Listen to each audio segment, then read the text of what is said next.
And welcome, everyone. A very pleasant good afternoon here live from Gilcone Field. It is the Brevard College Tornadoes taking on the William Peace University Pacers on a senior weekend for the Tornadoes. Nados trying to bounce back. Fell at the hands of Greensboro College last weekend. They were swept on the road in High Point, North Carolina. Looking to rebound here. They have retaken sole possession of second place in the USA South Conference, looking to take care of business today against the Pacers, starting with game one here, having Jacob Thompson on the mound. Nados trying to avenge a postseason loss and disappointment last year against William Peace. And for William Peace, that was a series that saw them defeat the Tornadoes 15-14 in the final game on a walk-off at the very end. The Tornadoes got to have that in the back of their mind, that heartbreaking end to the 2022-23 season. Looking to come out with a vengeance here as you see Jacob Thompson warming up out in the bullpen in left field. We've got the lineups for both teams. Before we take a break, let's go ahead and take a look at those, starting with William Peace. Leading things off, it'll be the center fielder, number 39, Dalton Frazier. After that, it's the right fielder, number 28, Nick Tyler. Then batting third, the first baseman, number 34, Griffin Sandstrom. In the cleanup spot, it's the catcher, number 38, Alex Levesque. Batting fifth, it's the designated hitter, number 4, Nick Tubolino. Batting sixth, it's the shortstop, number 14, Jake Gage. Batting seventh, the left fielder, number 31, Cam Barefoot. Batting eighth, the second baseman, number 1, Adam Joseph. And batting ninth, number 29, Tyler Stocksdale. And for the Tornadoes, leading things off, it's the left fielder, number 1, Lucas Granada. In the two-hole now is the right fielder, number 49, C.P. Pyle. Batting third, playing center field, number 15, the senior, Logan Clark. In the cleanup spot, the first baseman, number 26, Cale Ayler. Right behind him, the best hitter on the team, the third baseman, number 19, Frankie Vasquez. Batting sixth, the designated hitter, number 25, Colson Miller, who is on a tear right now. After him, it's the catcher, number 10, Hayden Jennings, Jacob Thompson's personal battery mate. Batting eighth, it's the shortstop, number 3, Luke Morton. And then rounding out the lineup is the second baseman, number 9, Logan Sawyer. Tornadoes will be facing off against Jack McIntosh for William Peace. We've got the lineup set. We've had the Senior Day festivities, and just a couple of moments away here from first pitch. We will be back in just a moment from Gilcone Field. Game one between the Pacers and the Nados.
There you have it, folks, the starting lineups and the playing of the national anthem, and now we are just about ready to do battle here between the Tornadoes and the Pacers. On the mound for the Nados will be Jacob Thompson, the junior right-hander.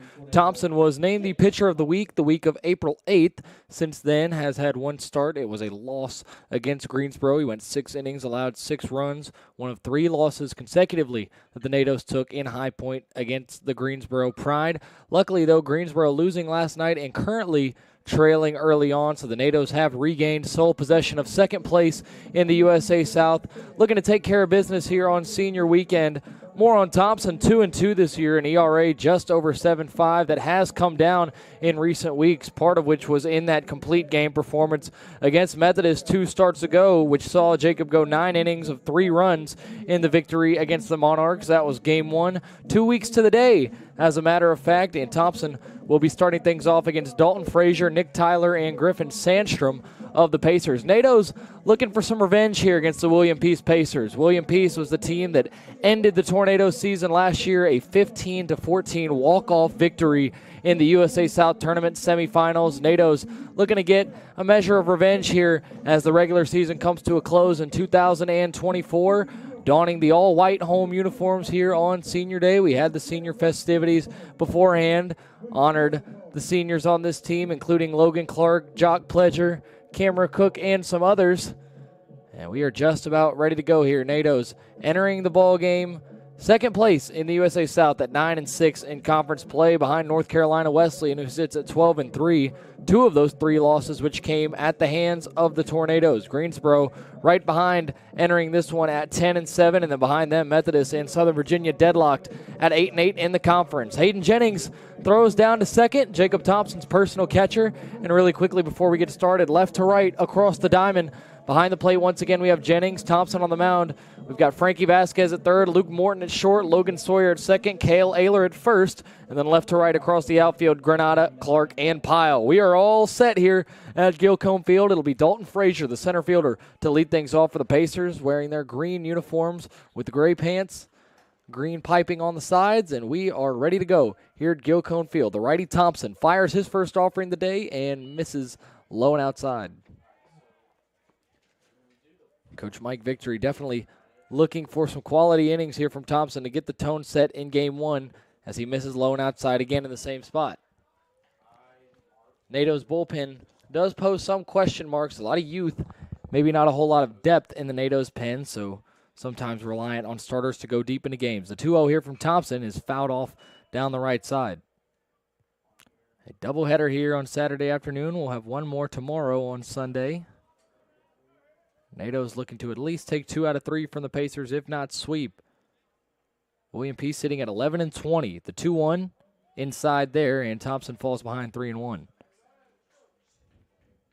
11-20 for William Peace, 1-8 on the road. The 3-1 is off the hands, jam shot over to Sawyer. He's got it on a bounce, throw on to Ayler in time for out number 1. So Thompson gets his day started with the ground out to second. And it'll bring up Nick Tyler, the right fielder. After Tyler, it'll be Griffin Sandstrom. Thompson, a very quick worker, you'll notice. Does not take a whole lot of time between pitches. As Tyler climbs in here. First pitch from Thompson. Breaking ball drops in for a strike.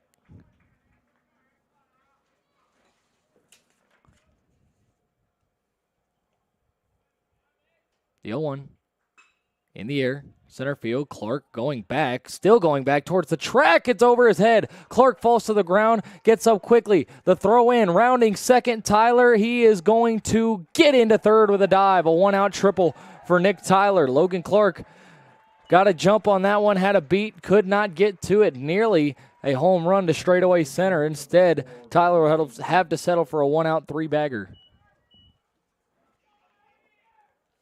Some hard contact there, and early on, William Peace is the man in scoring position here in the top of the first.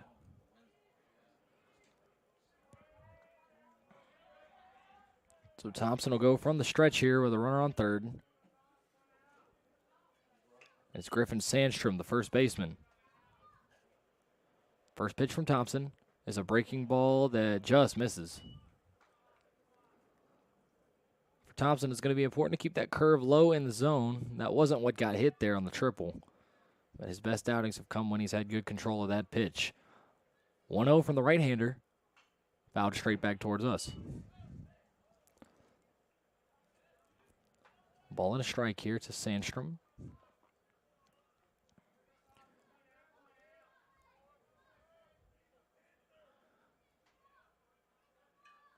Thompson takes a look over at third.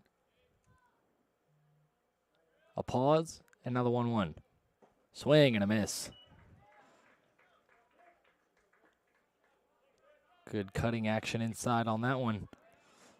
Sandstrom not able to connect, and it's 1-2. Thompson ahead here. We'll see what he does. He fires. That one just misses outside. Sandstrom thought about it. Laid off, and now the count's even at 2. 1 away. Runner 90 feet away for the Pacers here at the start of this one. Big series for the Tornadoes. Thompson comes home with the 2-2. Misses low and away again. Sandstrom has run the count full here. Thompson in danger of putting runners on the corners with 1 away. Top comes set at the letters and now fires. That one ripped up the middle. William Peace is on the board. 1-0 off of an RBI single from Griffin Sandstrom. Back-to-back hitters getting a good piece of one from Thompson. And it's 1-0 early on. So after the Frazier ground out, a triple from Nick Tyler followed up with that ripper up the middle. And it's 1-0 with 1 away for Alex Levesque.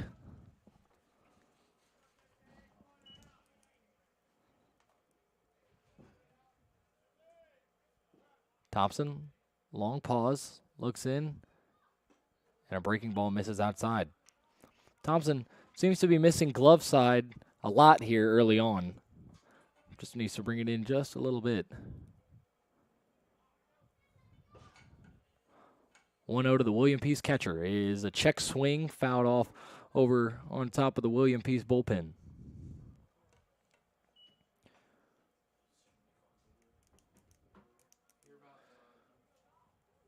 Thompson over his last 2 starts, 15 innings, 9 runs. 1 win, 1 loss, pickoff move, and Sandstrom back in there safely.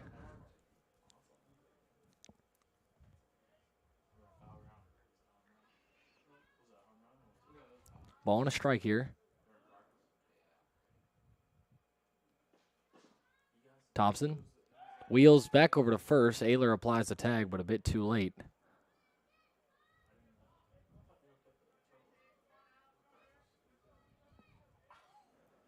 Now we'll focus on the batter, the 1-1. On the ground in foul territory past Frankie Vasquez.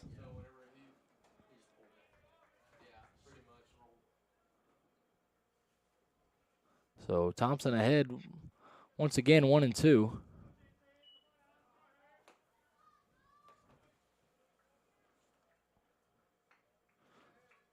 See what he does here.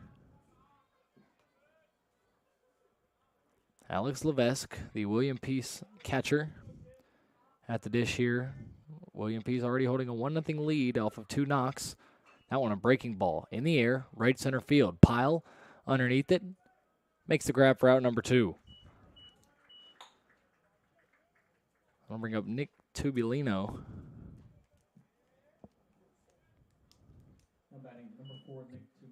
The designated hitter. Runner on first, 2 away. William Peace holding a 1-run lead. Thompson trying to keep it right where it is with Sandstrom over on first. Jacob, another throwback over to first, keeping a close eye on Griffin Sandstrom. That's already 3 throws over.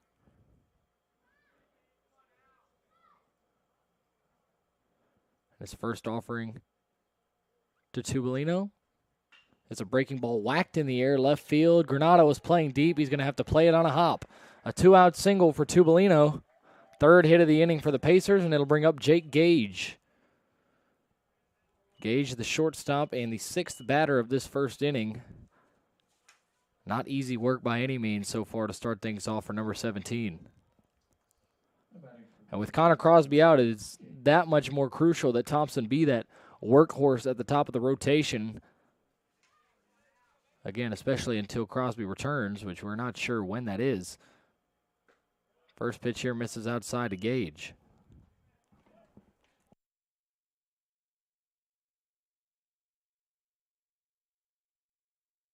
Wrong. Correction, Jake Casey at the plate. He takes ball 2.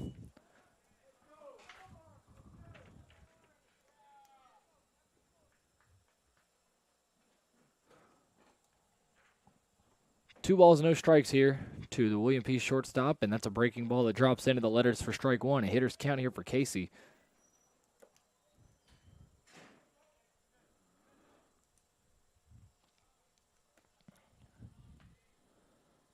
Thompson, a look back at second. Now the 2-1.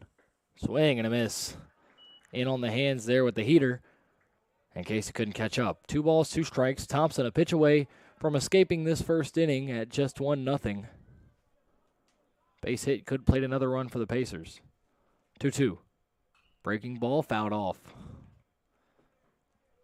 Another one in on the hands. Thompson clearly trying to work inside here to the William P. shortstop.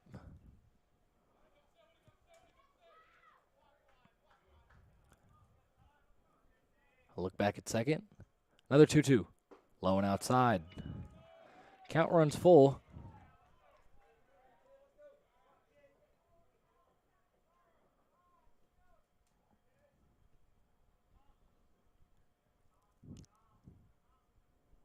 And a payoff pitch.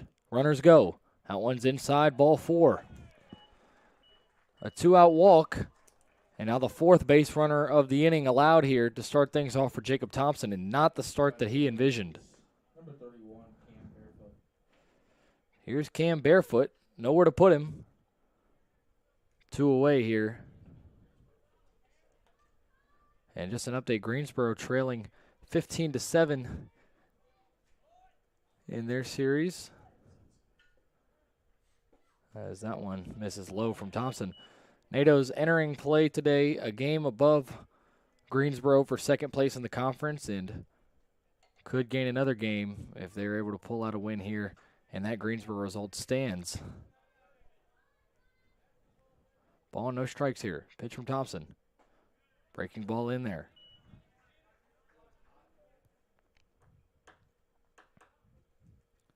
Barefoot, the 7th Pacer to come to the plate here in the first inning. Bags are juiced. 1-1. Taken for strike 2. Thompson once again ahead here. Has not been quite as effective as normal at putting hitters away in this first frame. Looking to change that here. A ball and 2 strikes. Left fielder Cam Barefoot at the plate. Thompson kicks, fires that one in the air. Right field, Pyle a couple of steps back, and he's right there to make the grab for out number 3. So William Peace gets 3 base hits in the inning, only pushes 1 across throw. They leave the bases loaded. It's 1-0 Pacers as we head to the home half of the first. Granada, Pyle, and Clark when we return.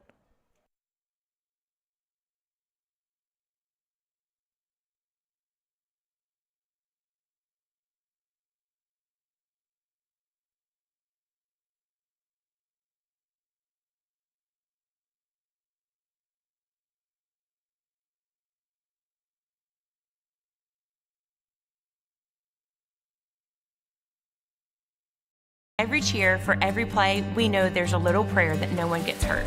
That's why we are there too. Party athletic trainers, physicians, and specialists. We're watching closely for any sign that someone needs care. And if your child is hurt, they're seen right away by the region's top specialists. The Party Sports Medicine team is at every game, match, race, practice, and workout, providing medical attention and guidance. For us, winning is all about playing healthy and smart so you can perform at your best.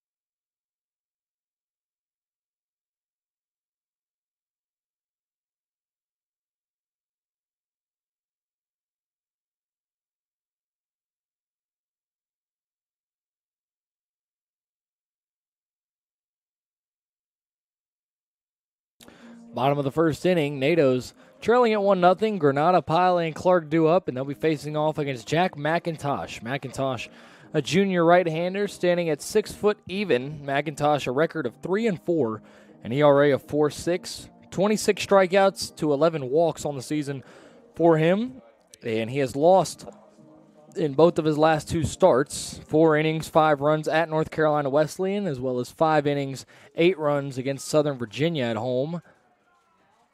And he'll start things off against Lucas Granada. Lucas coming into the weekend batting .328, on base percentage of .422, 38 hits on the year for him. Trying to get the tone set here in the bottom of the first, and nearly takes one to the chin, ball 1.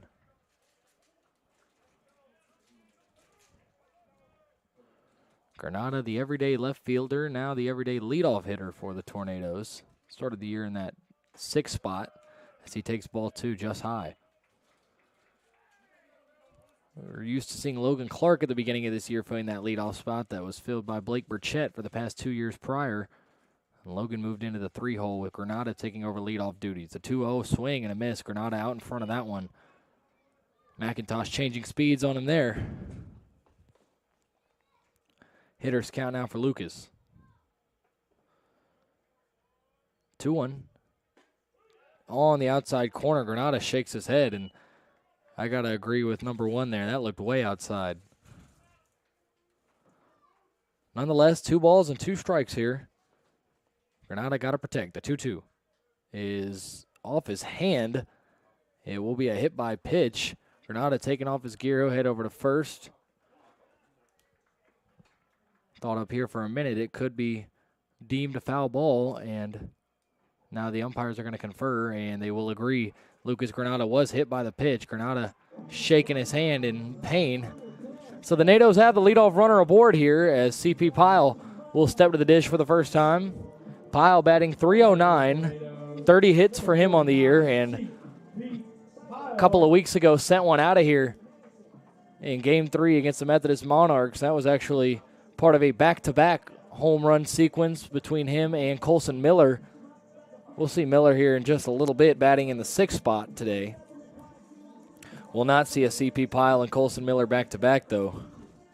As CP now in the 2-hole in the lineup. A little bit of argument there on the hit-by-pitch ruling by head baseball coach Charlie Long.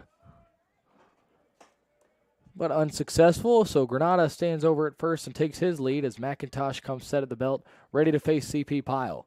McIntosh's first pitch is a bunt shown by Pyle. He pulls back and takes strike 1. Pyle, a transfer junior from Caldwell Community College, now a throw over to first. Granada back in with a dive.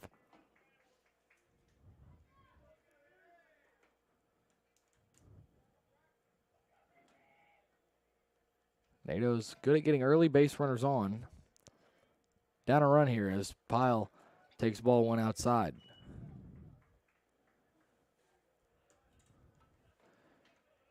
McIntosh, a guy that hasn't made it to the 6th in either of his last 2 starts. NATO's going to try and bump him out early in this one, too. 1-1 to the Tornado right fielder is sent back foul. On deck is Logan Clark, one of the guys honored here on Senior Day. The decorated senior center fielder came in and won USA South Rookie of the Year as a freshman. Since then has done nothing but produce as McIntosh throws over to first again. Clark, the all-time run scorer leader, holds the single-season triples record. It's an illustrious career for number 15 as he awaits on deck here in the bottom of the first. 1-2 to Pyle as a breaking ball swung on and missed. Pyle set down on strikes for out number 1. First strikeout of the game by either side, and here's Clark.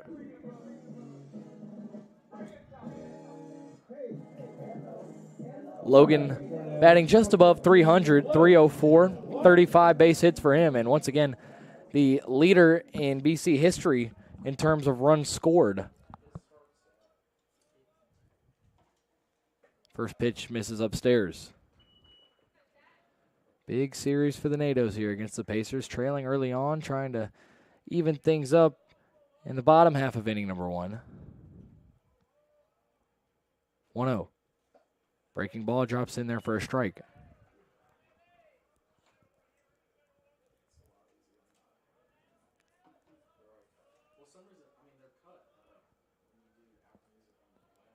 One away after the pile strikeout. 1-1 to Clark. Set on the ground, foul down the third base line. Nato's early on looking a bit out in front of McIntosh's pitches. Not necessarily a velocity guy out there for the Pacers from what we've seen these first few batters. Nato's just need to wait a tick longer to do some damage. 1-2 to Clark. Breaking ball just misses. The umpire thought about ringing him up, it looked like. Thought better of it. And the count runs even at 2. Granada still standing over there at first. Now 2-2. Breaking ball fouled back. Early again on that was Clark. Nato's trying to work out the kinks in their timing. Cale Ayler looming on deck. Another 2-2. Clark, little tapper to the mound. McIntosh only has one play. It's to first. He'll get it for out number 2. Granada moves up to scoring position at second base. So a 1-3 put out. Clark hit that one off the end of the bat. Now here's Cale Ayler. Cale having a great junior year. OPS of 1050. 5 home runs on the year for Ayler. Him and Frankie Vasquez each with 5 home runs. Frankie on deck if Cale can reach. 38 base hits, 37 ribbies for Ayler, and batting just under 350 with the yellow work gloves, the patented yellow work gloves of Cale Ayler, number 26. Going to try and tie this thing up with a runner on second and 2 away. First pitch to Ayler is a breaking ball that drops in for strike 1. That looping curveball has not been a pitch the Natos have been comfortable with so far here in the first inning. McIntosh, a look back at Granada at second. And the 0-1 misses. It looked like a pretty good pitch there. Deemed a ball, though, and the count knotted up at 1. 1-0 Pacers. Bottom of the first, 2 away. Lucas Granada on second. The 1-1 to Ayler is smashed right at the first baseman, Sandstrom. Ayler got a great piece of that one, but straight into a glove. The Natos go down without a run in the first inning. They trail at 1-0 as we head to the top of the second.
Top of the second here, Cam Barefoot to lead things off. Bottom 3 in the order for William Peace. After 6 came to the plate. Adam Joseph at the dish. As he skies one left side. Frankie Vasquez underneath it and hugging the line. He will have to retreat just a bit to grab that one for out number 1. Batting for the Pacers, number So here's Tyler Stocksdale. Stocksdale, the 9-hole hitter. Playing third base. Thompson's first pitch misses low.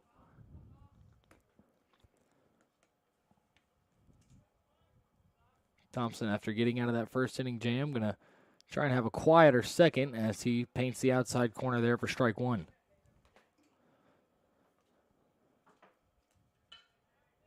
One. Fouled off. Weak swing there. The count 1-2.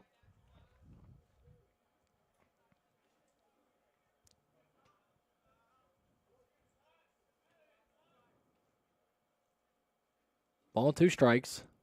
Swing and a miss. Thompson with his first strikeout gets Stocksdale there for a quick out, number 2.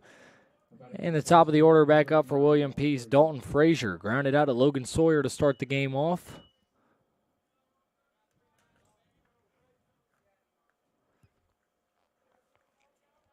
Thompson trying to make quick work of the Pacers here in inning number 2. Got a quick pop out and then the strikeout there. His first pitch to Frazier. Curveball that misses in the dirt.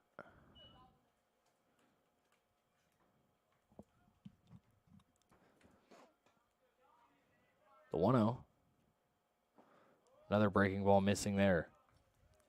2 balls and no strikes to the William Peace leadoff hitter.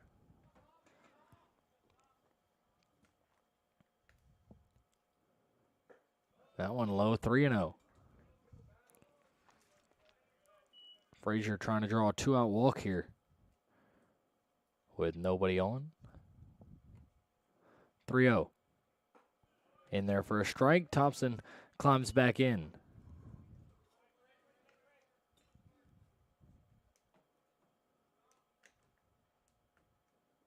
That one on the ground. Morton on a hop. Throw on to Ayler in time. A 1-2-3 inning in the second for Thompson. Much cleaner that time around. And we head to the bottom of the second. Vasquez, Miller, and Jennings due up for the Tornadoes. It's 1-0 Pacers.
The bottom of the second, Frankie Vasquez, the trademark walk-up music as he steps to the dish for the first time in this one. Frankie, the unquestioned heart and soul of this team and of this lineup, batting .344, an OPS of 1025. He shows bunt, lays it down, and he is going to beat this one out.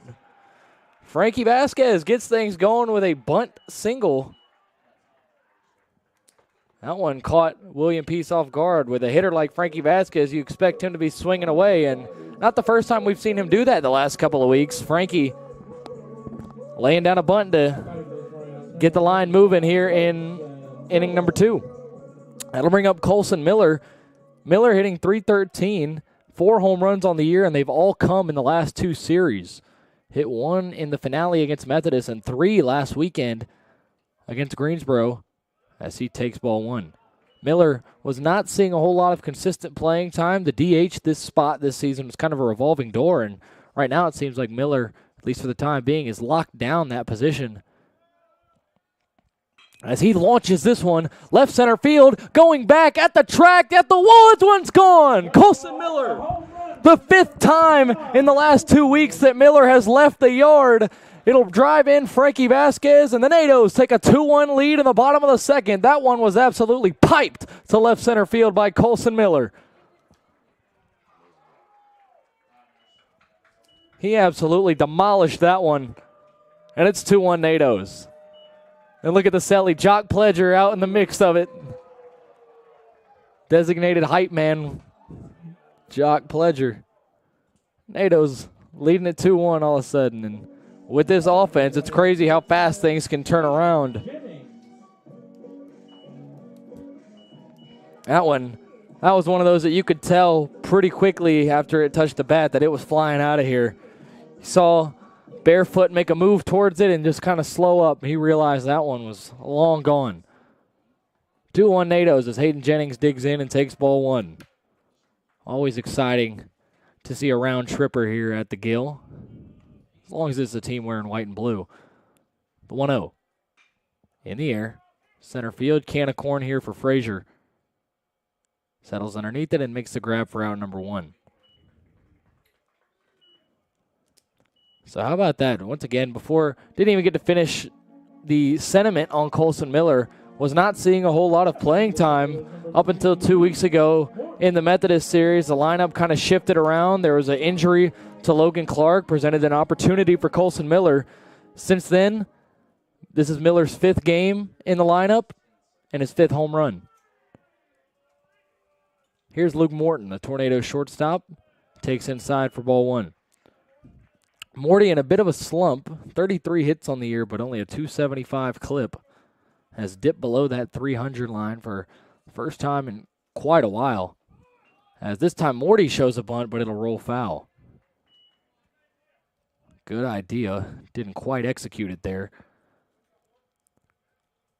Used to seeing Luke in that number 2 hole, but due to the aforementioned slump down in that 8th spot, giving the Natos some more depth and some more cushion at the bottom of the order.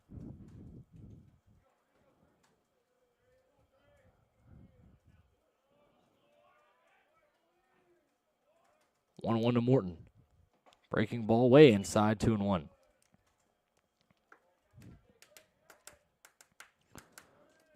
Two balls and a strike here to the NATO shortstop. That one laced into left field, going back on it, and it's off the glove of Barefoot. Morton's going to round first, try and get 2, and he will slide into second with a double.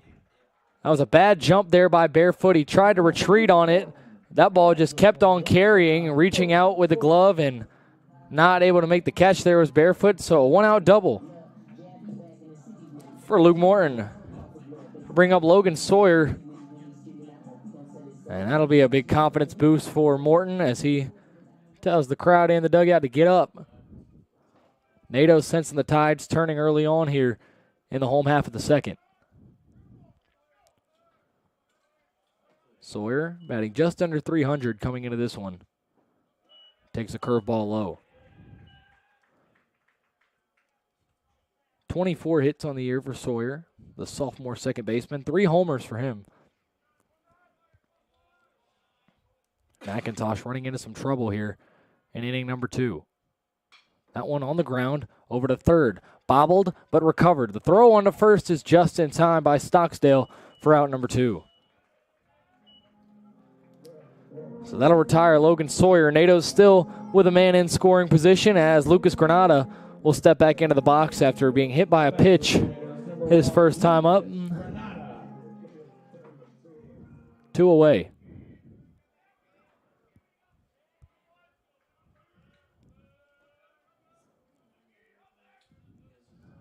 Base hit drives in Luke Morton.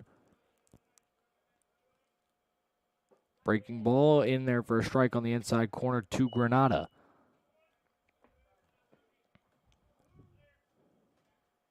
At this point, I'm just ready to see Colson Miller back up at the dish again, the way he's hitting the ball. But for now, we've got the Tornado left fielder and leadoff hitter, Lucas Granada, who takes ball one outside.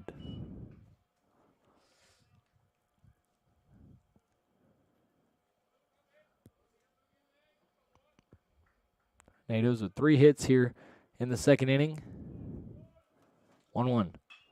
In the air, left field. That one is going to drop for a base hit. Morton is going to come around and score. It is 3-1 Nados. A bloop single to left field by Lucas Granada, and the Nados with a 2-run lead. Again, what do we say so often? This Tornado offense can just start clicking out of nowhere. I've seen innings where the Nados have gotten 2 quick outs and then in the blink of an eye put up 5. Just goes to show how deep this unit is, and this offense a huge reason why they are sitting in second in the USA South and in prime position to host a playoff game. With 2 away, here's Pyle. He takes a curveball on the outside corner. CP struck out swinging his first time. That's the only strikeout for McIntosh so far.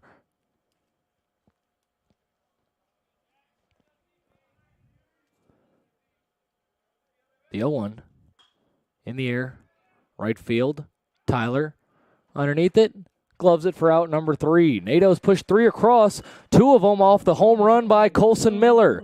3-1 Tornadoes as we head to the top of the third. A lead now for Jacob Thompson and company.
Top of the third, here's Nick Tyler to get things going after a 1-2-3 second for the Pacers. Number 2 hitter in the lineup.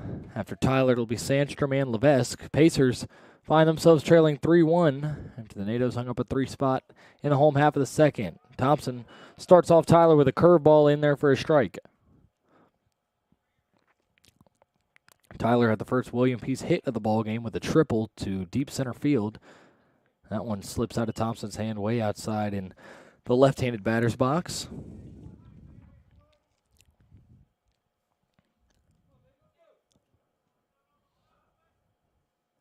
One.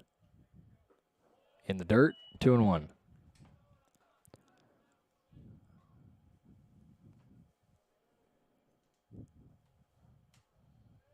Hitters count here to Tyler. That one's sent on the ground. Frankie has it on a hop, a spin, a throw in time for out number 1. Slick play there by Frankie Vasquez. That'll bring up Griffin Sandstrom. Sandstrom drove in Nick Tyler with an RBI single, his first time.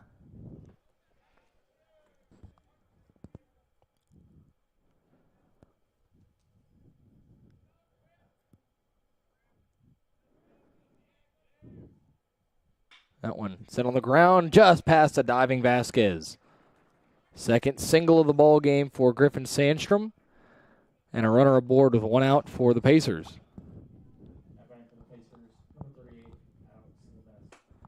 Bring up Alex Levesque.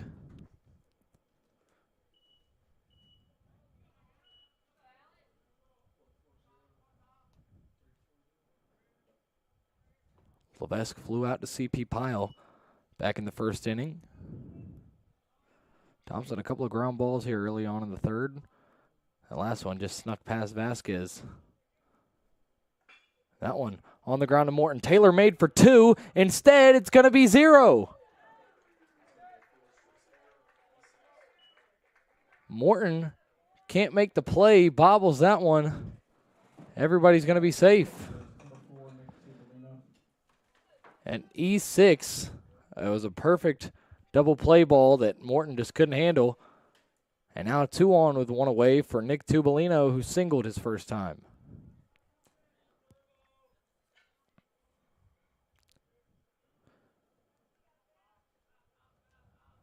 Thompson steps off and wheels around, taking a look at second.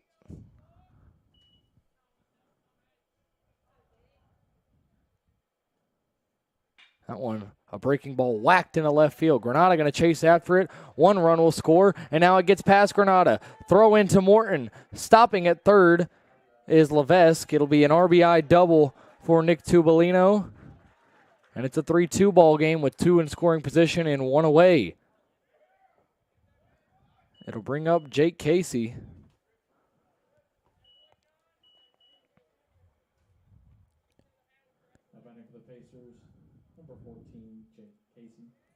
Casey walked his first time up to load the bases in the first. Pacers ended up stranding that bases loaded opportunity.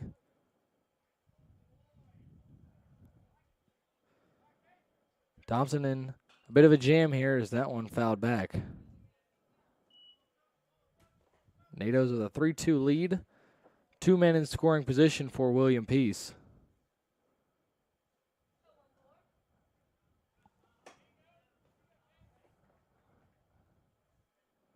Oh, 0-1 from Thompson.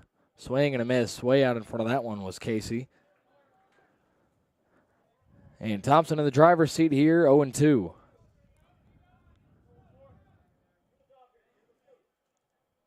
Top looking for a big out number 2 via the K. He fires. That one misses upstairs.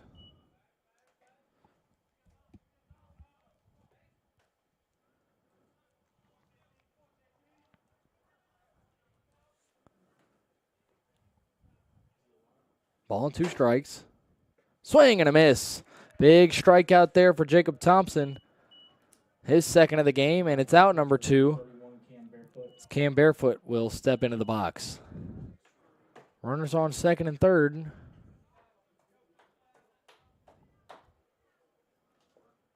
Got some pest control work happening up here in the press box. A bee was just murdered by our board keeper. As that one into left field for a base hit. 1 run will come across. Waving the runner home is William Peace. The throw will be cut off. Vasquez's throw in is in time. Frankie Vasquez with the relay throw to gun him at the plate, and we are deadlocked at 3, heading to the bottom of the third. William Peace got greedy and tried for 2 there. It did not work. Tied up at 3 apiece. Bottom 3 when we return.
Home half of the third here. Logan Clark to start things off. He grounded out to the pitcher McIntosh his first time.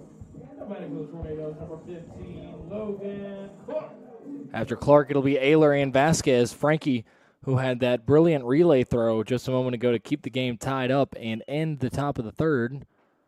That one a curveball on the inside part of the zone to Logan Clark to start him off.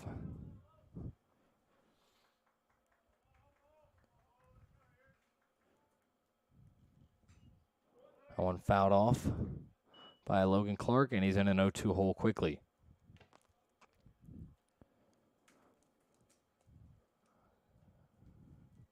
Three runs, 6 hits, no errors for William Peace already. 3 runs, 4 hits, and an error for the Natos. As the catcher, Levesque, got to catch his breath for just a moment. McIntosh heads back over to the bump.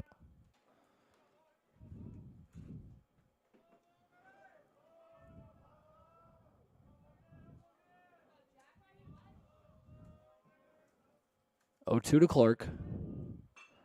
Ripped in the air, right field, coming on and making the grab is Tyler for out number 1. Logan Clark over 2, and here's Cale Ayler. Cale hit a stinger right at the first baseman, Sandstrom, his first time. Looking to make that same kind of contact, but find a hole this time.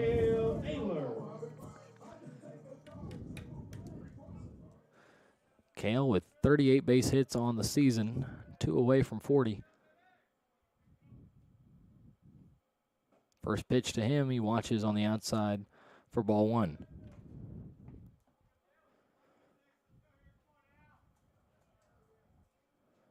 One 0 to Cale. Is launched, but foul.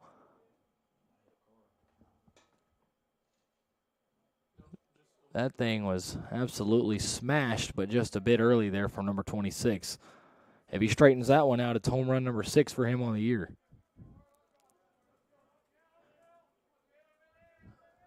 Ball and a strike here to the Tornado first baseman, the tall lefty. This one fouled in and out of the mitt of Levesque, 1 and 2. So now 3 Tornadoes with 5 home runs apiece. Ayler, Vasquez, and Colson Miller. Colson Miller has done it in significantly less time, though. Matter of fact, he's done it over a 2-week span. 1-2 to Ayler. Is whacked in the air right field, but coming on and making the grab again is Tyler. He's been positioned perfectly on 2 hard-hit baseballs from Clark and Ayler. Natos with nothing to show for it on either of them. So it'll bring up Mr. Suave, Frankie Vasquez, who bunted his way aboard his first trip. With 2 away here, likely going to just be swinging away.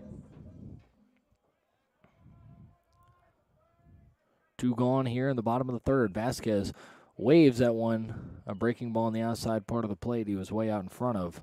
0-1. Frank knows he should have waited a bit longer on that one. A smile on his face as he's behind 0-1. That one smoked but foul. Man, Nato's getting some really good contact here against McIntosh in this third inning. Nothing to show for it, though. Only a matter of time before McIntosh starts getting punished. The 0-2 to Frankie. Misses low. McIntosh was walking off the hill. He thought he had strike 3. Vasquez knew better.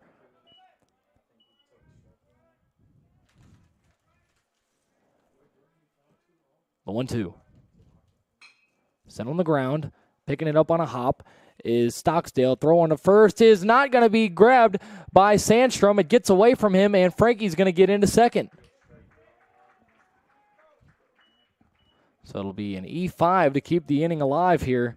It was a tough play by the third baseman, Stocksdale, but his throw got past Sandstrom, a throwing error there, and keeps the inning alive for Colson Miller. We'll see if he can get another one. 5 home runs in the last 5 games for Colson Miller. 3 of them last weekend, 1 against Methodist on April 7th, and 1 here in the second inning today.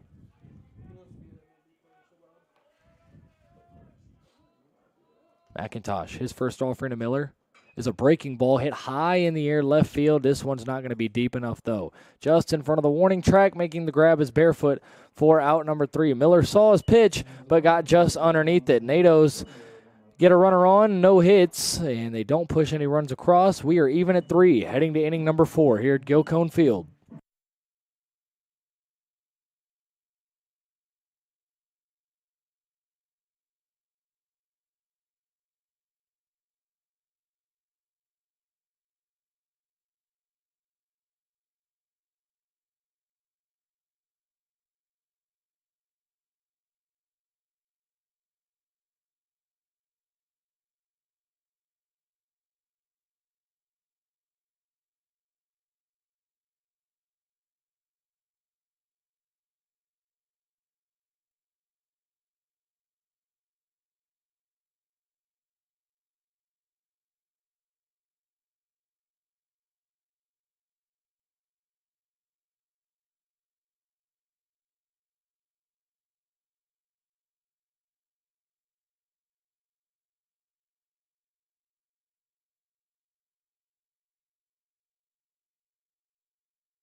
Top of the 4th, William Peace will start things off with Adam Joseph. He popped out to Frankie Vasquez his first time.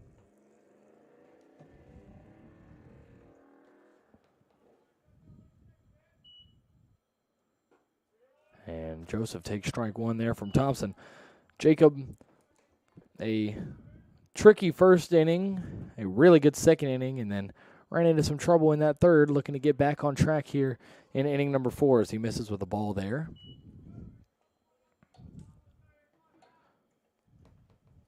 Gave up 3 hits in both the first and third innings. Missing again, 2-1. I gotta imagine Coach Vic at least wants Thompson to make it through 5 before going into his bullpen in game 1 here. 2-1, hit on the ground just past Vasquez, a fair ball. Granada going to chase after it, and it will be an easy double for Joseph to lead off the 4th. Joseph with his first base knock of this one.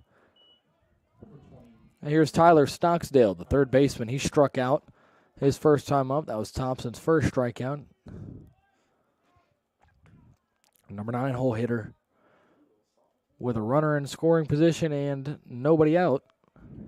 Ball game tied at 3 apiece. That one misses 1-0.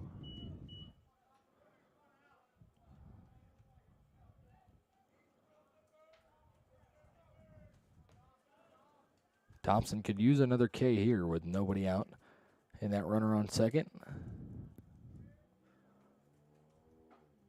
That one on the inside corner for a strike. Stocksdale did not agree.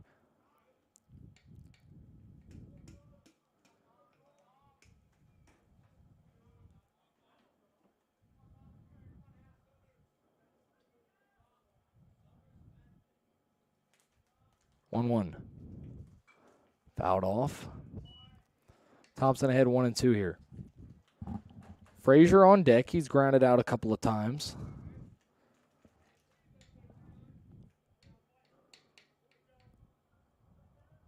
Tyler Stocksdale behind 1-2.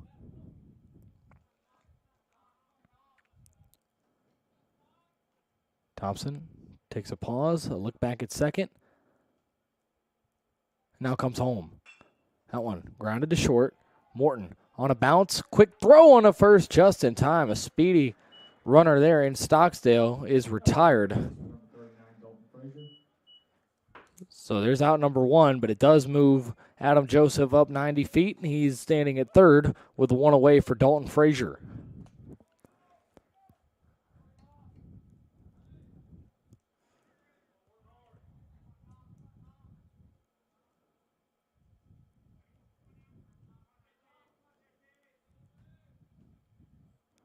Ball game knotted up at 3 here in the top of the 4th. That one fouled off by Frazier.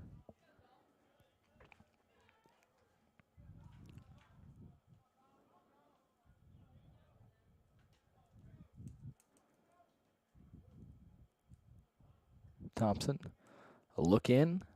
The leadoff man for the Pacers at the plate. The 0-1. On the outside corner, strike 2.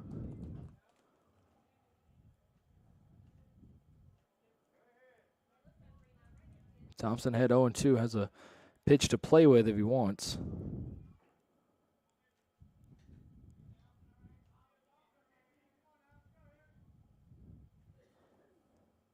And Thompson now, a rare pickoff move to third. Just, I guess, letting Adam Joseph know that he's still keeping tabs on him. Top with the 0-2. Almost got Frazier to chase. Instead, it's 1-2. And just an update on that Greensboro game at Southern Virginia. They fell 16-7, so NATO's currently sitting a game and a half above Greensboro for that number 2 spot in the conference. A win would make it a 2-game lead. And the 1-2. Poked at, foul ground. Chasing after it is Ayler, and it'll bounce in front of him.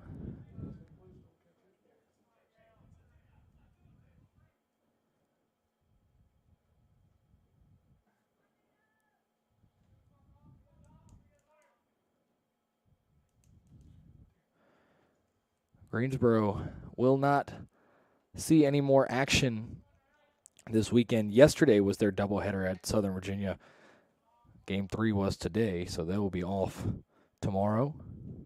Matter of fact, NATO's the only USA South team in action tomorrow, along with their opponent, William Peace, as that one is stroked into left field for a single, and William Peace retakes the lead here in the 4th off of a Dalton Frazier RBI single.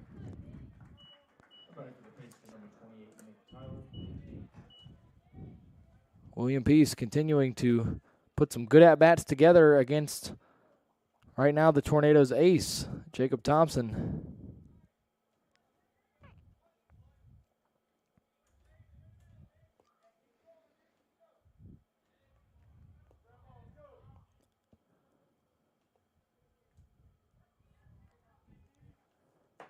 So 4-3 the score in favor of William Peace now as Nick Tyler takes strike 1. Tyler has tripled and grounded out to Frankie Vasquez.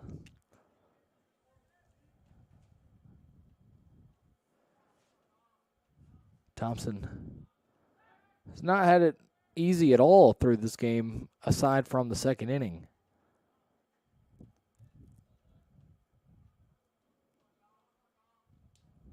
Oh, 1. Inside 1-1.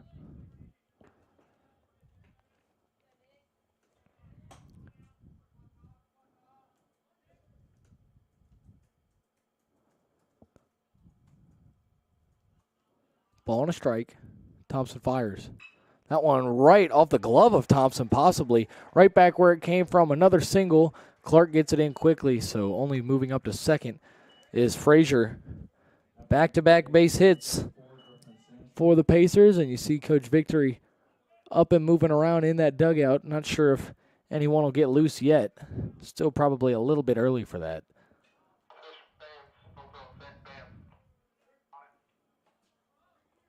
So 1 away still.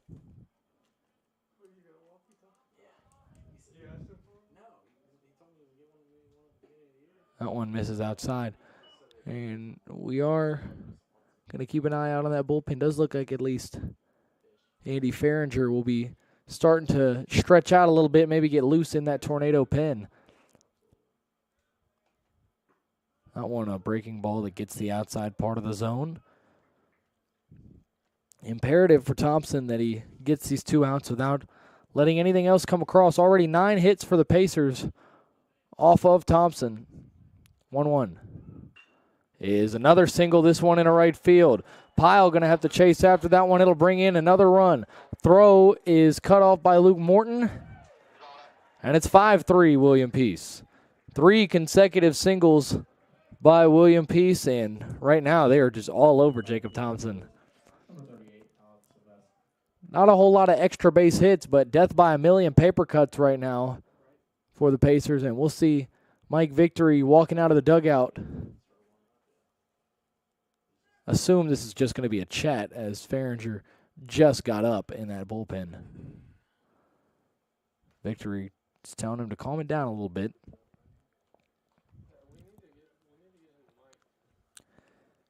Tenth hit already for William Peace. Third hit and 3 at-bats for Griffin Sandstrom, all singles, 2 of them of the RBI variety.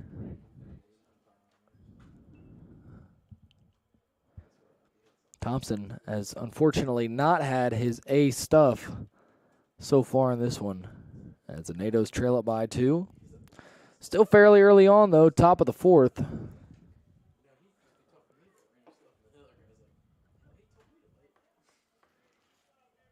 So here is Alex Levesque. Levesque 0 for 2. 6th pacer to the plate here in inning number 4.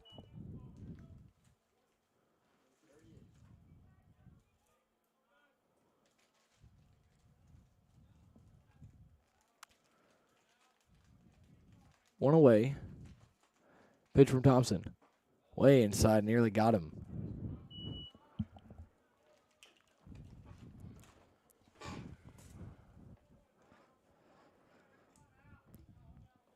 Thompson trying to battle here. Runners on the corners with 1 away. Could use a ground ball here. 1-0. Breaking ball skied in the air. Right field. Pile underneath it. We'll see if the runner tags. He does. Pile's throw is not going to make it. Cut off by Ayler. And Ayler's throw to second is going to get the runner. So the run will count, but Ayler is able to fire it and get the runner away at second. And now they are saying that the runner did not tag up. At least Brevard thought so. The umpire deems that he did and that he is safe. So the run does come across on the sacrifice fly from Levesque. It'll be a sac fly 9-1-6 double play. And the NATOs trail at 6-3 after the Pacers tack on 3 more in inning number 4. Coming to the dish for the Tornadoes will be Jennings, Morton, and Sawyer when we return after an interesting top of the 4th.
Bottom of the 4th here at Gilcone Field. Hayden Jennings to lead things off against Jack McIntosh, and he takes strike 1. McIntosh has a lead once again after a 3-spot hung up by the Pacers in the top half of the inning. 6-3 the line right now as Jennings strokes one into center field, but that one's going to hang up just a bit too long into the glove of Frazier for out number 1.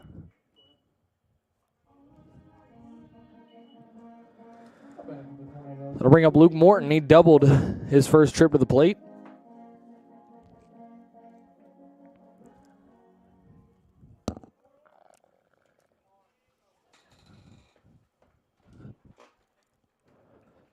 Morty trying to get something going for the NATOs here from that 8-hole. Takes ball 1. Logan Sawyer on deck, grounded out to third his first time.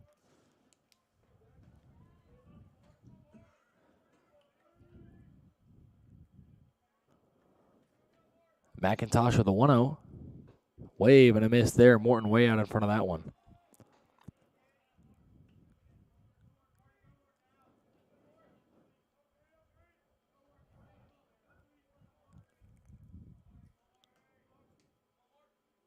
One is way low and outside. 2-1.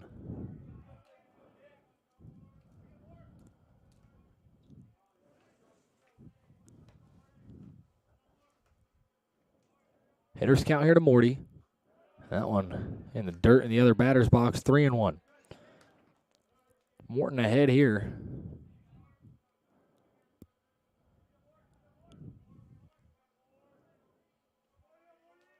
Three-one offering for McIntosh. Misses upstairs, ball 4. So second time in 2 plate appearances that Luke Morton has reached base. A good sign for him. I'll bring up Logan Sawyer.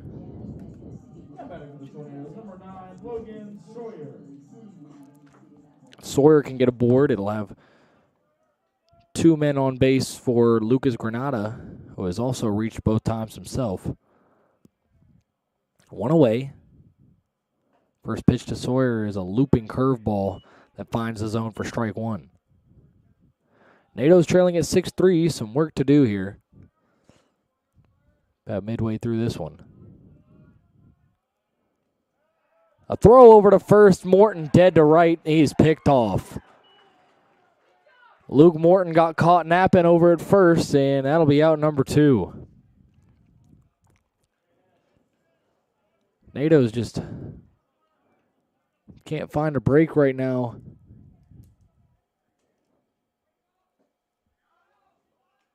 That one misses for a ball. You see Thompson in the dugout down there trying to fire up the troops. As Sawyer takes ball 2.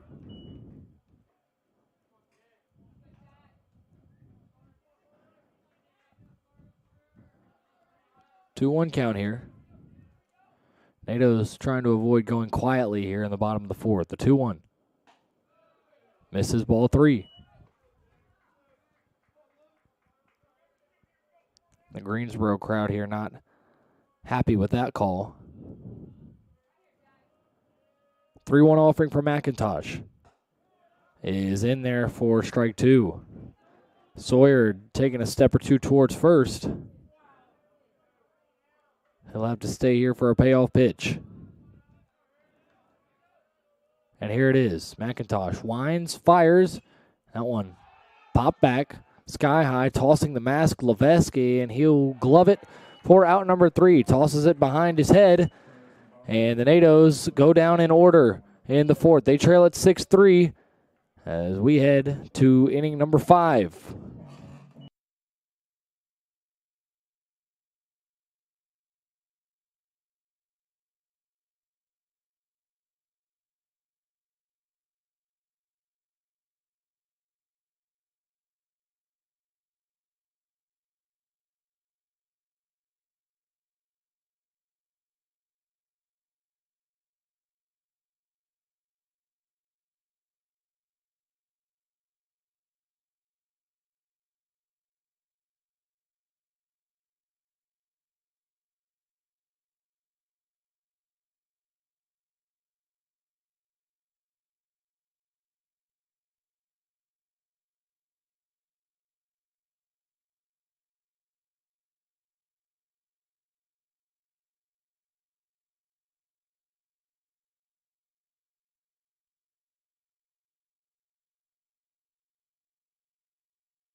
Nick Tubolino to the dish here to start off the 5th inning for William Peace. Pacers holding a 6-3 lead as Jacob Thompson back out there for his 5th inning of work, missing inside.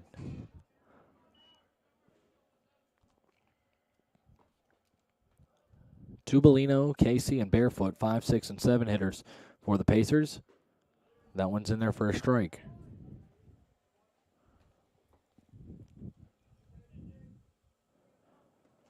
Dom trying to at least squeeze one more good inning out. That one off the hands, fouled off, strike 2. Tubolino, the base hit both of his first 2 tries, a single and an RBI double in the 1st and the 3rd. 1-2. Hit right past Luke Morton on the left side for a base hit. Leadoff single for Tubolino. 3rd base hit in 3 tries for the designated hitter of William Peace. Back to the Pacers, number 14, Jake Casey.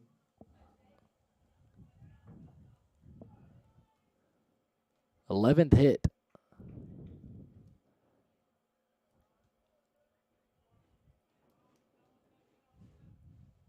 Thompson trying to lock in here against Casey with nobody on or nobody out and a man on first. Throw over to first to keep him close.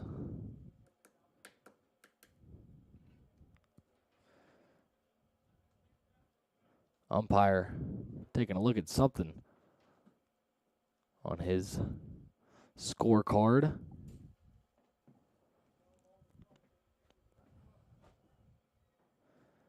Six-3 ball game, and looks like we're all set on whatever he had to square away.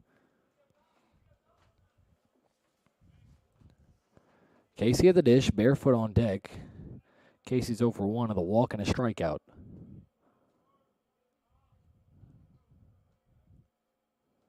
Thompson, long pause, another throw over to first, and just getting back in there safely is Tubolino. Thompson has been very preoccupied with runners in this one, trying to keep them close. I don't have the book on William Peace, so I'm not sure if they're a base-stealing heavy team.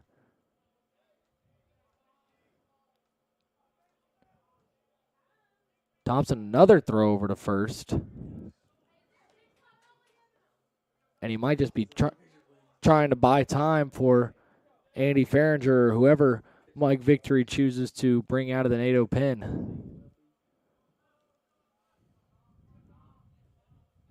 Looks like it is still Farringer warming up down there. Thompson finally comes home to Casey, and it's fouled off into the Tornado dugout. Tristan Robinson making the grab there at the foot of the NATO bench.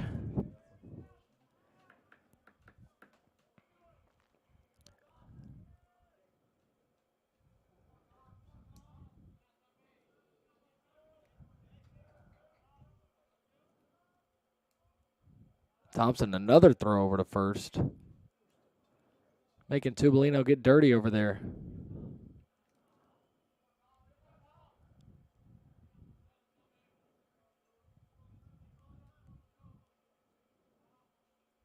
That one swing and a miss by Casey, and Thompson had 0-2.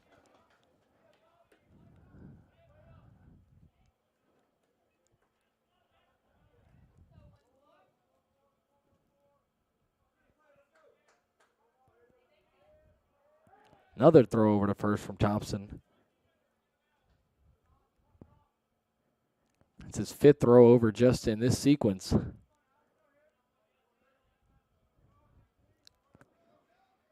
The 0-2. Fouled off the hands and a ripper into the NATO dugout. Nobody was able to get their hands on that one.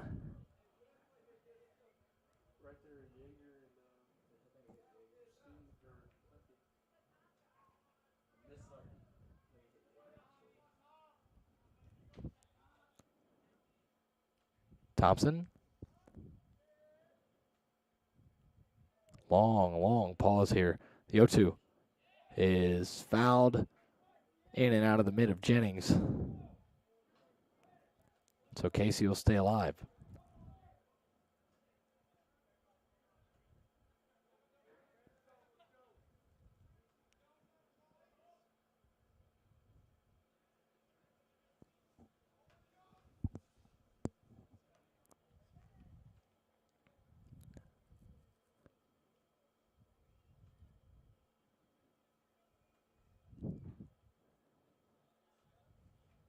No balls and 2 strikes here to Casey.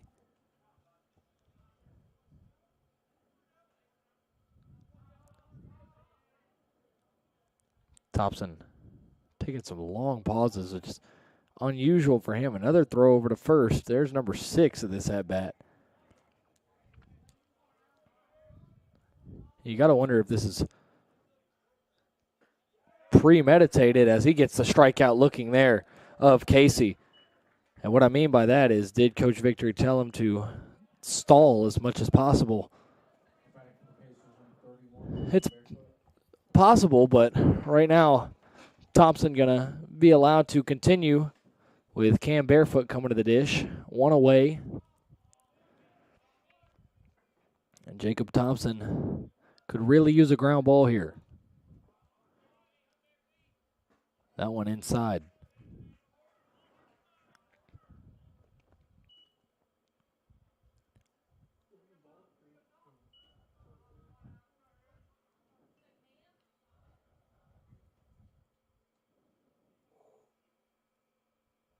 The 1-0. Off the hands, jam shot over to Ayler. Ayler, tough play, gets over to Thompson, and he will get him at the bag. Barefoot thought he beat that one out. The Greensboro crowd thinks he did too. Ayler, on a tricky play there, flipped it over to Thompson, who was able to win the foot race to the bag for out number 2.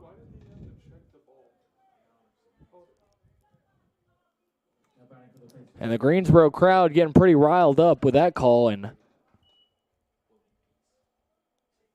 or William Peace, rather, mixing up my Green USA South teams. It's been a hectic game. You can't blame me. Here in the top of the 5th. Apologies to the stray at the Greensboro crowd as that one bounces off the mask of Hayden Jennings. Rounding third, Tubolino. That pitch looked like a catchable pitch, and it just came off of the mask of Jennings. So now Tubolino 90 feet away for Adam Joseph, who's ahead 1-0.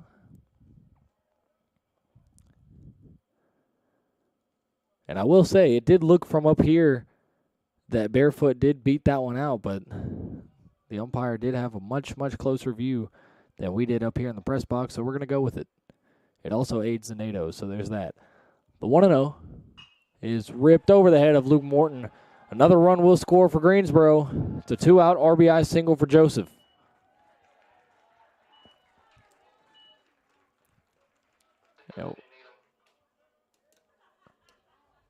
We'll see if they let Thompson try and get this final out in the 5th.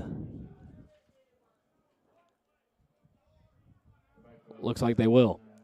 Number 9 hole hitter Tyler Stocksdale. Got to assume, regardless of the outcome, this will be Thompson's final hitter. Showing bunt and fouling it is Stocksdale. Brevard dugout fired up about something,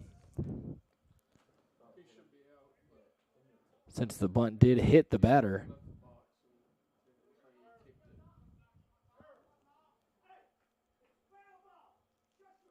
And the umpire with some words back to the crowd. It's funny, he didn't have any words for the William Peace crowd a moment ago.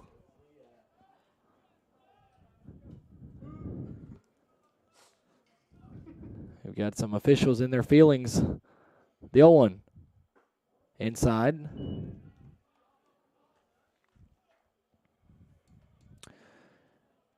Had a lot of misadventures over the years with the USA South officials. 1-1 from Thompson. Swing and a miss. Don't get it twisted. We are very, very, very appreciative of the hard work that they do. With that being said, sometimes some questionable things occur. Thompson ahead 1-2 here with 2 away.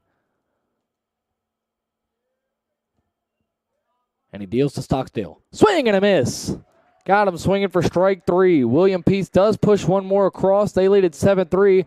That's likely the end of the line for number 17. And the NATO's trailing it by 4 as we head to the home half of the 5th.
Home half of the fifth. NATO's looking for some offense here. Lucas Granada in the top of the order due up here.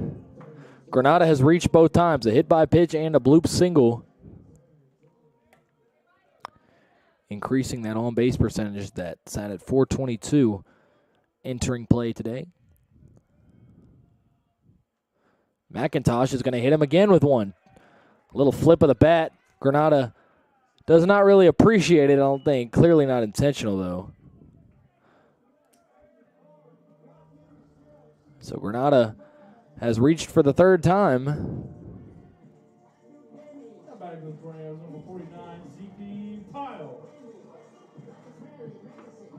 And I'll bring up Pyle. CP 0 for 2, looking for his first knock of the game. He struck out and flied out to right. Logan Clark on deck. He's 0 for 2 as well.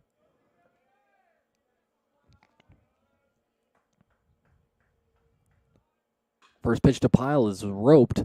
Right center field, coming underneath it, Frazier. He'll make the catch for out number 1. A hard hit ball, but hung up there. Bit too high on the launch angle. CP now 0 for 3. And I'll bring up Clark. As a matter of fact, 2 through 5, NATO's only 1 for 9 to this point, and that one hit was a bunt single by Frankie Vasquez. Throw over to first, Granada in with a dive.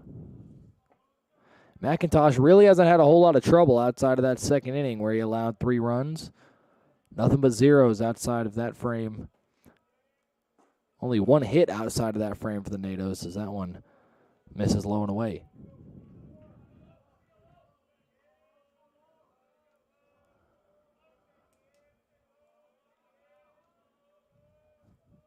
Actually, no hits outside of that second inning. All 4 came in the second as Clark fouls one back. So 3 extremely clean innings for McIntosh.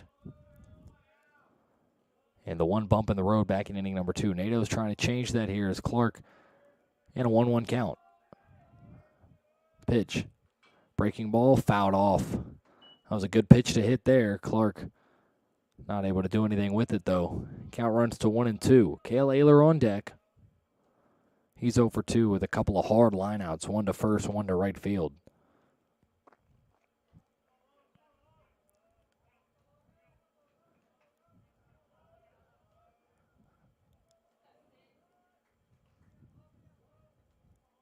McIntosh ahead on Clark, 1 and 2.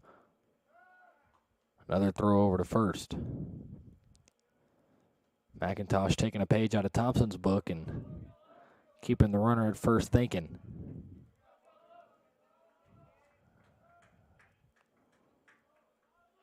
One-two to Clark.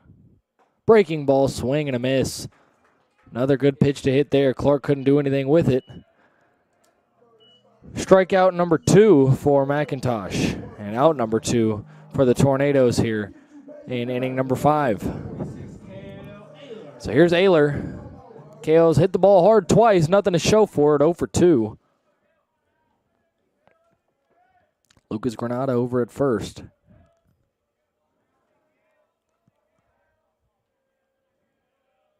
McIntosh's first offering to the lefty. Misses.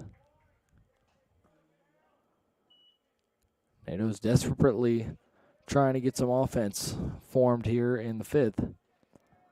It'll have to be in the form of a 2-out rally if they do. 1-0 is whacked into right field. That one's going to drop fair. Granada rounding second. Going to cut it off is Tyler. He throws it in, and Huckey is going to hold up Granada, who is going to fall but get back into third base. So a 2-out double for Ayler and an RBI opportunity for Frankie Vasquez coming up.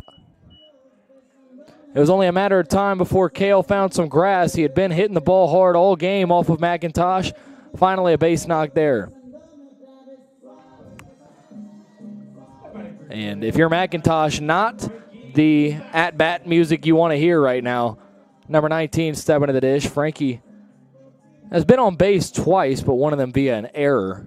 The other a bunt single. And if Frankie can find some grass, he can cut this lead in half. First pitch for McIntosh. Way outside, skips in the dirt, but knocked down by Levesque.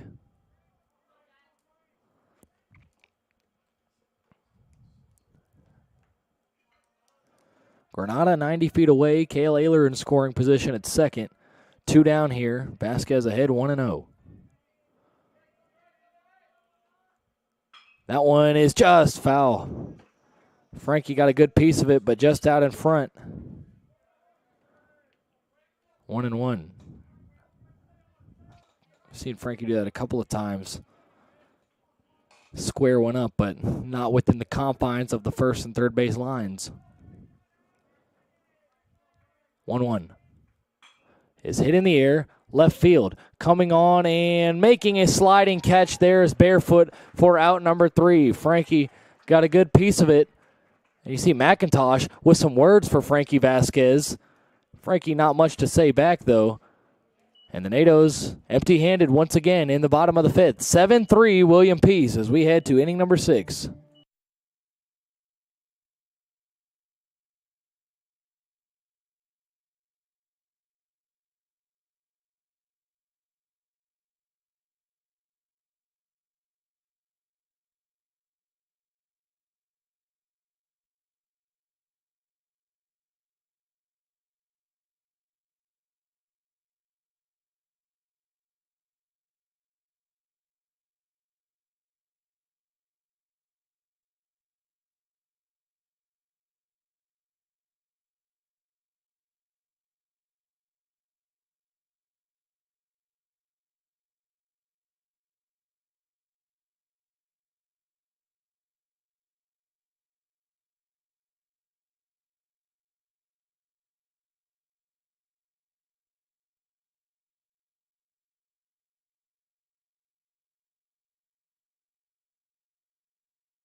Sixth inning here at the Gill. Natos trailing at 7-3, and it's a new pitcher, Cesar Rodriguez. Cesar 1-0 with 6 appearances. Another senior that was honored in the pregame festivities.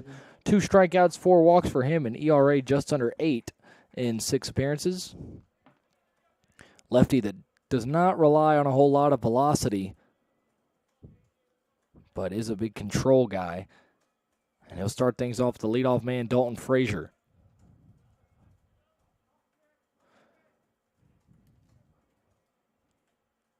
First pitch is a looping curve that just misses high.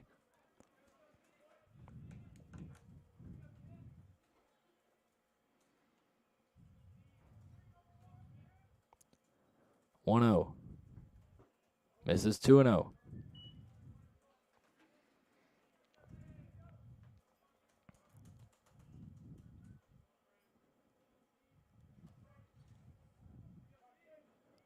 Lefty Rodriguez comes set. In there for a strike, 2-1.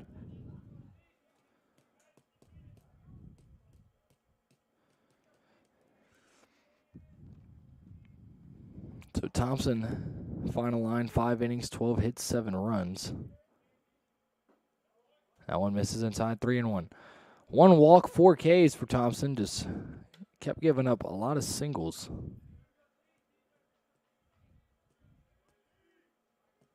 9 of the 12 base hits were singles. That one in there for strike 2, and the count runs full.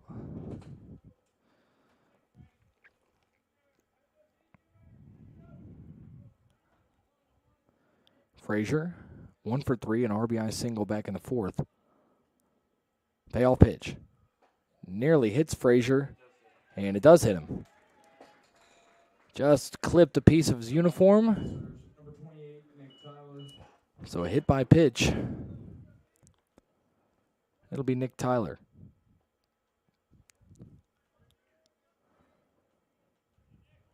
Tyler 2 for 3, a triple and a single, with a ground out to Frankie Vasquez sandwiched in between.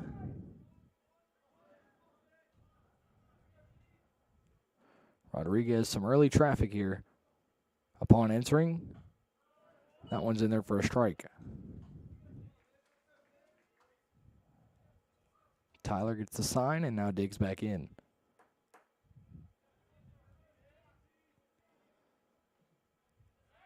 Throw over to first. Nothing doing, though.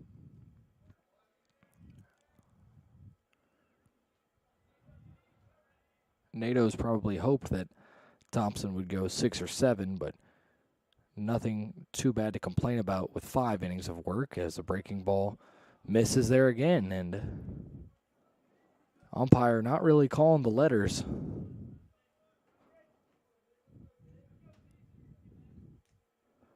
One and one. Rodriguez fires. That one misses. 2-1. Rodriguez being squeezed a little bit, it looks like. Tornado faithful not happy about it.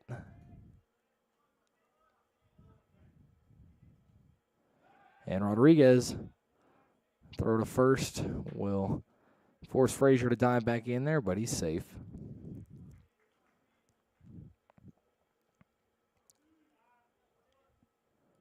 Hitters count here to the number 2 hole hitter, Nick Tyler. Rodriguez, the 2-1. Misses high, 3-1.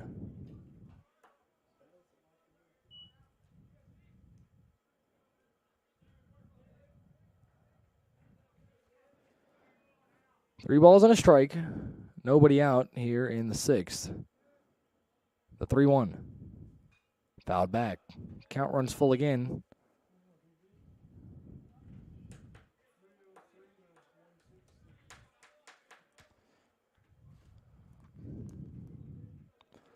Second payoff pitch and as many batters for Rodriguez coming up.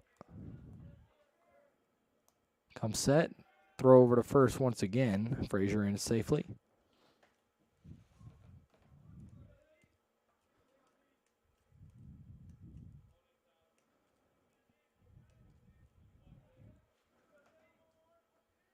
Rodriguez, payoff pitch. Swing and a miss.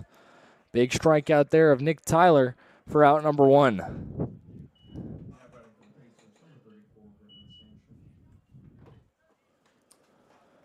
So here's Sandstrom. He's 3 for 3, a single each time. 2 of them drove in runs.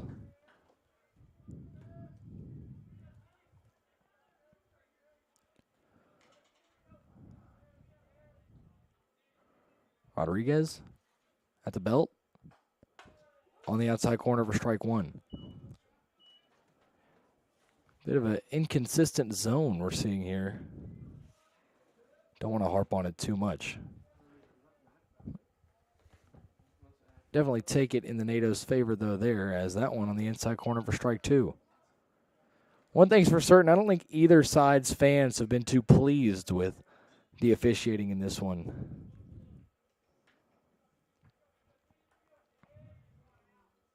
Which at the least shows a lack of bias. The 0-2. Tapped in the air, right field. It's going to drop in front of CP Pyle, who comes up throwing, but the runner, Frazier, was not attempting to take third. So 2 on and 1 away after a bloop single from Sandstrom. He's 4 for 4. I'll bring up Alex Levesque.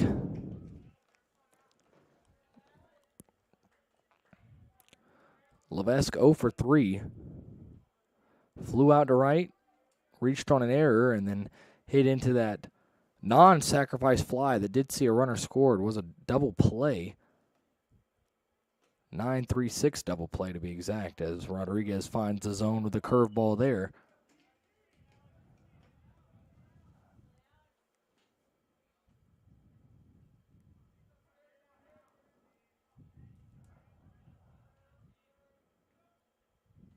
Rodriguez, the 0-1. Chopped foul down the third base side, and he's behind 0-2. Rodriguez starting to get ahead of batters.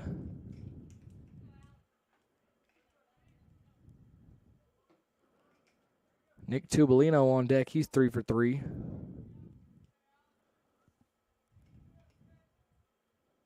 The 0-2. Ripped into left field for a base hit. Granada comes up and bobbles it. There will be no throw home. Another run in for the Pacers. It's 8-4. First knock of the game for Alex Levesque. Plates another William Peace run. And it's 8-4. 8-3 rather.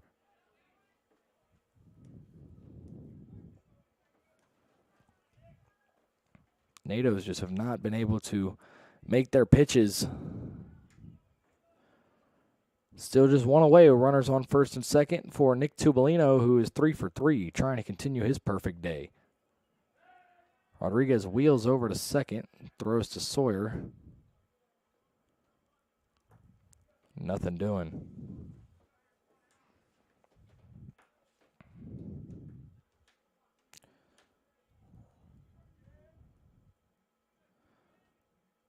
That one popped up. Right side of the infield, Sawyer. Underneath it, an infield fly is called, so an out regardless, but Sawyer does squeeze it for out number 2. Here's Jake Casey. He's 0 for 2. He's walked and struck out, both swinging and looking. Rodriguez is going to try and put him away here and get the NATO bats back up in the bottom of the 6th.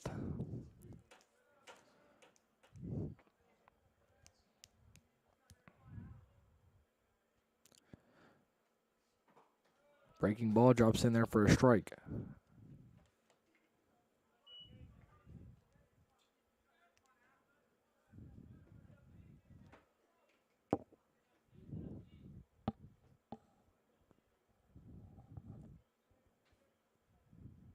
A 1 fouled off the hands, 0-2. Casey, who struck out twice, in danger of a third.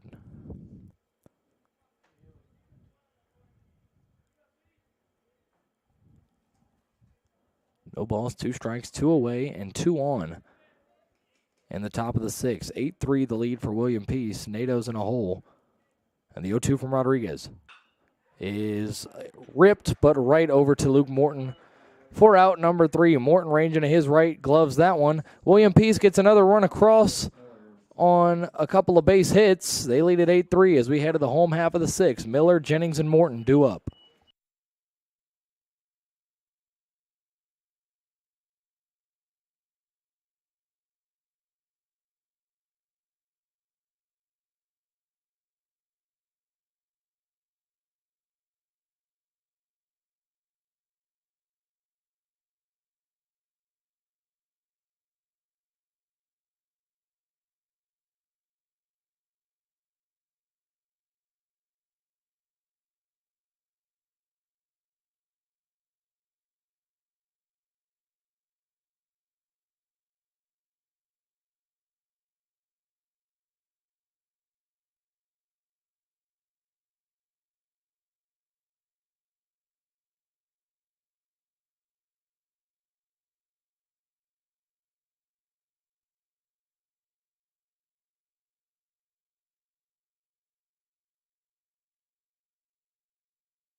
Bottom of the sixth, Colson Miller to lead things off. Colson 1 for 2 has provided most of the Tornado offense. 2 of the 3 runs that the Nados have pushed across so far came courtesy of a blast that he deposited into left center field.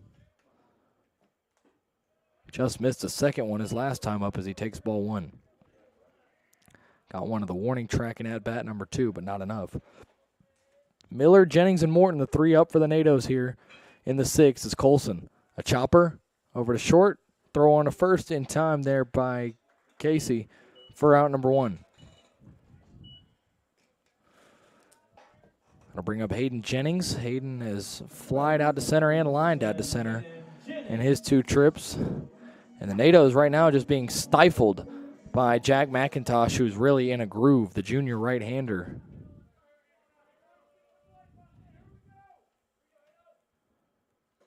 Jennings takes high.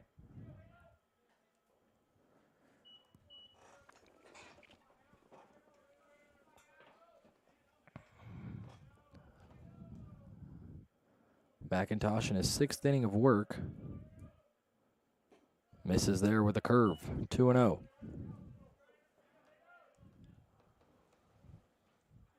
Five-run lead for McIntosh.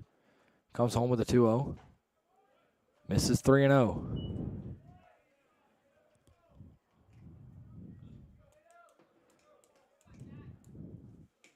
3-0 delivery. In there for strike 1. Jennings trying to reach for the first time. On deck is Luke Morton, who has reached base both times he's come to the plate. That one high and tight, ball 4. Nados have a runner on with 1 away here in the bottom of the 6th. And it's Morton coming up. Sawyer behind him. Morty hopefully starting to get it going and kind of breaking out of his slide that he has had recently.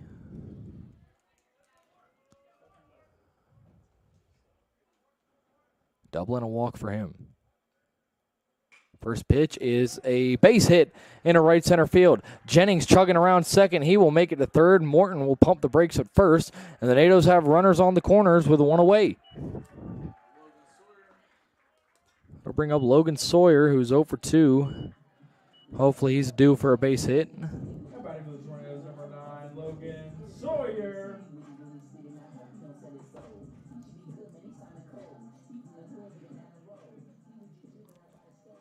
Sawyer stepping in here. He is grounded out and popped out in 2 tries. And McIntosh, some kind of confusion here, yelling something towards either his catcher or to the umpire. Takes a look back at first. Nearly gets Morton again. Morton got picked off already once over at first and almost got a second time there. McIntosh comes home and Sawyer fouls one out of play.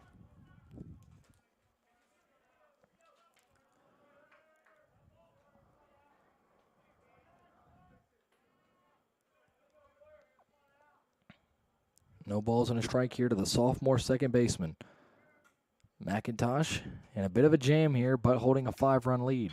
Sawyer hits one in the air, left field, going back on it and making the catch is Barefoot. Jennings will come home to score. There's the 4th Tornado run at the cost of out number 2. A sacrifice fly for Logan Sawyer. That makes it 8-4. Nado's being doubled up right now. Morton on first, and it'll bring up Lucas Granada. Lucas has reached all 3 times, a single with 2 hit-by pitches. Trying to keep that trend going here. Maybe not the hit-by pitch part. Did not take kindly to the last time, although he realized it was not intentional. Lucas takes strike 1 there. On deck is CP Pyle. Pyle over 3 in that 2 spot today.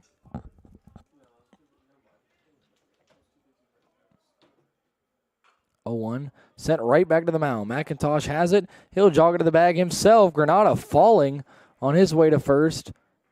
And with some words, over to the William Pease dugout. He is not happy.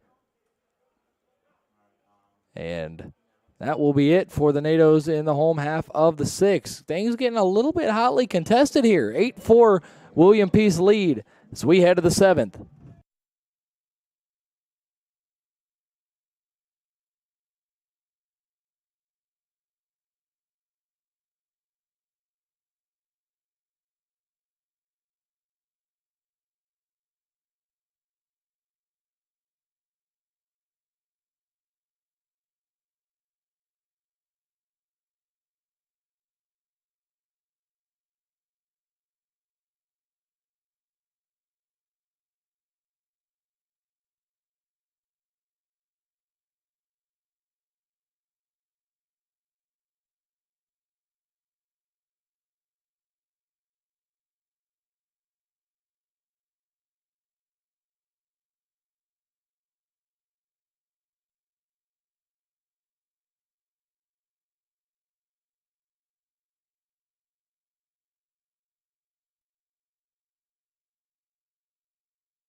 Seventh inning here at Gilcone Field. NATO's trailing at 8-4. Some work to do and trying to hold William Peace where they're at as Cam Barefoot steps into the box.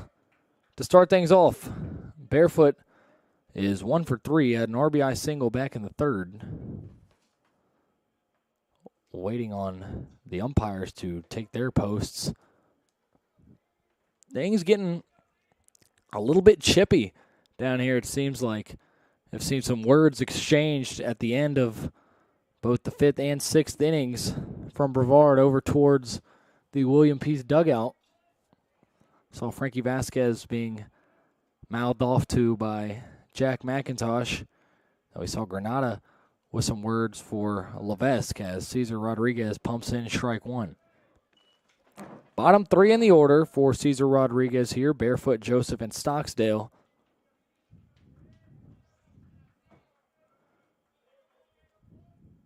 0-1 misses high.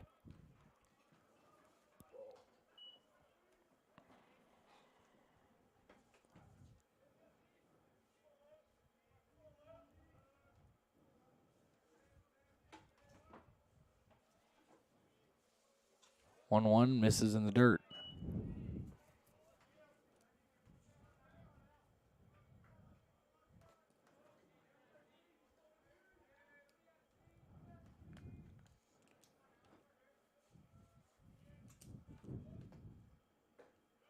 That one misses, 3-1. So an update on the standings. NATO's now a game and a half up on Greensboro, sitting at 9-6 in the conference. Greensboro sitting at 10-8. Their series already wrapped up for the weekend. That one hit in the air left field. It is going to drop in foul ground about 330 feet down the line. But so regardless, if the NATOs drop this one, they'll be up a game on Greensboro. And God forbid, if they were to drop both, they would be up half a game heading into tomorrow's contest against the Pacers. And then, regardless, it'll all come down to the results next weekend with the NATOs heading to Mary Baldwin and Greensboro heading to North Carolina Wesleyan. Payoff pitch misses high, so a leadoff walk for Cam Barefoot.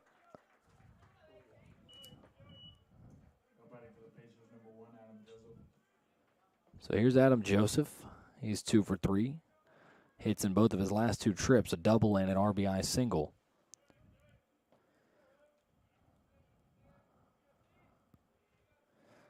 Both innings, Rodriguez has put the leadoff man aboard, hit by a pitch in the 6th, and now a walk here in the 7th. Big whiff there on a curve.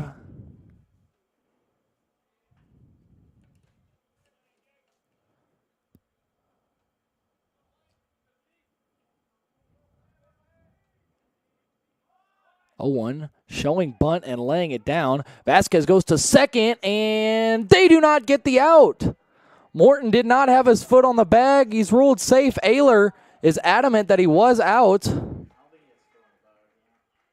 Morton's foot was not on the base, so the Natos do not get anything there. A risky play there by Vasquez, but you can't blame him. It was Morton, who did not have his foot on the bag. I think Vasquez a little bit disappointed with Morton, but now Coach Victory wants to come in, have a chat with the field umpire, at least plead his case. Natos have just messed up a couple of fundamental things in this one. And part of the reason you see them trailing by 4 here in the later stages.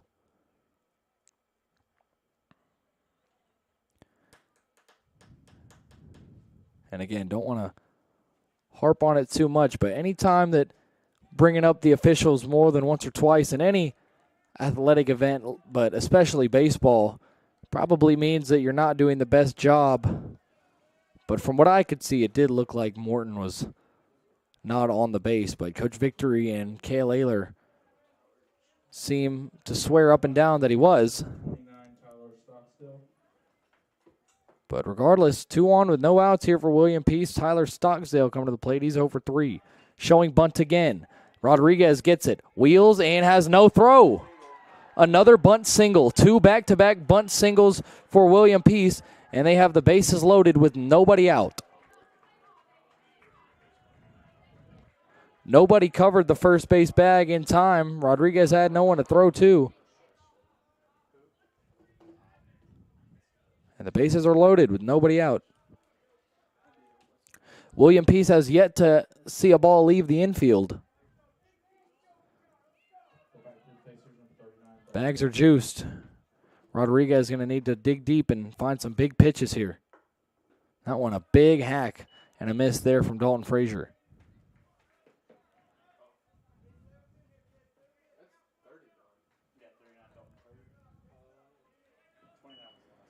Frazier 1 for 3. He's reached twice. Rodriguez, the 0-1. In the dirt, it's going to get to the backstop. A run will score. 9-4, and William Peace immediately gets the run back that the Natos scored.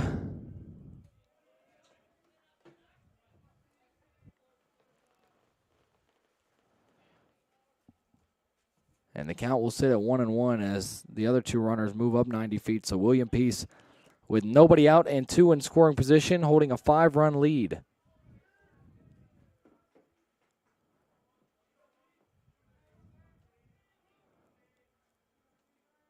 One. In the dirt again, this time stopped by Jennings, 2-1.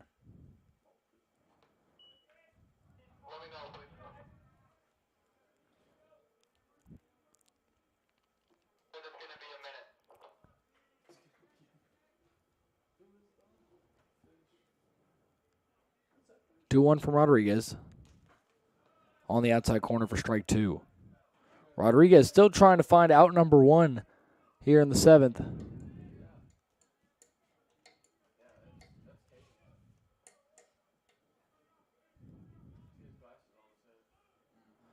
Two is tapped and foul.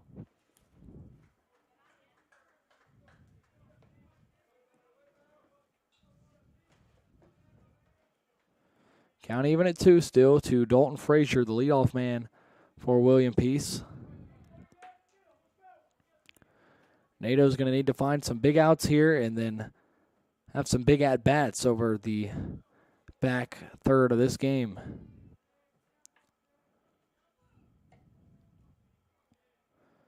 Two. Fouled off the hands, and we'll do it again.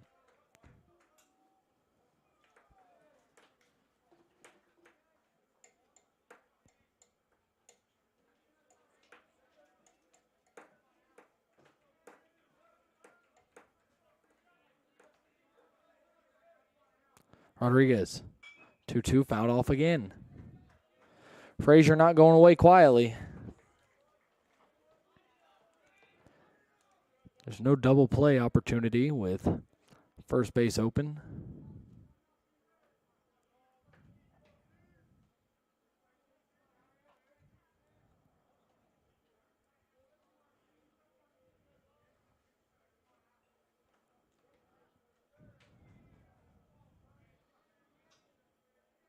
Rodriguez.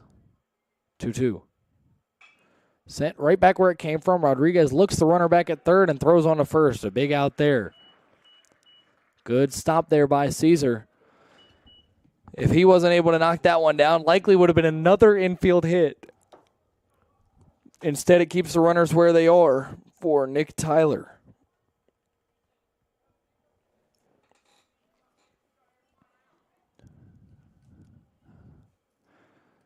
Tyler is 2 for 4, a triple and a single, along with a ground out and a strikeout swinging.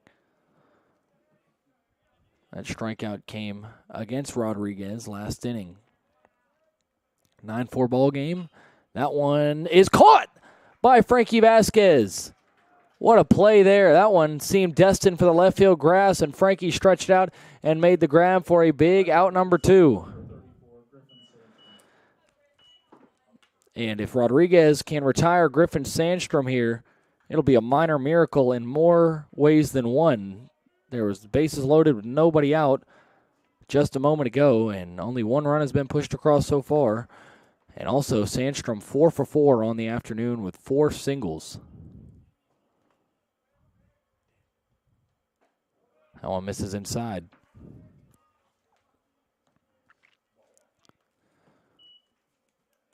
Sandstrom, the first baseman and 3-hole hitter for the Pacers, has been very conducive to what they have been doing on offense. The 1-0 in there for a strike.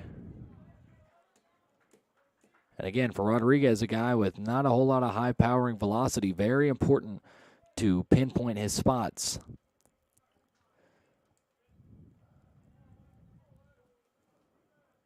1-1. Chopped, foul down the third base line. Rodriguez a strike away from getting out of this thing with just 1 run allowed.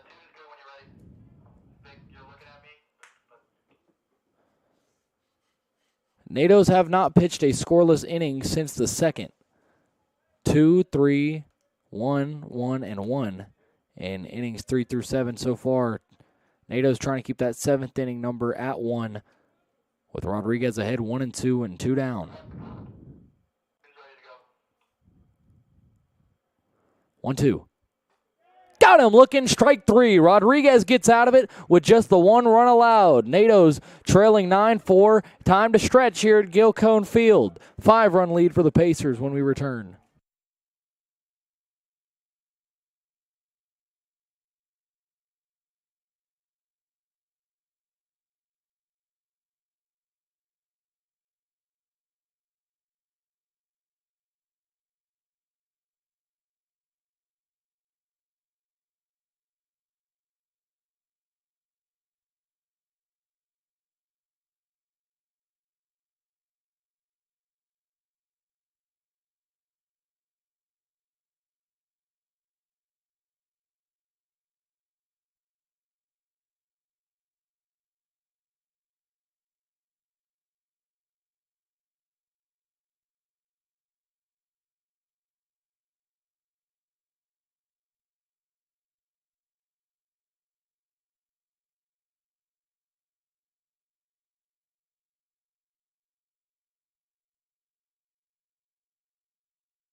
Home half of the 7th here, CP Pyle getting things started, and he takes a breaking ball for strike 1. McIntosh still out there for his 7th inning of work.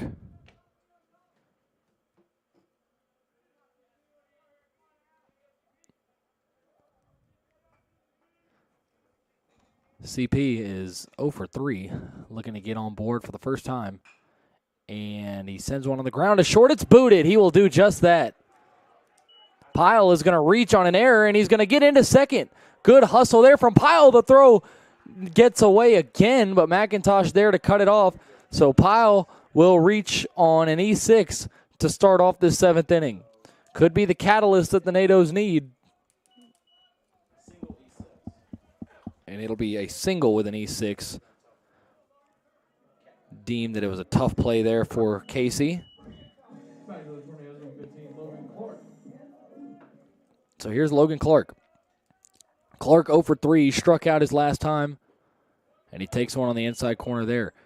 NATOs need to at least push a couple runs across here in the 7th, probably to have a fighter's chance heading into the final 2 frames. Still yet to get into William Peace's bullpen. 0-1, lifted in the air, left center field. Going back on it and making the grab is Barefoot for out number 1. Pyle is going to tag, and he will make it to third. Heads up play there by CP Pyle, testing the arm of Cam Barefoot. So here's Cale Ayler. Cale 1 for 3. Couple of line outs and a double, and we'll see if we get a pitching change here or not. McIntosh. See if he gets the ball taken from him. He will. That's going to be the end of the day for McIntosh. Coming in will be number 9, Dylan Hill. So Hill will replace McIntosh after 6 1/3 of 4-run ball. We will step aside for just a moment and return after Hill completes his warm-up. 9-4, NATO's trailing it.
New pitcher in for William Peace is Dylan Hill. Taking a look at Hill, he's a senior, 6'2", out of Yorktown, Virginia.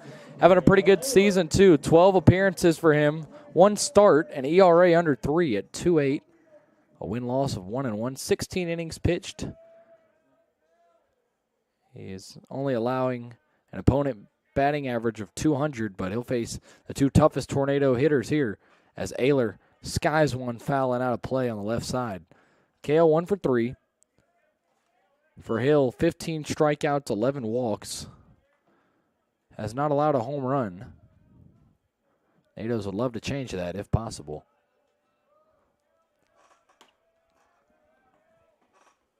0-1. Cale takes low and inside. Crucial for Ayler to at least get one in the air here to score CP Pyle. You do not want to leave this runner at third. 1-1. Ayler does just that. Skies it to left field. Pyle ready to tag. Barefoot under it. Makes the grab. And this throw will have no chance. CP Pyle comes across to score. It's a sacrifice fly for Ayler, and the NATOs are back down 4. 9-5 the tally with the bases empty and 2 down for Frankie Vasquez. So CP Pyle, some heads-up base running, is able to steal a run for the NATOs.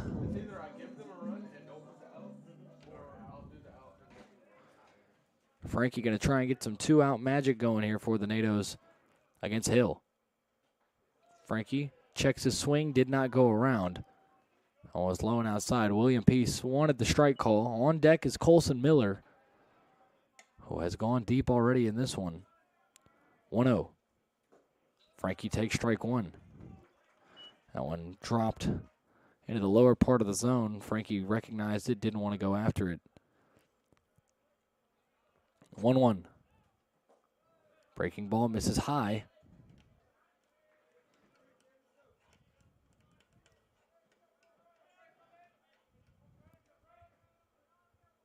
Two balls and a strike here to Frankie Vasquez. Frankie 1 for 3. That one misses outside, 3-1. 9 runs, 15 hits, 2 errors for the Pacers, 5 runs, 7 hits, and 1 blemish for the NATOs. 3-1. Frankie ropes into left field. We'll see if he gets extra bases. He will not. It's cut off by Barefoot. A good play there in left field. 2-out single for Vasquez. His second base hit. And now here's Miller.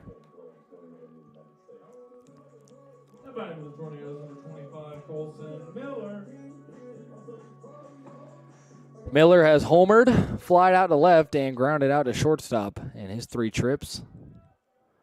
Looking to keep the line moving here with number 4. First pitch misses outside.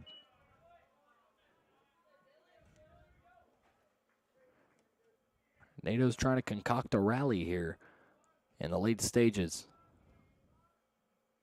That one in the dirt, 2-0.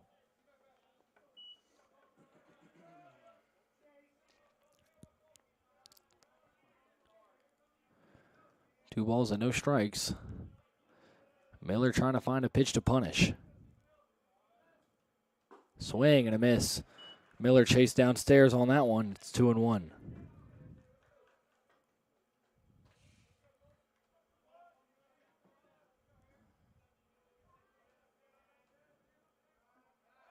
Throw over to first. Frankie's in there without a dive.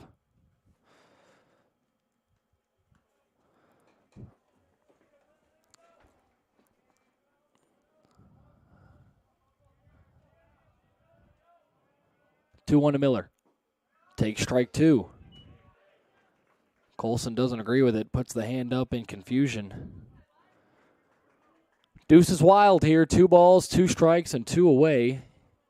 In the bottom of the 7th, Colson Miller trying to keep this one going with Frankie Vasquez over on first in a 9-5 ball game. Hill, another throw over to first, nearly airmailed over the first baseman, Sandstrom.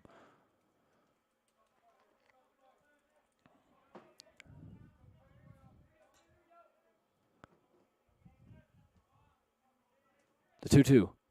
Swing and a miss. Good pitch there by Hill to get Miller. Comes from behind to get him. And that's out number 3. The NATOs do push a run across on a couple of base hits, and they trail at 9-5 as we head to the 8th inning here at Gilcone Field.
Top of the 8th inning here, Alex Levesque will be the first batter for Cesar Rodriguez as he continues his afternoon, his 3rd inning of work coming here. Levesque is 1 for 4. That one hit came his last at bat with an RBI single in the 6th.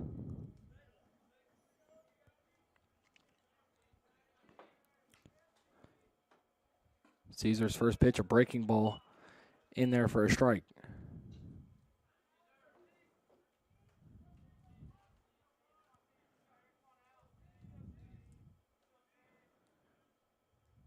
Oh, 1 misses outside.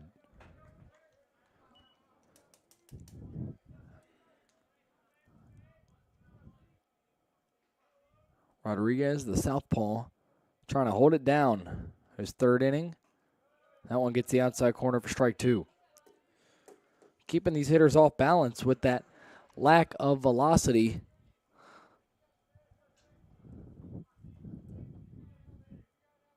One, two. In the air. Right field. Pyle chasing after it. He will not get there. It's off the wall. Heading into second and stopping there will be Levesque. He was about a foot away from a solo homer. He'll have to settle for a leadoff double. That's Levesque's second base hit. And it'll bring up Nick Tubolino. Coach Victory going to let Rodriguez work for now, although we do have some action in the bullpen.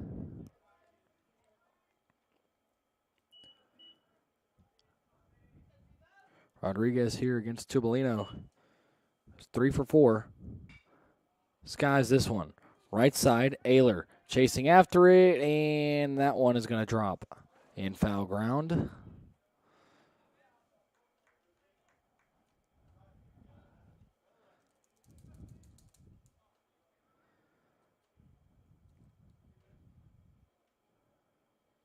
Tubolino behind 0-1 now after that long foul ball.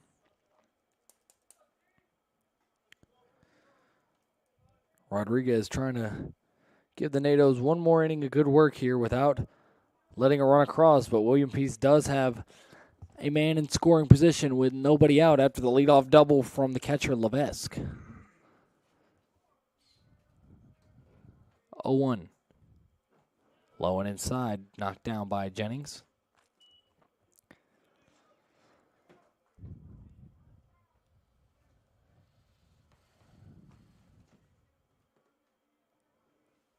Ball and a strike. Rodriguez kicks and comes home. That one set on the ground. Vasquez has it. Looks the runner back. Now throws to first for out number 1. Tubolino retired for the second time in 5 at-bats. There's Jake Casey. He's 0 for 3. He walked in the first inning. Since then, a couple of strikeouts and a lineout.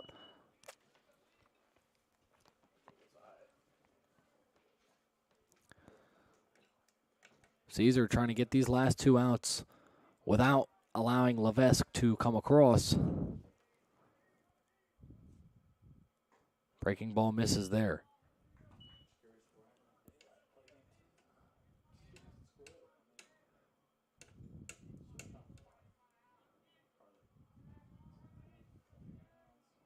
The 1-0 coming here from the lefty.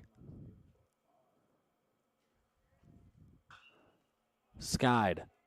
Left side of the infield. Frankie camps out underneath it. Squeezes it for out number 2. So 2 away after the leadoff double. And it'll bring up Cam Barefoot. Barefoot 1 for 3. He walked last time up to start the 7th. RBI single for him in the 3rd as well.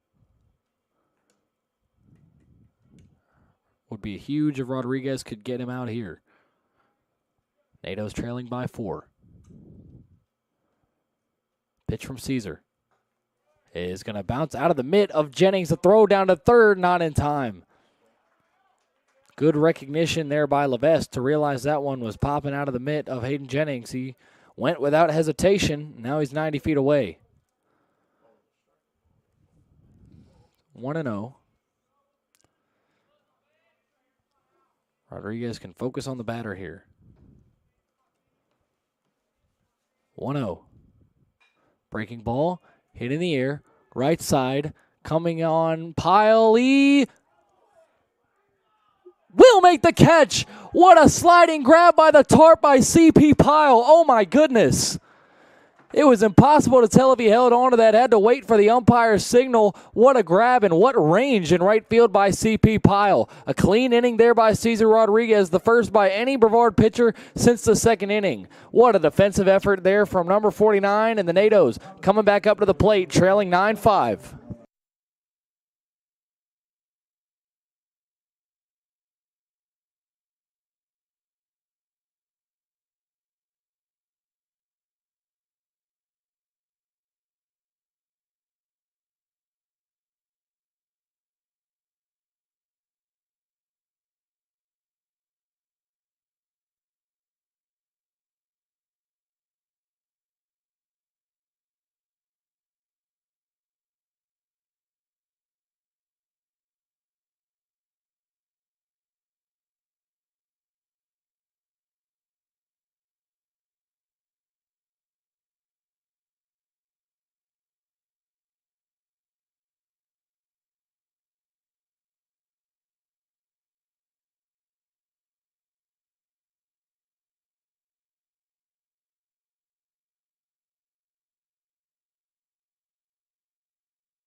Home half of the eighth, NATOs, after a clean top half of the inning, looking to cut into this score a little bit more. Hayden Jennings, Luke Morton, and Logan Sawyer, the three due up here against Dylan Hill, who's been a tough guy to hit all season for the Pacers.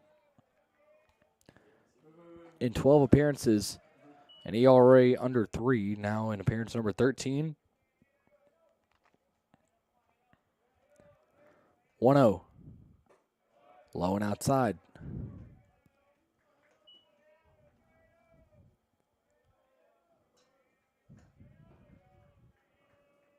2-0 to Jennings.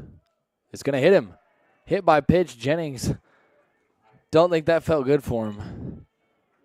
But he does get aboard.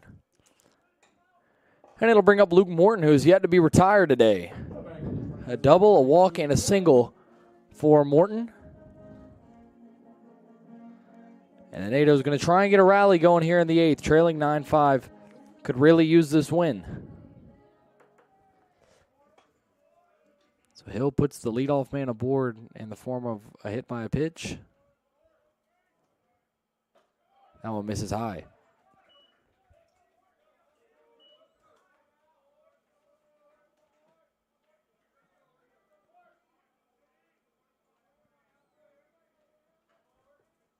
One-0. High and outside. Hill right now struggling to find the zone. And William Peace wants time.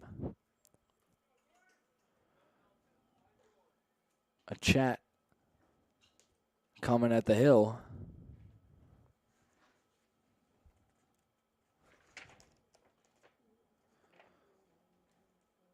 Charlie Long wants to talk things over with his hurler. And how about an interesting nugget that we pulled at the beginning of the season that is a bit more relevant as we head towards tournament play is that out of all USA South teams, Methodist and North Carolina Wesleyan, 40 combined regular season titles and 11 tournament titles in 88 years. Everybody else, 0 regular season titles, 1 tournament title in 55 years, and that was Greensboro. It's between 6 teams, and Wesleyan looking like they're cruising towards another regular season title at least. We saw an arm heading into that William Peace bullpen as Morton takes ball 3. That was number 35, Jarrett Hall, a junior right-hander, scrambling to go warm up. And Luke Morton is ahead 3-0 here. And now a balk. A balk is called. Jennings was on his way to second, and now they're going to revoke that call. They're going to say that Morton called time. So Jennings will head back to first, and depending on this next pitch, could be heading right back to second. With Morton ahead 3-0.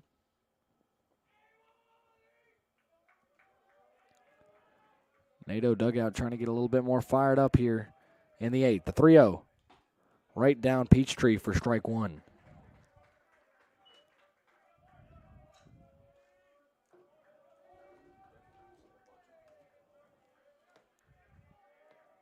(3-1) from Hill. In there for strike two. Morton was ready to toss the bat and walk to first. Looked a little bit low, but now the count is run full. Hill trying to get a big first out here. Morton trying to become the second man aboard here in the 8th with nobody out. Payoff pitch. Off the hands. Jam shot. Over to second, and it's booted. Morton's going to reach on an E4. That one was a bit of an awkward roller. Joseph kind of had to wait on it, and he was not able to corral it. So an error, and now 2 on with nobody out for Logan Sawyer. If Sawyer can get on, it's absolutely huge with the top of the order looming.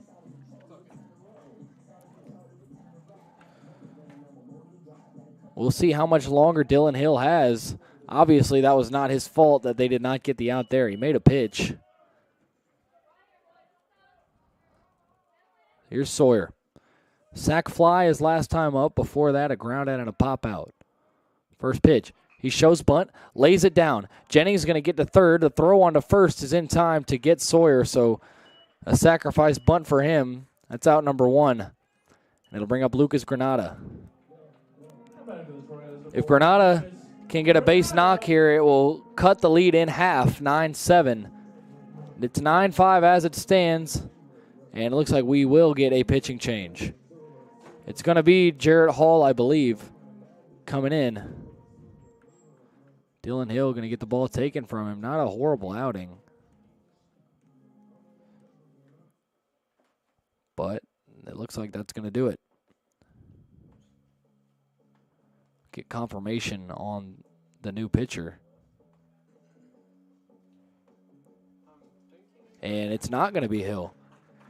It's going to be Ethan Hummel. It looks like a freshman lefty.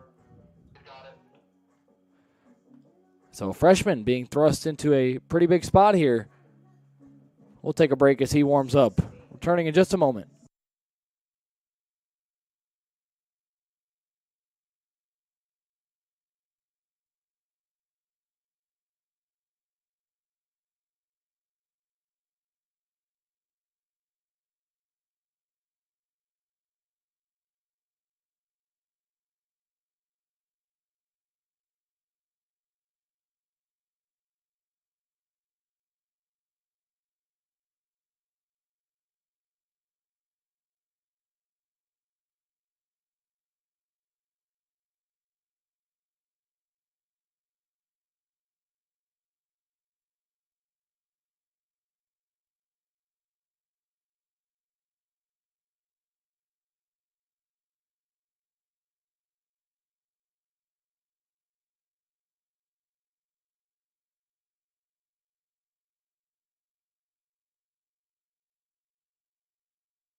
New pitcher in for William Peace is a freshman lefty, Ethan Hummel, out of Castleberry, Florida, Orangewood Christian School. And for him, only 5 appearances, an ERA just north of 5. He's got an 0-1 record, 1 start, 5 hits, 6 runs, only 4 of them earned, 5 walks, and 5 strikeouts. An opponent batting average of only .217, though, and he'll face the top of the NATO order, Lucas Granada. Lucas, 1 for 2. First pitch he sees is just left of the third base bag. He stroked that one, but a foul ball.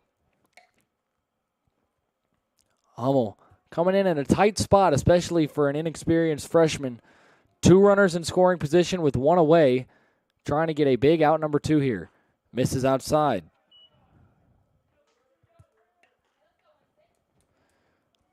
Granada trying to cut the lead in half here. 9-5 ball game in the home half of the 8th.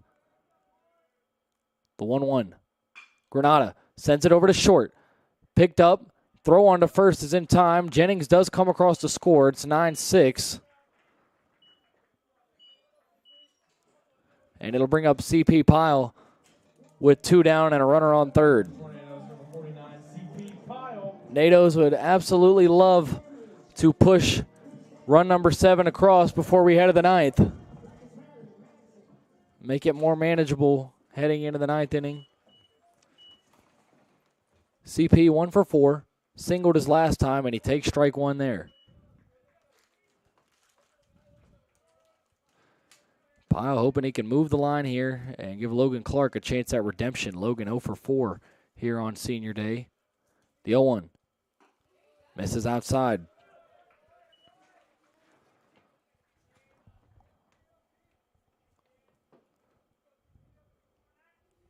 The lefty, Hummel, comes set, now fires.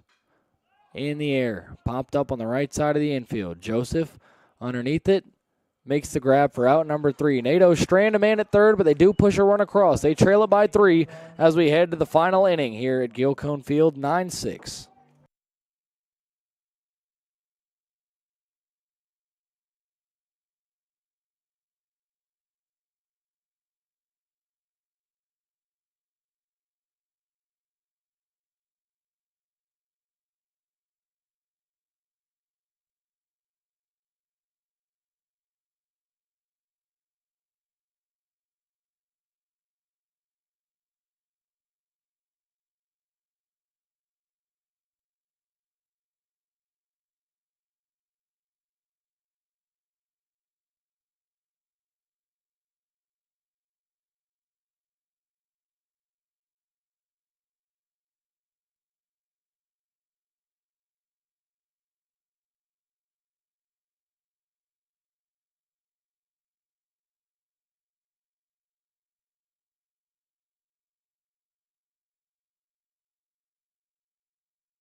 Ninth inning time here at Gilcone Field. NATO's trailing at 9-6.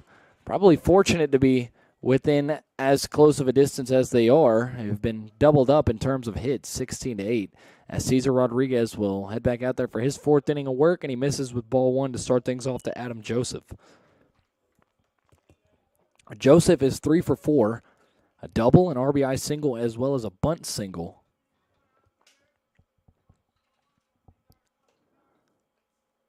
1-0. Breaking ball in there for a strike.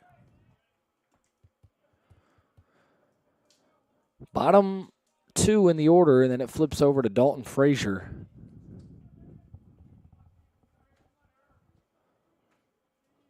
One. In there for strike 2.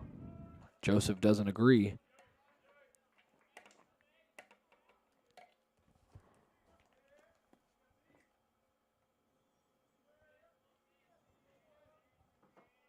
Ball and 2 strikes. Rodriguez ahead here. The pitch. Misses way inside. 2-2.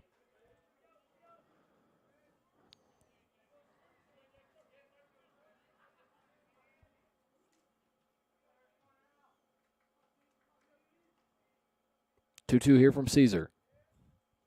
Breaking ball misses outside.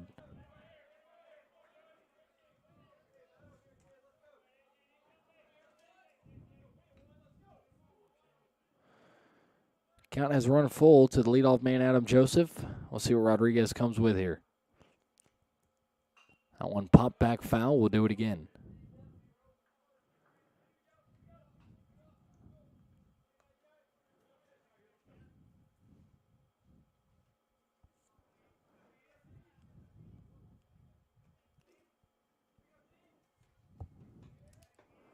Another payoff pitch coming here from the southpaw. And it's fouled off down the third base line once again.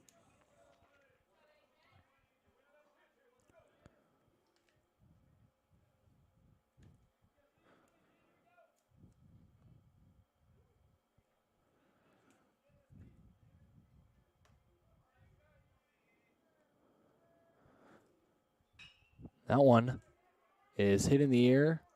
Shallow left field, and Luke Morton has it for out number 1.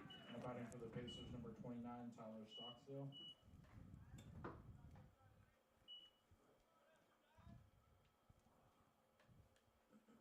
So here's Stocksdale. He's 1 for 4. His one hit was a bunt single.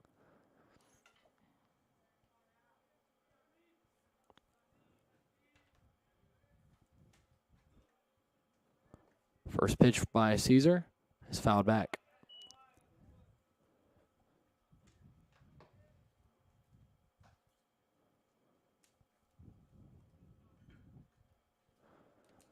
Rodriguez, if he's able to finish this inning, will actually have provided a huge boost to Mike Victory and the coaching staff, saving a lot of arms. Misses inside there 1-1. If he's able to carry each of the last 4 innings of this one on his own shoulders.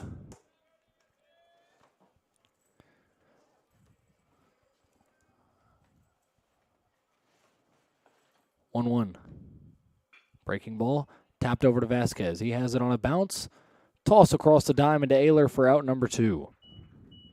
Now batting for the Pacers, number 39, Dalton Frazier.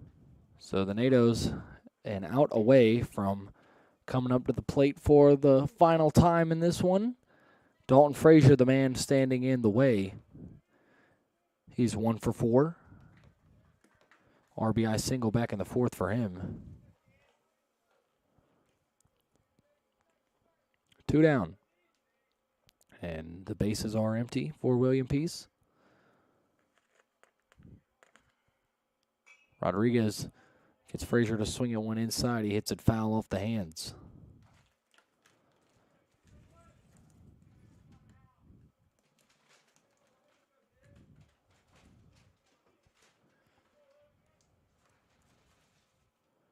Oh, 1 coming here from Caesar. Grounded, left side, foul just to the left of the line. Frankie was coming up ready to fire. Instead, it's strike 2.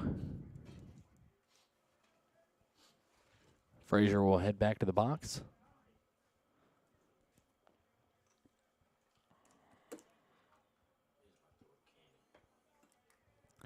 So Rodriguez ahead, 0-2 here on Frazier, trying to put him away and get the NATO bats up for the final time here.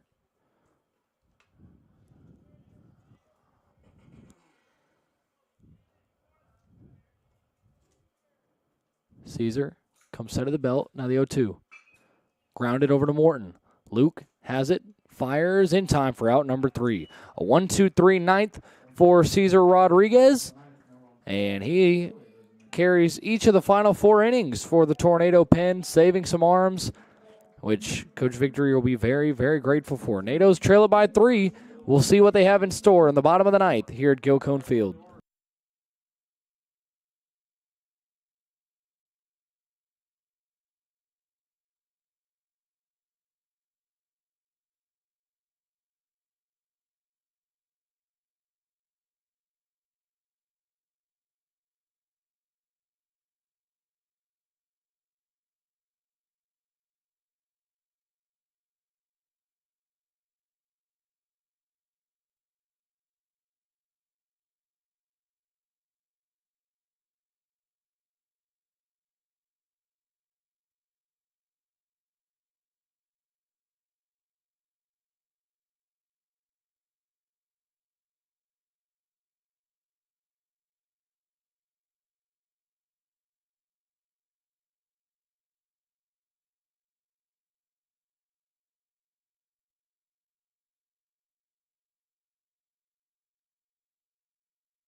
Home half of the ninth. NATO's trailing it by 3, looking for some magic here.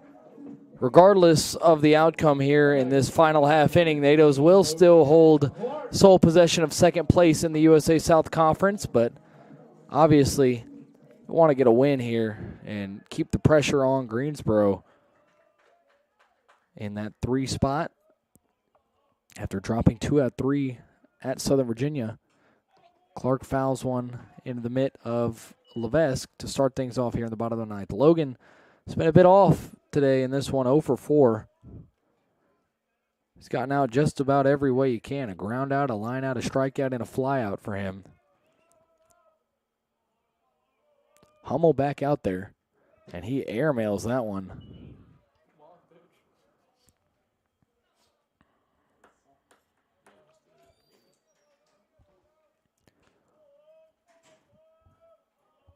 Ball and a strike.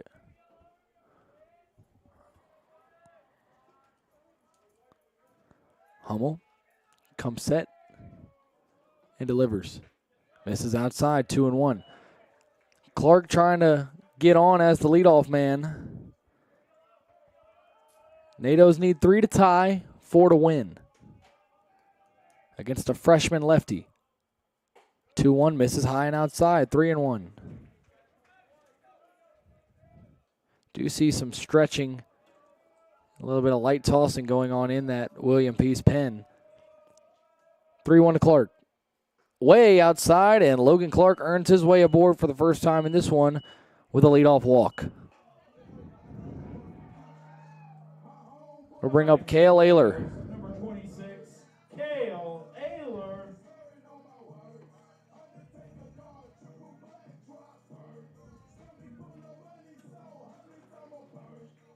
9-6 ball game. Ayler going to try and get aboard and let Frankie Vasquez represent the game-tying run if he does. First pitch in the lefty-lefty battle is a big cut and a foul.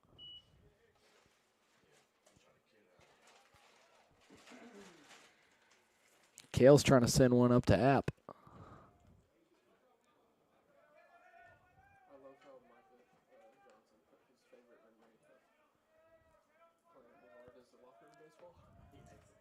No balls and a strike, the pitch. Ayler takes strike 2 on the inside corner. And, of course, Frankie Vasquez on deck. Colson Miller in the hole, who has shown some really big power over the last 2 weeks. The 0-2. Way outside. Cale lays off.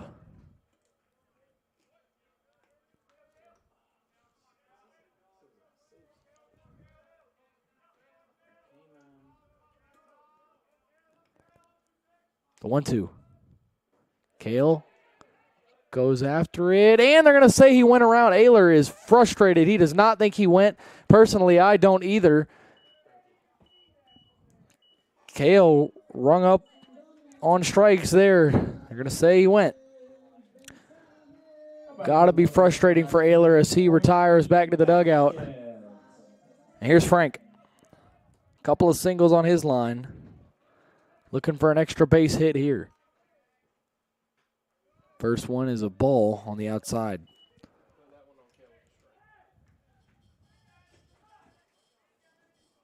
And now umpire, some more frustration with that Tornado dugout.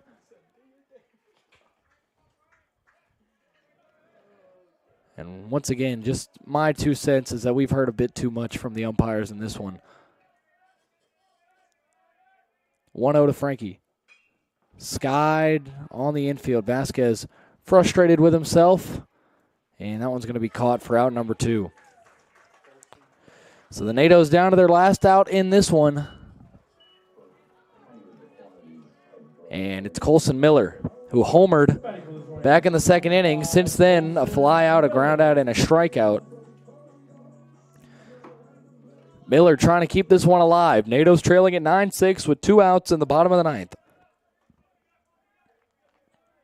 Hummel trying to record out number 3, the freshman out there for the Pacers. Miller takes ball 1 outside.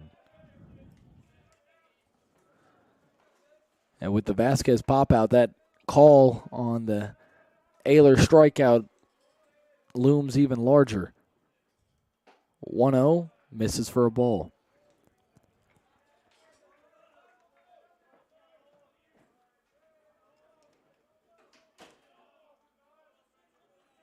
Two 0 to Miller. On the inside corner, strike one. The way inside corner.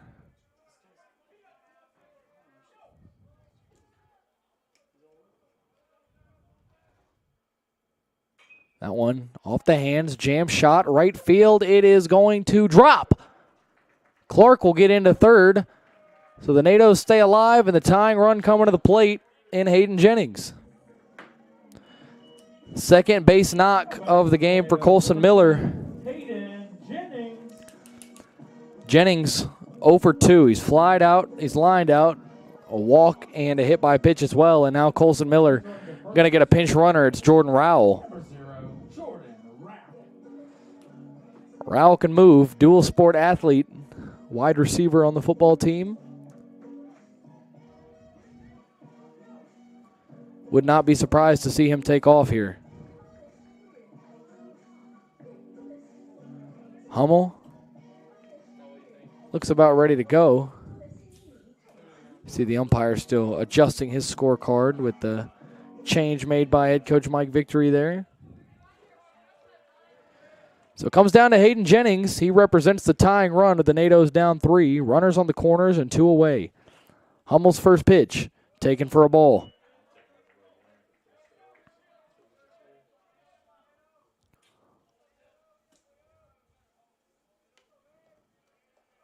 One 0. Misses way outside, 2-0. Hummel frustrated.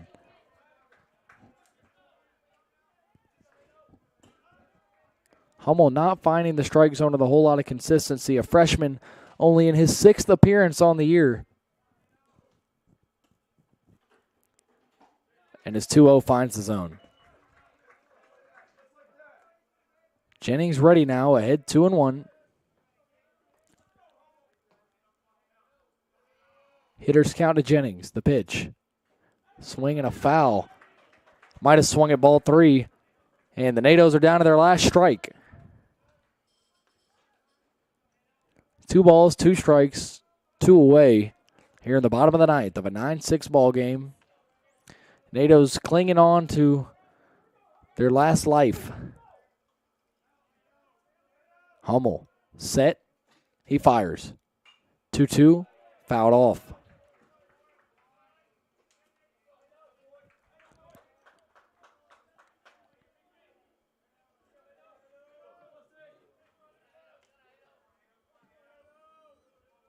Hummel.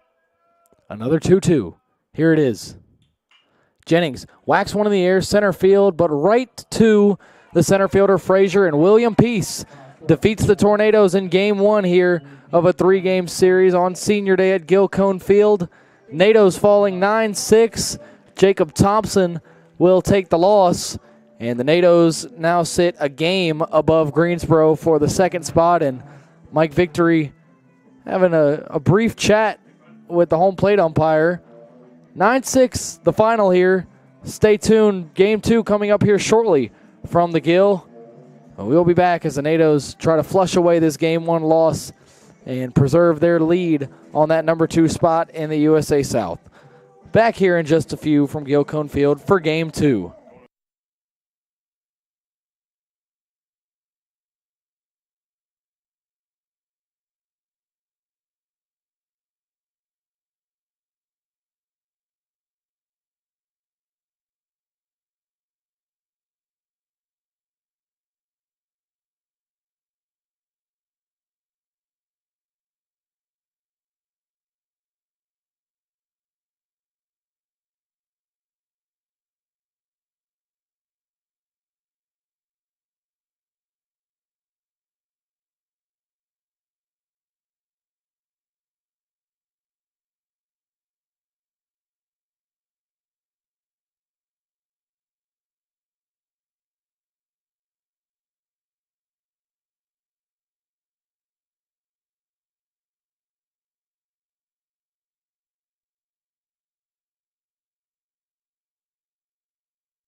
Welcome back to Gilcone Field, ladies and gentlemen. Game 2 between the William Peace Pacers and the Brevard College Tornadoes. Tornadoes dropping game 1, 9-6, looking to bounce back here as they currently hold a 1-game lead over Greensboro for the number 2 spot in the USA South Conference. And all of a sudden, the USA South outside of North Carolina Wesleyan is really tightly packed. BC sitting at 9-7 in the conference. Greensboro sitting at 10-8.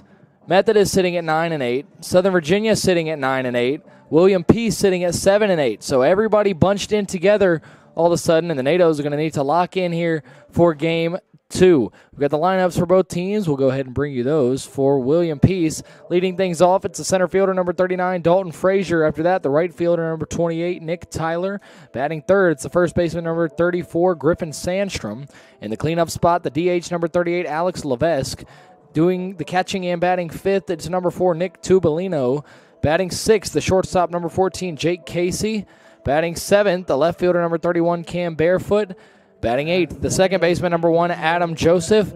And batting ninth, playing third base, number 29, Tyler Stocksdale. On the mound for William Peace will be number 20, Ryan Manning, a 6'2 freshman. Manning with an ERA of 7.29, 6 appearances for him, 2 starts, 16 strikeouts, and 8 walks. Now for the Tornadoes. Leading things off, it's the left fielder, number 1, Lucas Granada, followed up by the right fielder, number 49, CP Pyle. Batting third, the center fielder, number 15, Logan Clark. Cleanup, it's the first baseman, number 26, Cale Ayler in his normal spot. Right behind him, number 19, the third baseman, Frankie Vasquez. After that, the designated hitter, number 25, Colson Miller. Kenny Pridmore doing the catching here in game 2. Hayden Jennings had it in game 1. Batting eighth is the shortstop, number 3, Luke Morton. And then in the ninth spot, the second baseman, number 9, Logan Sawyer. On the mound for the NATOs is senior Cameron Cook. Cook 2-1, 4 starts for him, 9 total appearances. An ERA just north of 6, 23 strikeouts, 15 walks for him. And a really big start here on senior day for Cook, trying to split the first 2 against the Pacers prior to game 3 tomorrow. Left to right across the diamond, Frankie Vasquez at third, Luke Morton at short, Logan Sawyer at second, Cale Ayler at first.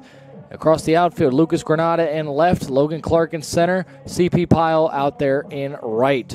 Cook doing the pitching, Kenny Pridmore behind the dish as Cameron Cook completes his warm-ups.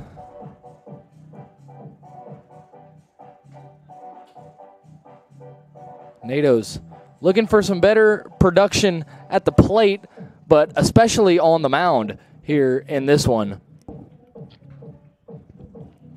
Cameron Cook here on senior day trying to right the ship and split the first 2 of the series between the Pacers and the NATOs.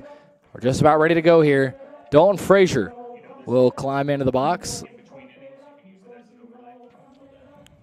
Frazier in game 1 of the series went 1 for 5, had an RBI single.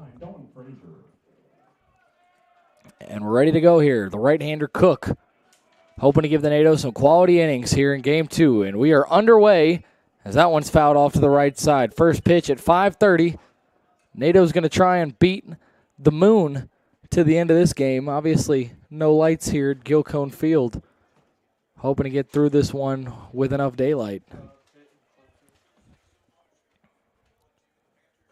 0-1 misses. And there was 25 combined hits between the 2 teams in game 1, 16 for William Peace, 9 for Brevard. So if that pace is slowed, we should be good. 1-1 from Cook. Swing and a miss. Way out in front of that one. Waving at it was Frazier.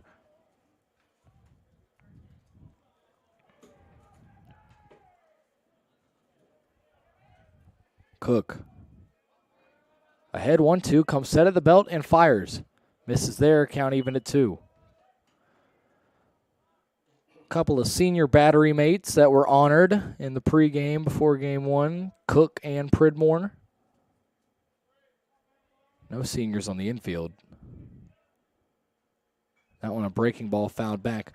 1 out in center, but still a lot of this core is going to be back next year. And, of course, NATO's right in the midst of a run trying to clinch a home game in the tournament, but just looking ahead to next year, we'll have likely a lot of returners, a lot of returning impact players on this squad. 2 balls and 2 strikes. Cook again. That one fouled off. Cook trying to get Frazier to miss, and he will not.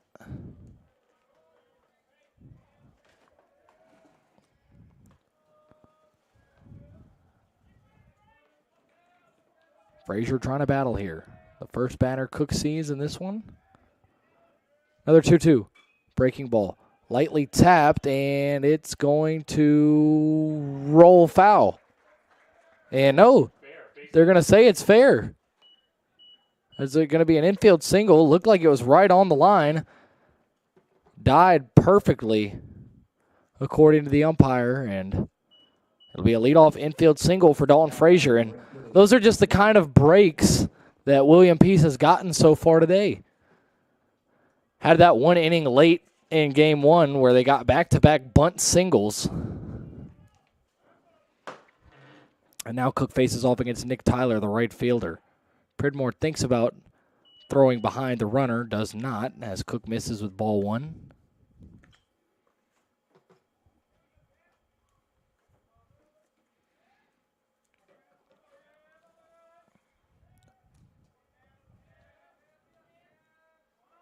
Showing bunt here is Tyler. Pulls back and sends one right over to Cook. He throws to second and will get the out for 1 to throw over to first. Not in time. It looked like it was a line out to Cook. Apparently not. It was a ricochet right off of the grass into Cook's mid. It looked like a liner off the bat, but instead they just get the lead runner. Fielder's choice there. 1-6. So that'll be out number 1, and here is Griffin Sandstrom. Sandstrom went 4 for 5 in game 1, and now he bounces a tailor-made double play ball. Sawyer, Morton on to first in time. 4-6-3 on the twin killing, and the Pacers go down in order in the first. A good start for Cameron Cook. Nato bats coming up to the plate. Granada, Pyle, and Clark in game 2.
Home half of the first. Lucas Granada lead things off for the Natos after a scoreless top half thrown by Cameron Cook.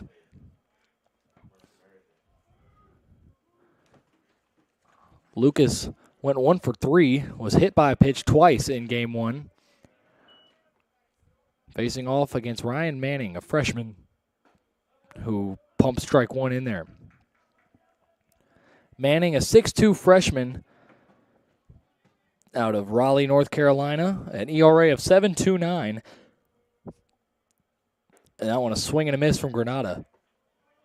Manning, with that high ERA, 6 appearances, 2 starts, but in his last start against Southern Virginia, 5 innings pitched, 5 hits, just 1 run with 2 walks and 4 strikeouts. And now an 0-2 to Granada. Swing and a miss.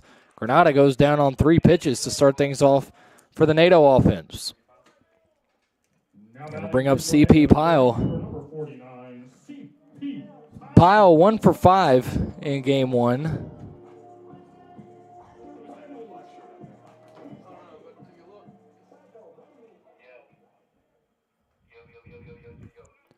One away. That one way outside. It's going to skip all the way to the backstop for ball 1 to CP Pyle.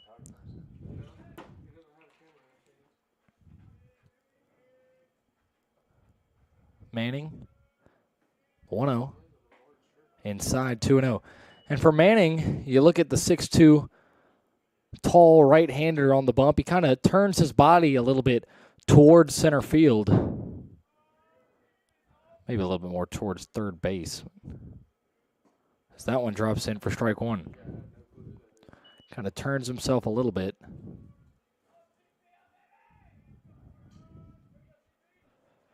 Hitters count here to CP Pyle. 1 away in the bottom of the first, and Pyle sends one through the left side for a base hit. 1 out single for CP Pyle. That'll bring up Logan Clark. Now batting for your Tornadoes, center fielder number 15, Logan Clark.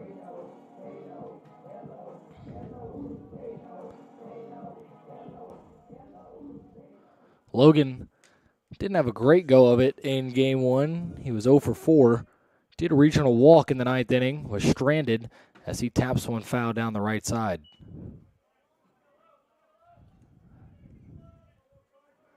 Clark and the NATOs looking for conference victory number 10.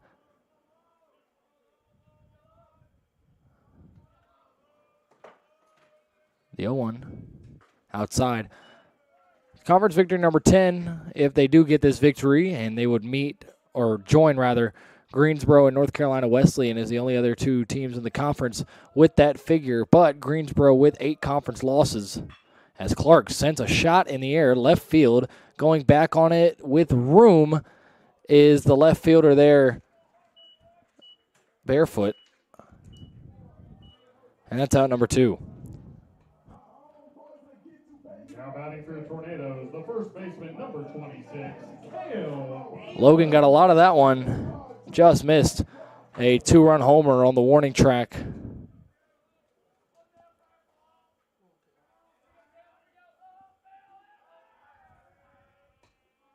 So here's Ayler with 2 away, and CP Pyle over at first. Pyle goes, throw down to second is not in time, and CP falls off the bag, and they're going to call him out. Pyle's slide took him off the bag, and it's going to be a caught stealing. Wasn't able to stay on the base, and it's those little things. Coach Victory trying to plead that the William Peace second baseman, or shortstop rather, Casey, took him off the bag. And the umpire is not going to hear it. He's just going to say that Pyle took himself off the bag. So NATOs go down in order in the first. Scoreless first inning here at Gilcone Field. Back in a moment for the top of the second.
Top of the second, here's Alex Levesque to get things going for William Peace in the second.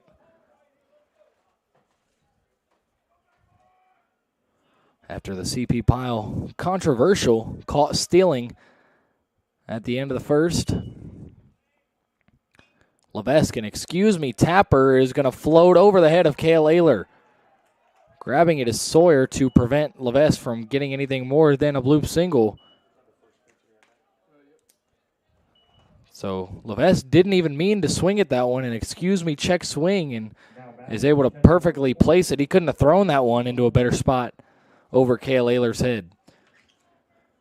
It'll bring up Nick Tubolino. Tubolino was 3 for 5 in game one. All 3 hits came in his first 3 trips, 2 singles and an RBI double.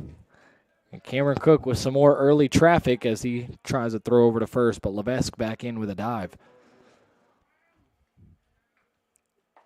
You saw in between innings a group of Tornadoes yelling back and forth with maybe some William Peace players or coaches on the other side.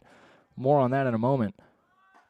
As Pridmore is going to throw behind the runner and nearly got him. Just able to get back in there was Levesque. It was a good thought by Pridmore. We saw a pickoff earlier when Luke Morton was picked off at first, but that was from the pitcher's mound. That would have been impressive if Kenny Pridmore pulled off the Yadier Molina back pick. That one way inside by Cook, 1-1. But those two parties were yelling at each other, and just all that to say, it's already becoming pretty hotly contested between the Pacers and the Tornadoes. No love lost between the two after facing off in the USA South tournament last year, as that one's on the ground. Morton to Sawyer for 1. On to first, a double play. Second time in the first 2 innings that William Peace has been doubled up. And now all of a sudden the bases are clear with 2 outs for Cameron Cook. You love to see that if you're a Tornado fan. The glove work early on, good infield defense, 2 double plays turned already. And with 2 outs, here's Jake Casey.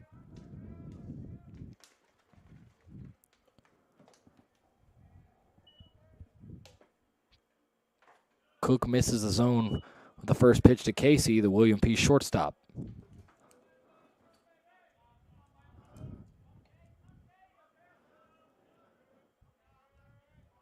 One 0 from Cook. Misses there, 2-0, low and outside.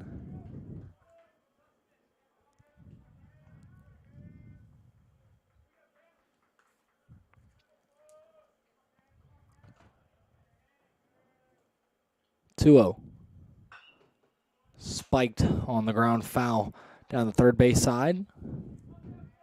Hit that one straight into the ground.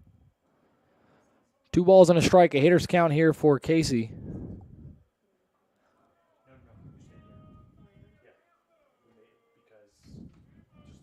Two 1.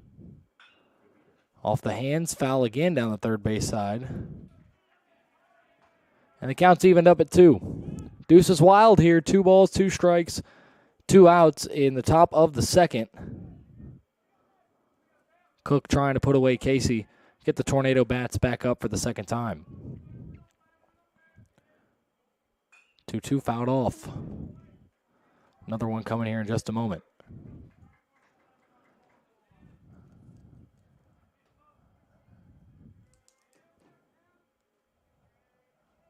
Cook, the right-hander, comes set, looks in, kicks and deals. Breaking ball misses, count runs full.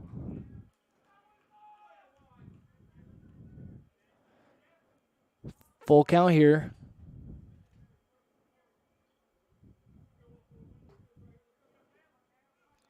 Cook, a payoff pitch.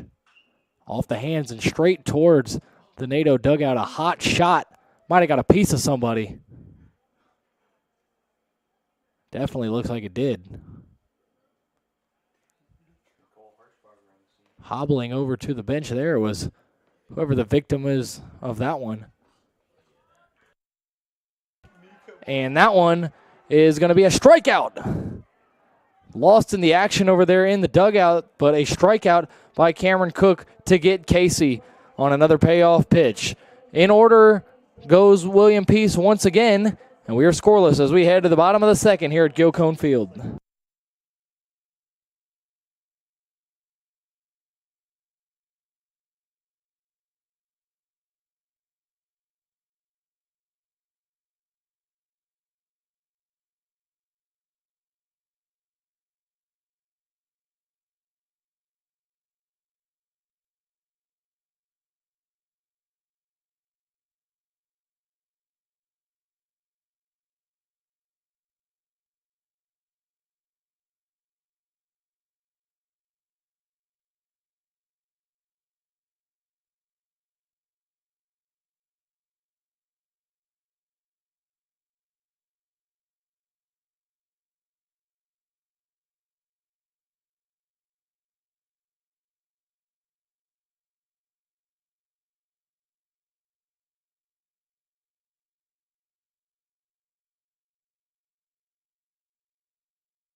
Home half of the second, Ayler, Vasquez, and Miller, the heart of the order, due up for the Nados against the freshman Manning. He retired the Tornadoes in order in the first due to the caught stealing of CP Pyle, where he slid off the bag.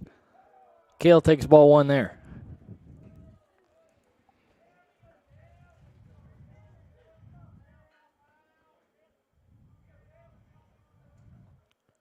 Ayler pops one.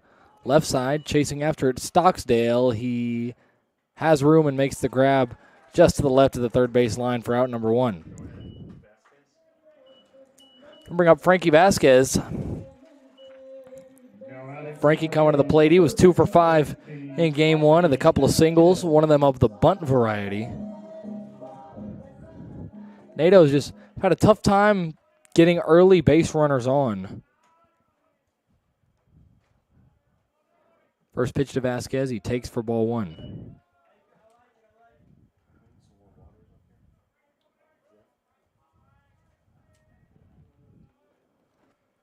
One 0 to Frankie. Takes a strike. We've seen a lot of conversation between Tornado coaches and the umpiring crew here early on, as Frankie waves and misses at a 1-1 there. You saw both Coach Victory and Coach Huckey with some words, not sure how pleasant or unpleasant, for the third base umpire before the bottom half of this inning. 1-2 to Vasquez. Inside, 2-2.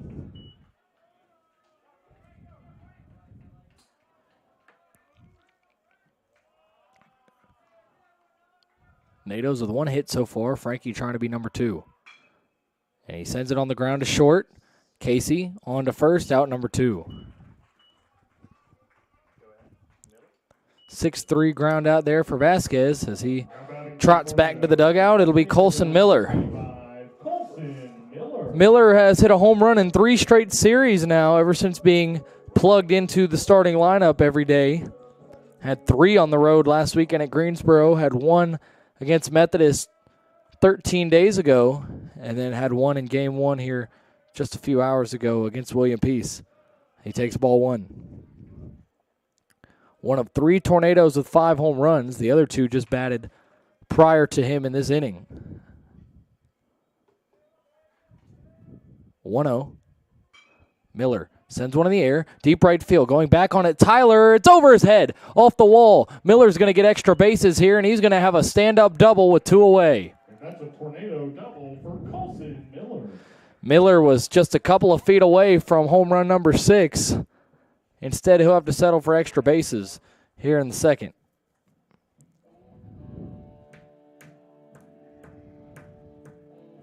batting for your Tornadoes. That'll bring up Kenny Pridmore. Kenny Pridmore.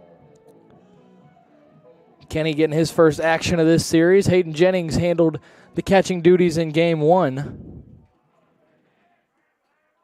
Jennings, the personal catcher of Jacob Thompson. But Pridmore, the more frequent catcher.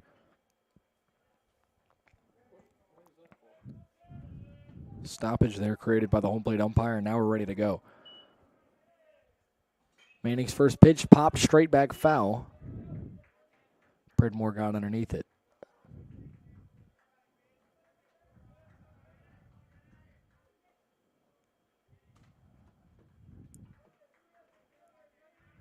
Manning. The 0-1. On the outside corner, strike 2.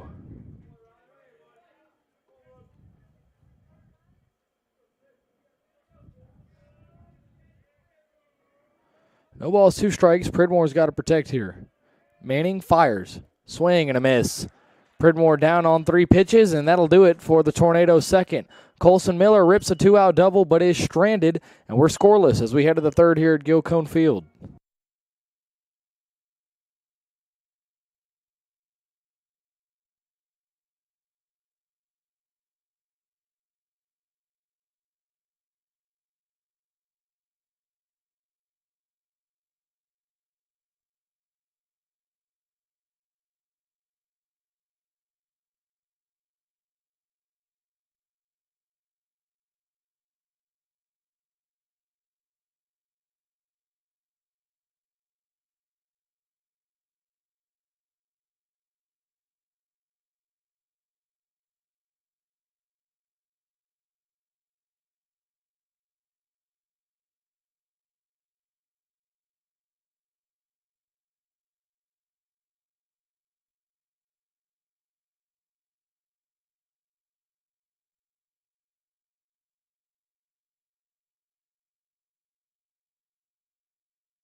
Top of the third here.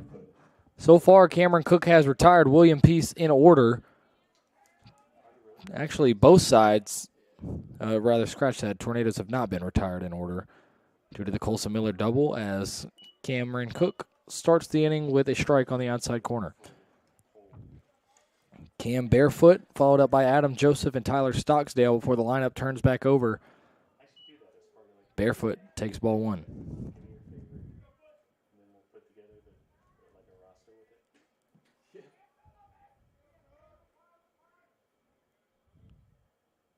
One, and there for strike 2.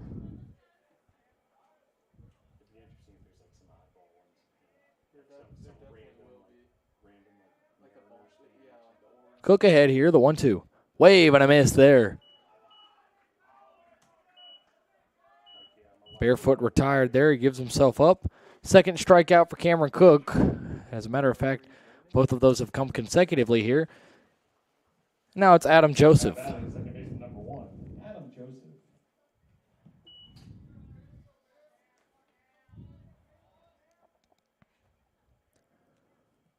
First pitch from Cook is a breaking ball that misses high and inside.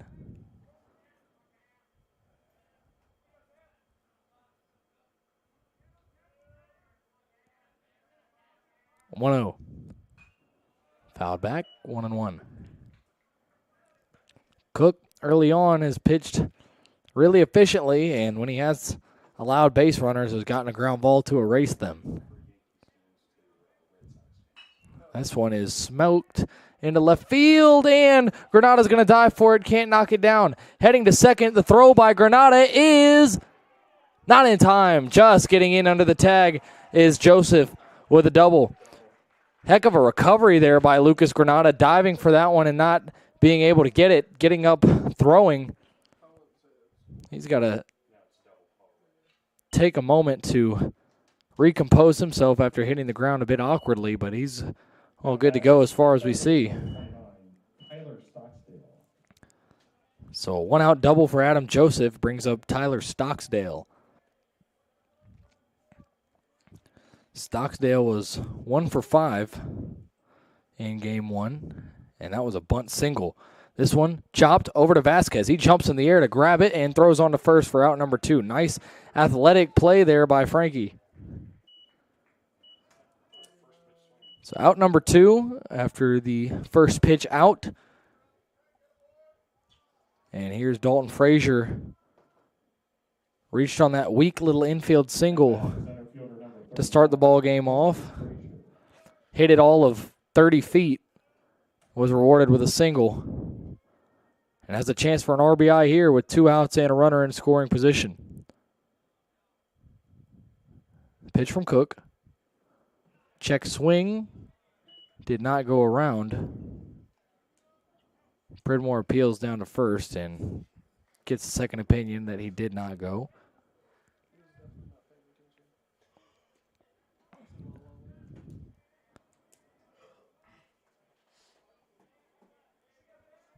Cook takes a look back at second. 1-0. Smoked on the ground. Morton to his left. Gets it on the hop. Throw on to first is in time. What a play by Luke Morton to stick with it. Tough hop. He stayed with it. Got it on to first for out number 3. Another scoreless inning for Cameron Cook. We head to the bottom of the third. No score at Gilcone Field.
Home half of the third, Luke Morton due up to start things off for the NATOs. Morton, Sawyer, and then the top of the lineup, Lucas Granada.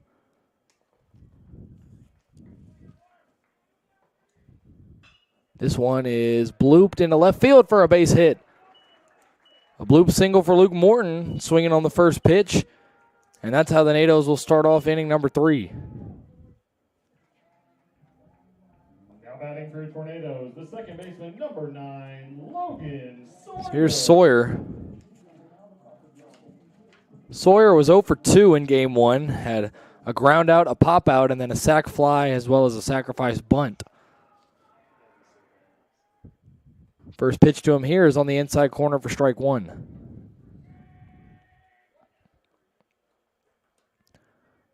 Again, you can kind of feel it in the atmosphere, especially after that USA South tournament loss to the NATOs last week. They are not big fans of this William P. squad. As Sawyer squares up to bunt and fouls it off, he's behind 0-2. And I think the feeling's mutual as well.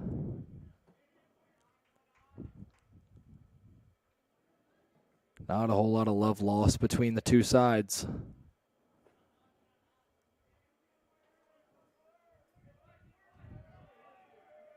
Oh, 2 here to Sawyer. Is going to hit him. Manning frustrated with himself for hitting Sawyer and losing him. He was up 0-2. Lost him there with a hit by pitch. Now the Natos have 2 aboard with nobody out, and Lucas Granada coming to the dish. Now batting for Tornadoes, the left fielder number 1, Lucas Granada. Mike Victory calling something out from the dugout as Lucas Granada digs in.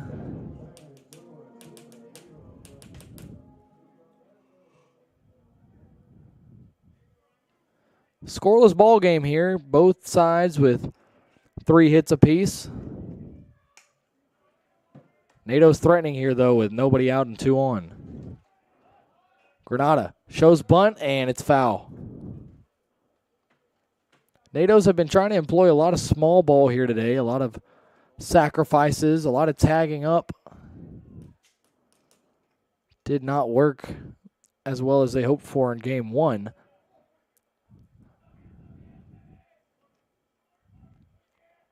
Manning ahead 0-1. Granada shows bunt again. This time he pulls back and takes high.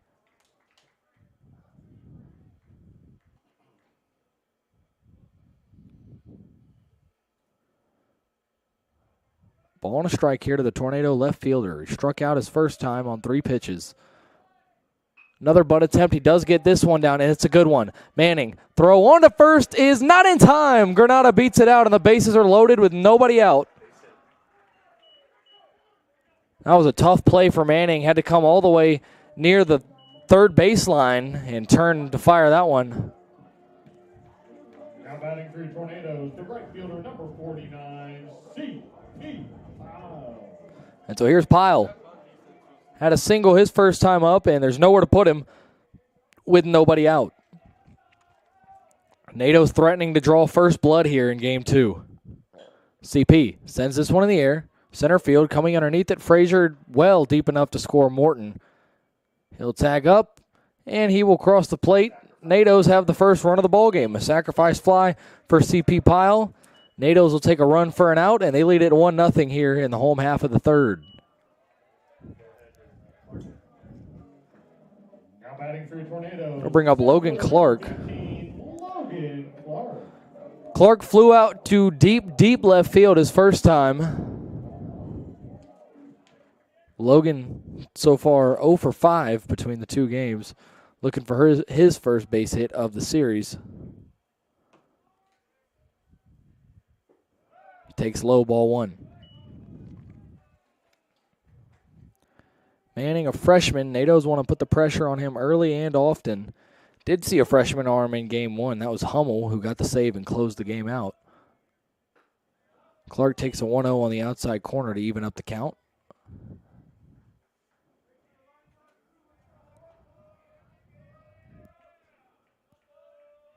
One ball, 1 strike, 1 away. This one in the exact same spot for strike 2. Clark doesn't like that pitch. A lot of room on the right side of the infield. You see Joseph playing really close to the second base bag. Clark thinks about going after an outside pitch, lays off, and the count evens up at 2.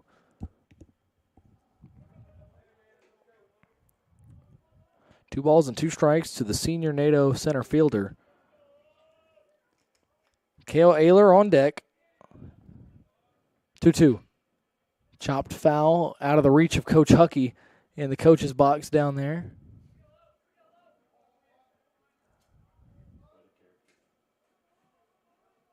Coach Huckey feeling like he had a chance at that one after his pregame Arnold Palmer. Staple of NATO baseball is Coach Huckey coming up here to grab those before each game. Another 2-2. Clark, takes one there. Looked like a good pitch. Manning wanted it. Clark did not. And it's ball 3. Not sure about that one, even as someone with a slight NATO bias. Payoff pitch here from Manning is lifted in the air, left field again. Sawyer going back. We'll see if he tags. Coming in and making the grab is Barefoot. No tag from Sawyer, so there's out number 2. Clark is flying out to left field twice. So 2 away. Runners on first and second now for Cale Ayler. Ayler popped out to third his first time. NATO's now up 1-0 after the sacrifice fly from Pyle.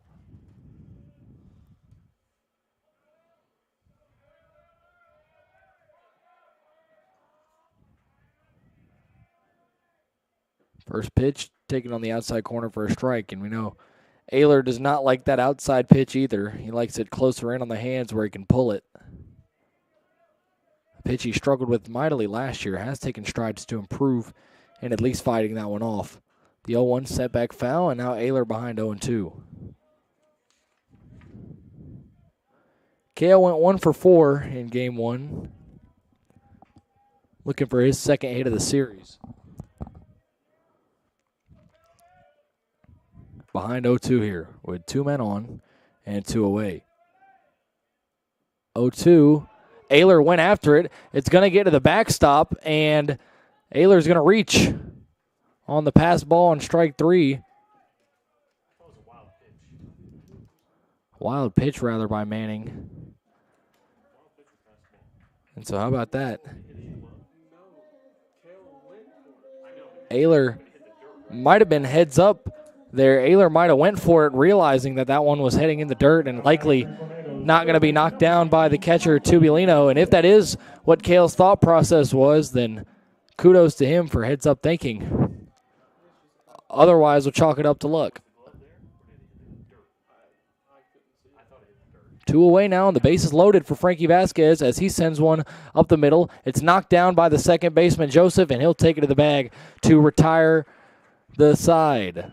NATO's do push a run across. Frankie Vasquez frustrated with himself after going after that first pitch, but the NATO's lead at 1-0 as we head to the top of the 4th here at Gilcone Field.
Now batting the right fielder, number 28. Top of the 4th, NATO's holding a 1-0 lead. Nick Tyler to lead things off for the Pacers here. Cameron Cook moving right along. First pitch to Tyler, sent on the ground. Morton has it. Vasquez cuts in front of him, but Luke able to make the throw on to first. Frankie maybe a little bit ambitious there going after that one. Second time in a row that a Pacer has been retired via the 6-3, and now here's Griffin Sandstrom. Sandstrom grounded into a double play to end the first. He was 4 for 5 in game 1, and the only time he was retired was a strikeout looking. First pitch from Cook's in there for a strike.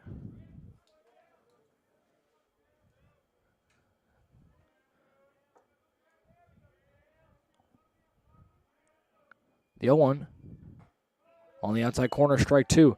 And Cook so far has been doing really good work, and I just want to take a moment to shout out the improvement that he has made from last season. Obviously, his sophomore year, we saw a lot of flashes, a lot of promise from him as he delivers the 0-2 and misses.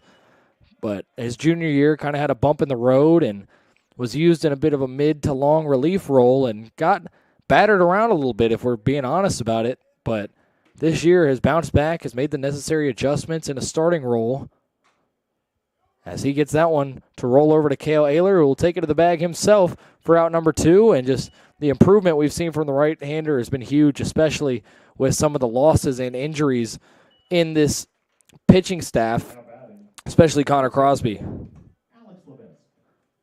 So a 3 unassisted there, and it'll bring up Alex Levesque with 2 down in the 4th. Levesque singled to start off the 2nd. Kenny Pridmore gets a new ball and tosses it over to Cook. Cameron trying to make quick work here in the William Peace 4th. NATO's with a 1-0 lead. Likely not going to be enough, though. Want to get some more up on the board here before it gets too much later. Cameron pounds the outside corner for strike 1. And that's one thing for Cook today. He's been getting ahead of batters and really locating that outside part of the plate especially. The 0-1. Breaking ball just misses at the knees. I think Pridmore wanted that one. Ball and a strike. Levesque, the designated hitter.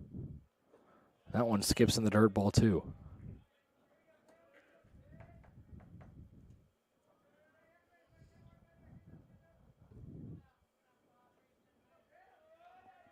Hitters count here to Levesque. That one misses upstairs, and Cam behind 3-1 now. Nick Tubolino on deck. He grounded into a double play last time.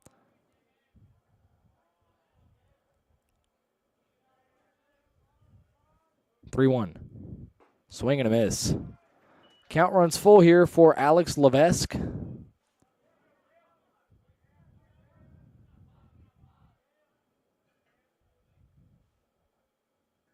Payoff pitch. In the dirt, ball 4. 2-out walk for Levesque.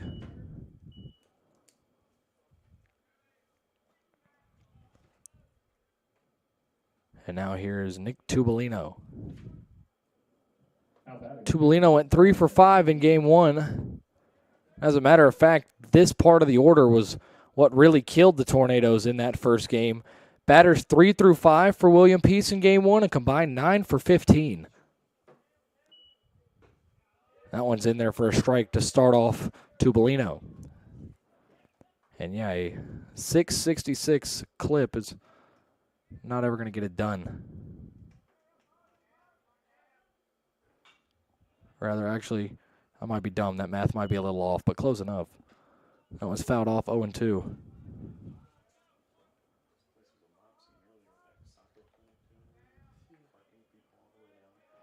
.600 batting average. Correction. 0-2 coming here from Cook. As waved at. Little tapper. Pridmore grabs it. Throw on to first. No. Pridmore slips and falls. And it's going to be an infield single. And how many of those have we seen today from William Peace with exit velocities of like 3 miles an hour that have been base hits?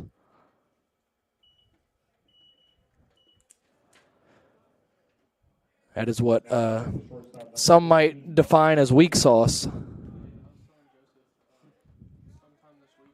2 away now. Cameron Cook going to have to fight to get an extra out here. Kind of looks like Pridmore and Cook were unsure of who should take that one. Cook gave way to Pridmore, and then as he went to go throw, his legs fell out from behind him. This one, skied.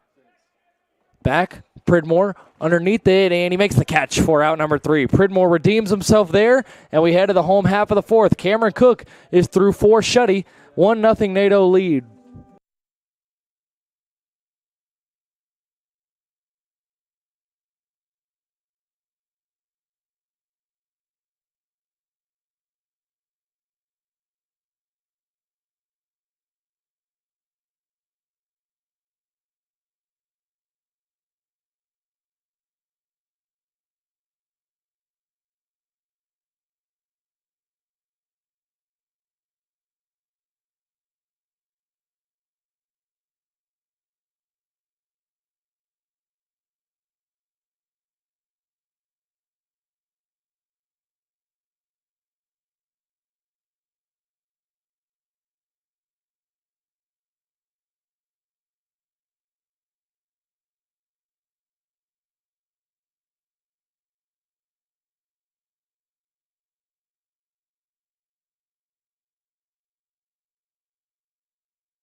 Bottom of the fourth, Colson Miller will lead things off for the NATOs.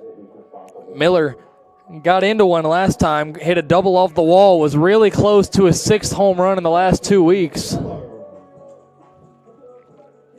And we'll see what kind of damage Colson can do here his 2nd time to the plate against Ryan Manning. That one is a breaking ball that drops in for strike 1. Miller, Pridmore, and Morton. The 3 due up.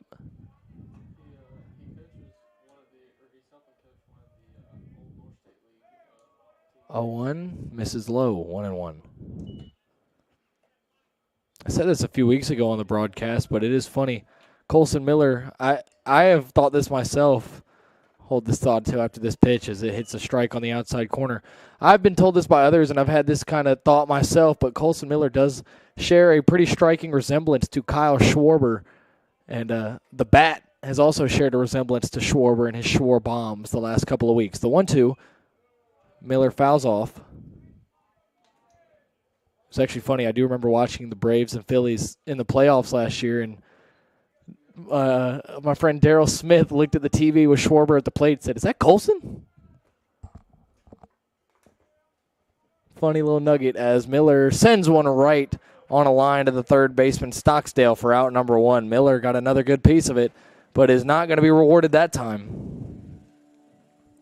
An L5, and here's Kenny Pridmore. Struck out swinging his first time to finish off the NATO's 2nd.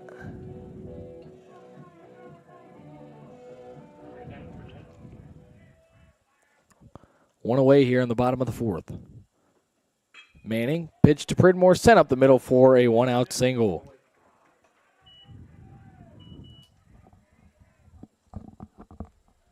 Pridmore with the single there.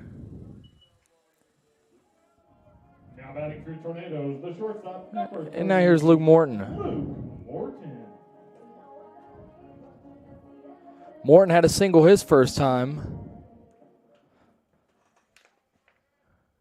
As a matter of fact, Luke with 3 base hits already here in this series. And he takes ball 1.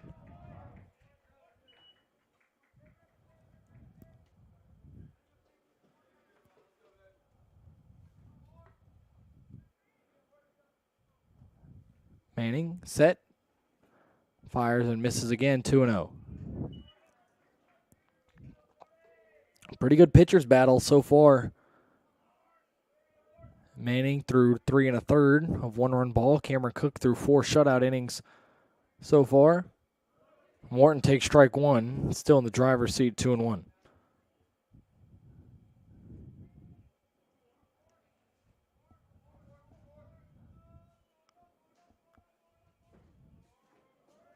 Two-one pitch is whacked in the air right field, but right to Tyler, the right fielder, for out number 2. Morton got a pretty good piece of that one, but couldn't find any grass, and there's out number 2. 2 away and a runner on first for Logan Sawyer, who was hit by a pitch in the 3rd. Him and Morton were the 2 that got that quote-unquote rally going. NATO's did only end up pushing 1 across, but he did reach base via the hit by pitch. And this one is going to get away from the catcher, Tubolino, but not far enough for Pridmore to think about going. Kenny not the lightest of foot over at first anyways. Needs a pretty clear-cut pass ball probably for him to make it there.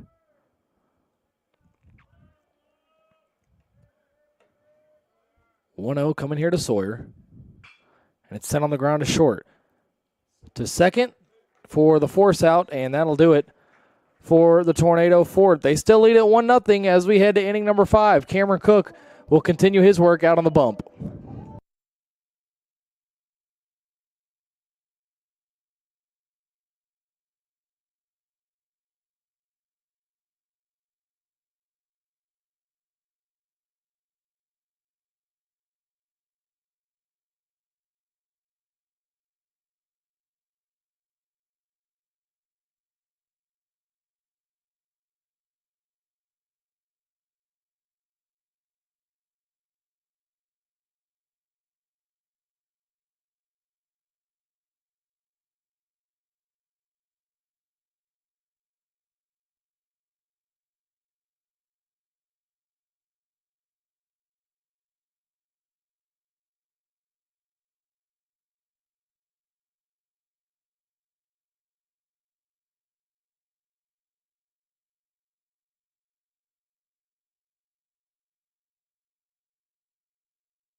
Top of the fifth, Cameron Cook cruising along. Batting left fielder number 31.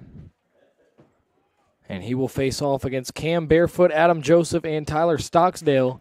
Bottom three in the order for the Pacers. Cook going to try and get through his fifth inning of work unscathed.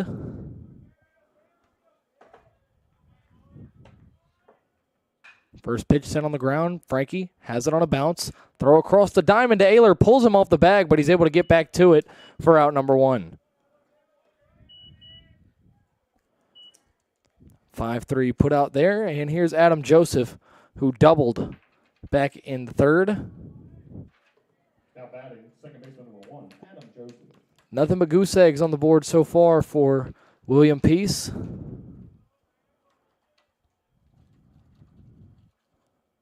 First pitch by Cook misses outside.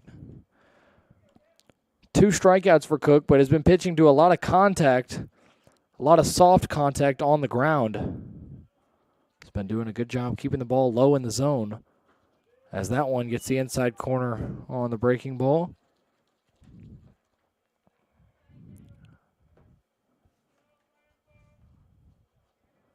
The 1-1 just misses low, 2-1.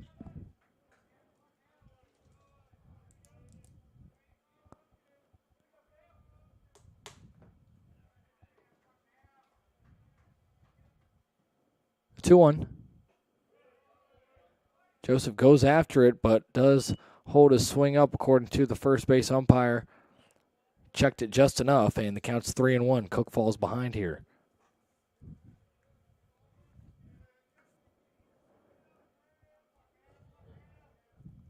3-1. Popped up, right side. Ayler and Pridmore both after it, and they'll run out of room. Right at the foot of the William Peace dugout, and the count runs full.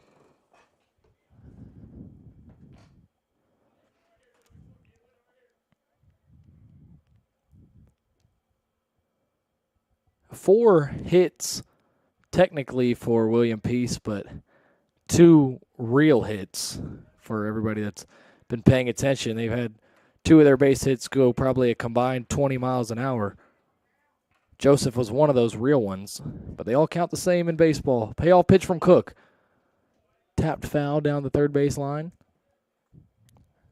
That was a Levesque single and an Adam Joseph double are the 2 that I'm referring to. Other than that, they have infield singles from Dalton Frazier and Nick Tubolino. Another payoff coming here from Cook. The righty deals. Tapped on the ground. Morton charges up on it, throws across, and it's over the head of Ayler. A wild throw there is going to get Joseph into second. He'll dive in. And an E6 on Morton there. Hate to let your pitcher down like that, getting another ground ball, fighting back from a 3-1 count. And you see Morton kind of saying that's on me to Cook. William Peace with the tying run in scoring position now. And Tyler Stocksdale coming to the plate. Stocksdale grounded out to Vasquez his first time. See Granada playing pretty deep out there in left field. Cam takes a look back at second. And fires. That one fouled off the hands, out of play on the right side.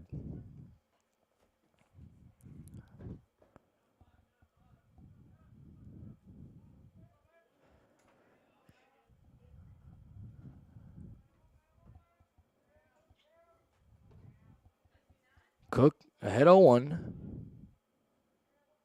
he delivers. Breaking ball in the outside corner, strike 2. And if Cook could get his third punch out here, it'd be pretty big. NATO's clinging on to a 1-0 lead here in the top of the fifth.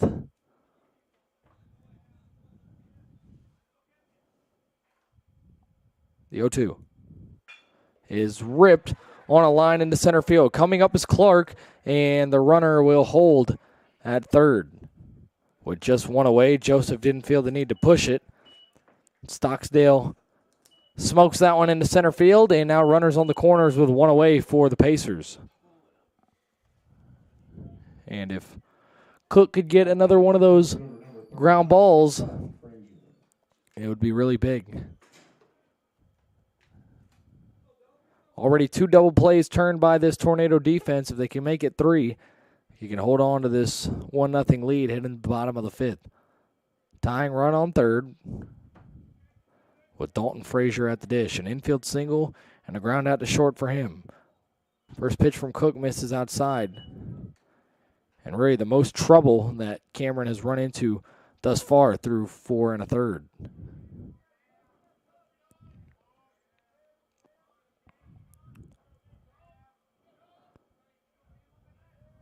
The 1-0. Showing bunt, laying down the bunt, getting it down is Frazier. Ayler will tag him out, but the run does come across. So sacrifice bunt RBI there for Dalton Frazier. Evens us up at 1 apiece. Now batting right fielder number 28, Nick Tyler.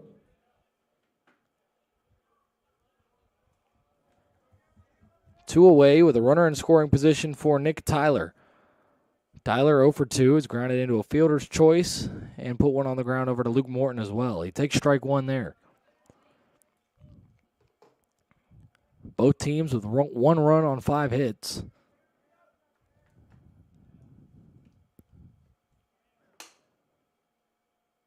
Cook, the 0-1. Popped up, out of play. Cook ahead 0-2 here. Trying to get out of the 5th.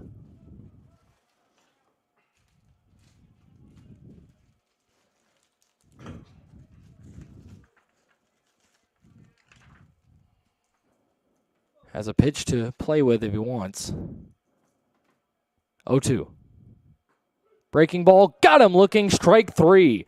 Cook walks off the hill, gives up just the 1 run. We are all tied up as we head to the bottom of the 5th here at Gilcone Field. It'll be Granada, Pyle, and Clark when we get back.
Bottom of the 5th, Lucas Granada to lead things off. His 3rd time up. A strikeout and a bunt single on his line thus far. Ryan Manning back out there. Both pitchers have allowed just 1 run so far. Manning's was earned, Cook's was not. And Granada takes strike 1 in the outside corner.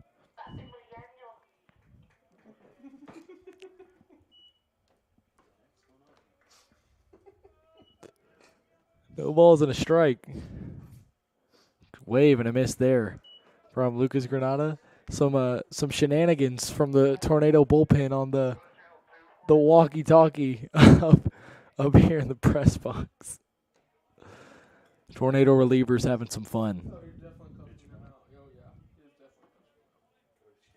0-2 swing and a miss there. Granada retired on 3 pitches for the 2nd time by Manning.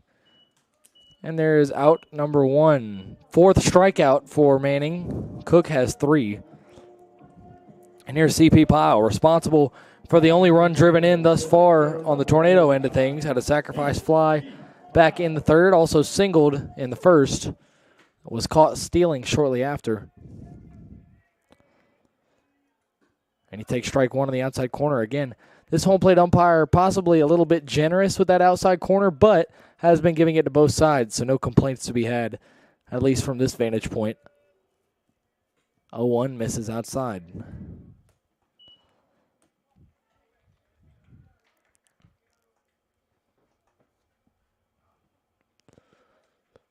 One and 0 here to the Tornado right fielder.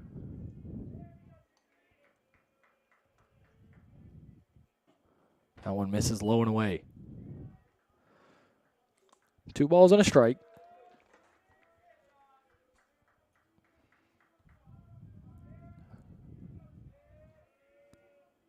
The 2-1.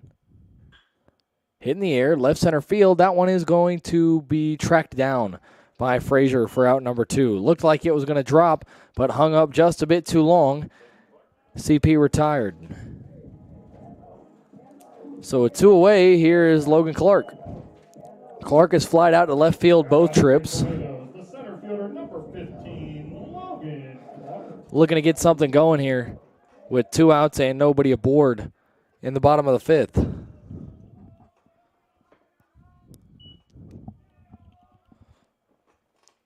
First pitch to Clark on that outside corner for strike 1.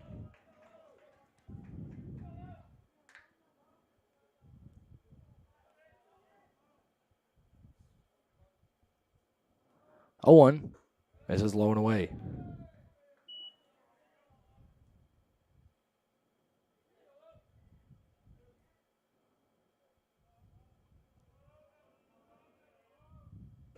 That one low and away as well.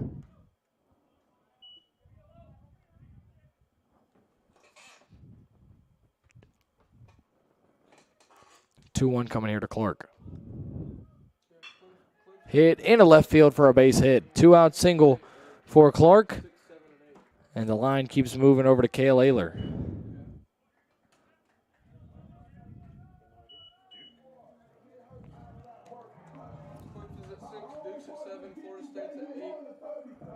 Now batting for Tornadoes, first baseman number 26, Cale Ayler. 2 outs.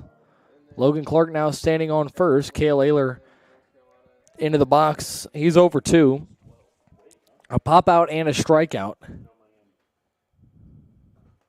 That one's in the dirt. Clark's going to make his way to second, and it actually hit Cale Ayler. So a hit by pitch, and all of a sudden the Nados have 2 aboard with 2 outs for Frankie Vasquez. Go ahead run on second here in the bottom of the 5th. Now batting for Tornadoes, the third baseman number 19, Frankie Vasquez.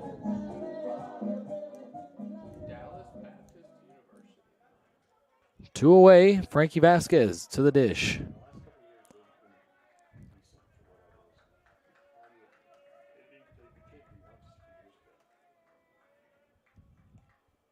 Clark takes off, throw down to third, is going to get him. Clark thought he got in under the tag. Coach Huckey is incredulous as well. And these umpires, it's one thing or another. Seemingly every inning, Ayler is frustrated. Clark is frustrated. He has some words. Huckey tells Clark to get in the dugout and he'll handle it. Same to Ayler. And now Victory with some words as well. Slowly walking over as if ashamed is the field umpire, and he has just been hearing it all day, rightfully so. We remain tied as we head to the top of the 6th here at Gilcone Field.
So here's Griffin Sandstrom in the top of the 6th. Cameron Cook at just 66 pitches. Hoping he can keep working along as he pumps strike 1 in on the outside corner.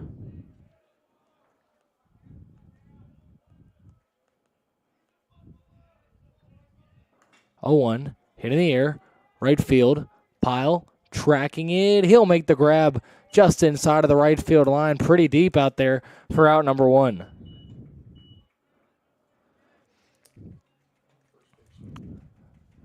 A lot of first pitch swings as noted up here in the press box for William Peace, and so far has not paid off as Alex Levesque will step in. He is the one pacer that has not been retired yet in this one. A single and a walk for him in 2 plate appearances.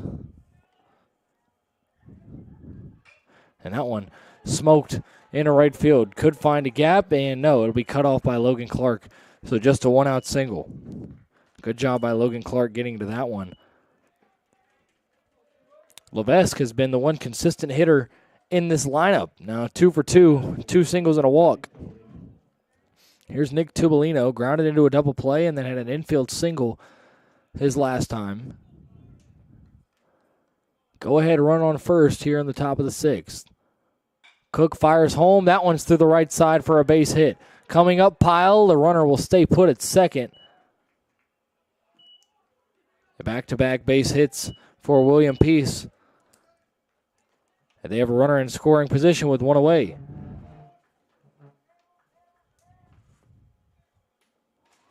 I'll bring up Jake Casey. Casey has struck out and popped out. Casey was also 0 for 4 in game 1, so 0 for 6 total in the series. Cook going to try and take care of him here with 1 away. Showing bunt, Casey pulls it back and takes a strike.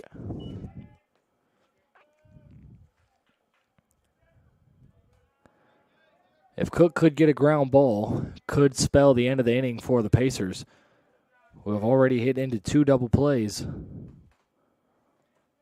The 0-1. Casey takes a ball low and away.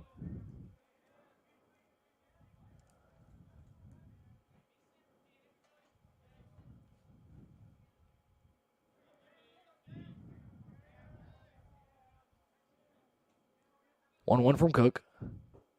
Low and inside, 2-1. Cook starting to run into a little bit more trouble over these last 2 innings, but nothing too concerning from his end. Kind of some bad luck back in the 5th, and then just a couple of hard-hit singles so far here in the 6th. 2-1. Breaking ball in the dirt, 3-1. But if he does walk Casey here, he's 0 for 6 in the series. That could be a bit concerning. Nobody up and throwing yet in the tornado pen, but looks like that might be changing here very quickly. Do see somebody heading up on the hill as Cook finds strike 2 there.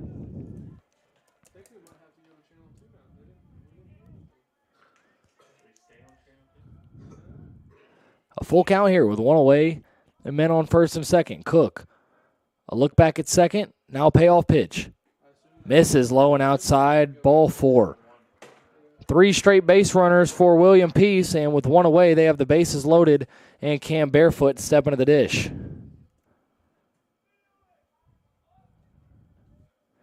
Nowhere to put him, and Mike Victory going to come out and at least have a conversation with Cook. Highly doubt this is the end of the line for him. Found it.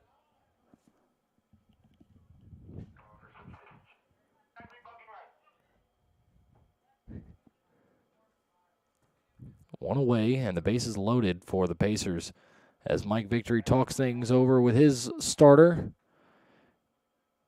Cameron Cook has been pitching about as well as you could ask.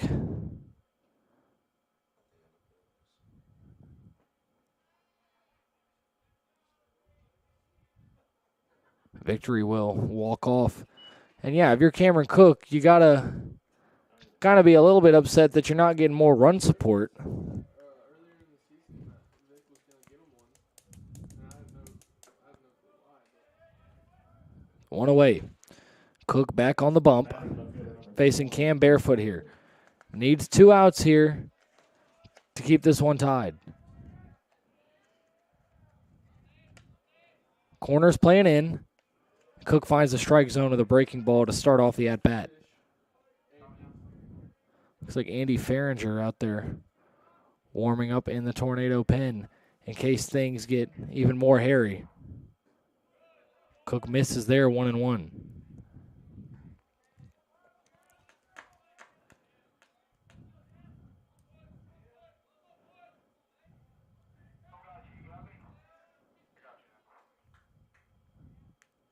One is hit past Ayler. 1 run's going to come across. Pyle coming up throwing. It'll be cut off by Ayler, and 2 runs come across. It's a 2-run RBI single for Cam Barefoot, and William Peace has the lead here. Cameron Cook running into some trouble in the 6th.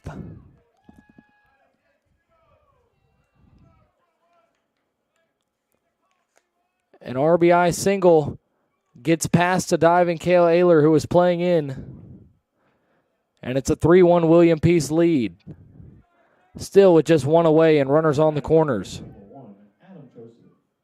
It'll be Adam Joseph coming to the dish, a double, as well as an E6 that he reached on. That one's in there for a strike. Cook going to have to buckle in here. Bottom 2 in the order, Joseph and Stocksdale. Each have a hit. Cook trying to get these final 2 outs. That one's fouled off. Cook ahead 0-2 quickly. This next pitch will be number 80. Number 80 in terms of pitch count coming up for Cameron Cook. It'll be his 14th of the inning.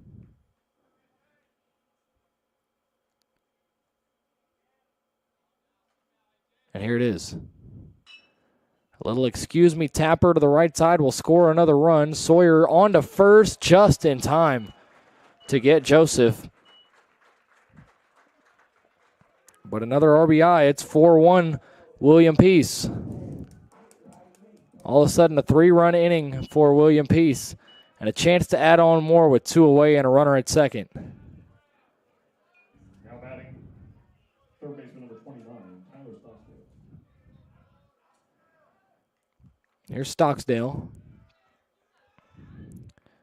1 for 2. Ground out at a single, and that one he has to duck out of the way of a breaking ball near his dome. 7th batter of the inning for William Peace. The 1-0. Popped up. Right side. Ayler. After it, he will not have any room. It's on the top of the roof of the William Peace bullpen.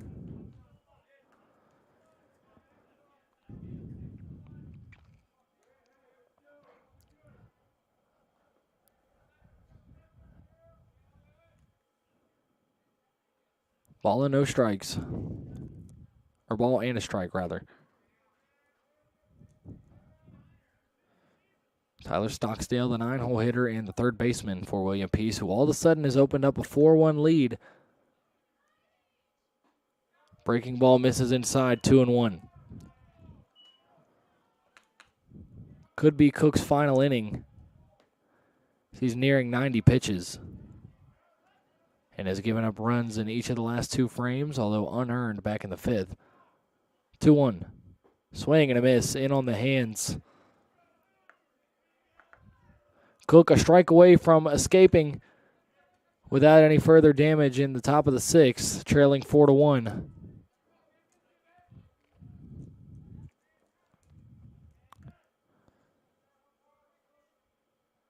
Two from Cook. Breaking ball misses. The count runs full.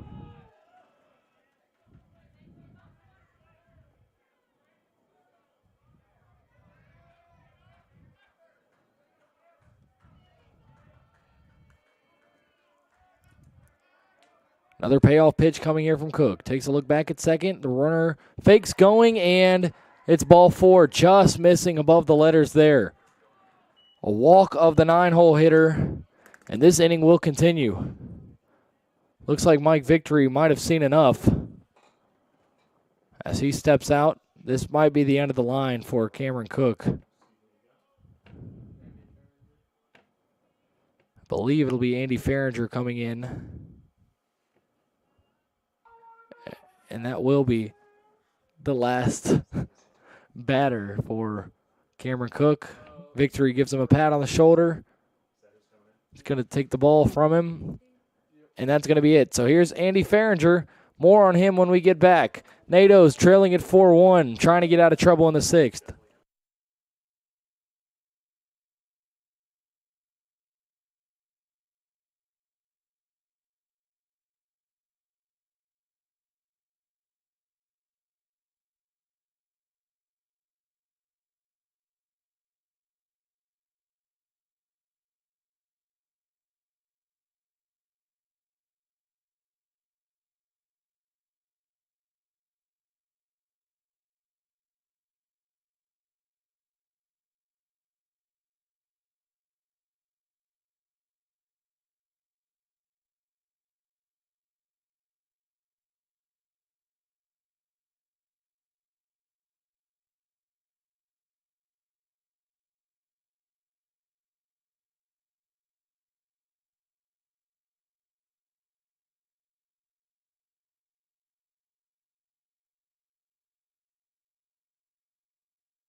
So 2 away here in the top of the sixth. NATO's still trying to get out of it. So far, a 3-spot hung up by William Peace. Andy Farringer now in to try and get this third out, and likely more after that. He gets strike one in there to Dalton Frazier, the leadoff man. 8th batter of the inning for William Peace. And a quick look at Farringer, 3-1, 13 appearances for him on the year, an ERA just under 6.5. 0-1, a swing and a miss in on the hands, and Farringer quickly ahead 0-2.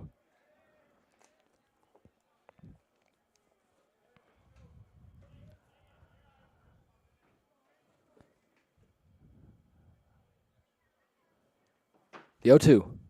Swing and a miss. Farringer comes in and does a good job in mop-up duty to hold William Peace to 3 runs in the sixth, but they do take a 4-1 lead. NATO bats coming up. It'll be Vasquez, Miller, and Pridmore.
Bottom of the 6th, Frankie Vasquez stepping to the dish for the NATOs, who've got to get something going.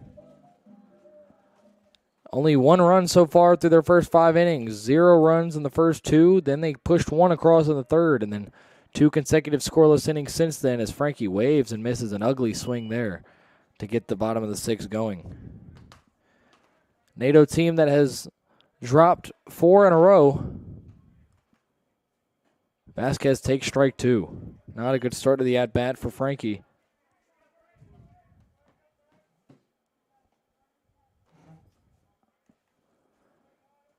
0-2 coming from Manning. Vasquez, a chopper over to short. Throw across in time for out number 1.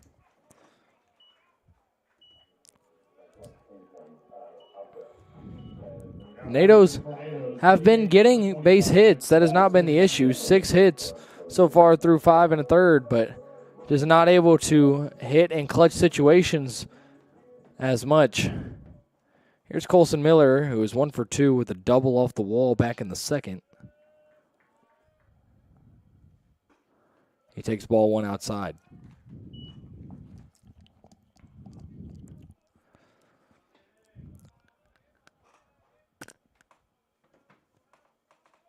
(1-0) in the dirt. 2-0.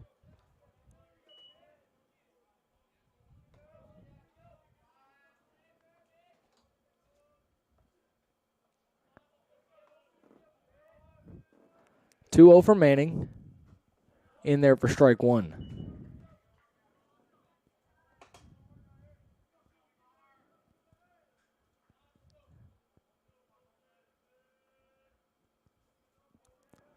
(2-1). Breaking ball. Miller got under it and fouled it off down the right side. Count even at 2.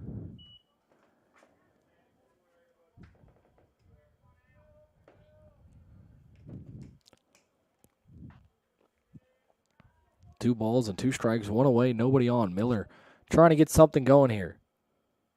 2-2, hit in the air, left field, playable for Barefoot. He'll make the grab for out number 2. So the first 2 NATOs gone quietly here in the bottom of the 6th. Now batting for the Tornadoes, the catcher number 6, Kenny Pridmore. And that'll bring up Kenny Pridmore with 2 down and nobody on.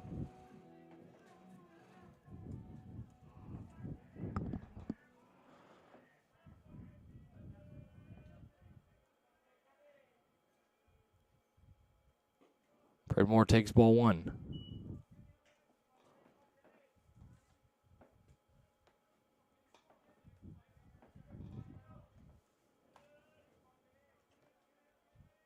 (1-0).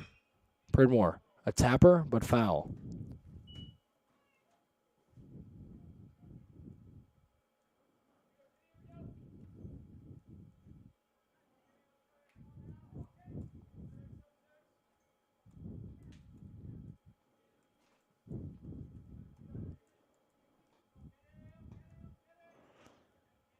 Ball and a strike here to Pridmore.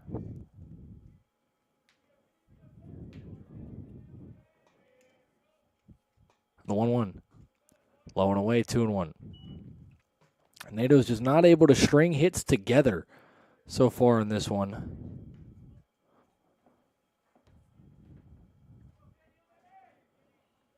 A lot of zeros on the board for both sides, but some timely hitting for William Peace in the top half of this inning as Pridmore fouls that one off.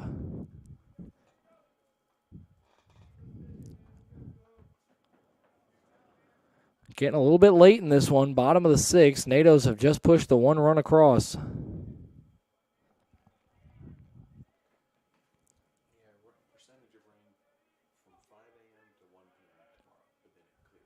Two balls, 2 strikes, 2 outs. Pitch to Pridmore. Set foul over past Coach Huckey.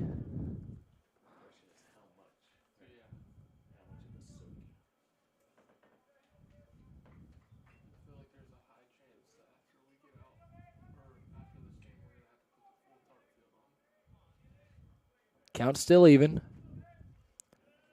Manning gets Pridmore to pop that one up on the left side. Coming in, Stocksdale. He's got it for out number 3. Another empty inning for the NATOs. They go down 1-2-3. We head to the 7th here at Gilcone Field. William Peace leading at 4-1.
Top of the 7th here at Gilcone Field, and Andy Farringer back out there. He'll see Nick Tyler, Griffin Sandstrom, and Alex Levesque.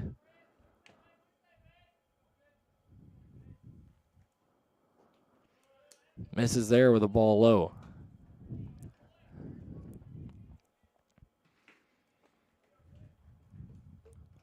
Eight Pacers came to the plate in the 6th. Farringer hoping for a quicker inning than that, but misses low, 2-0.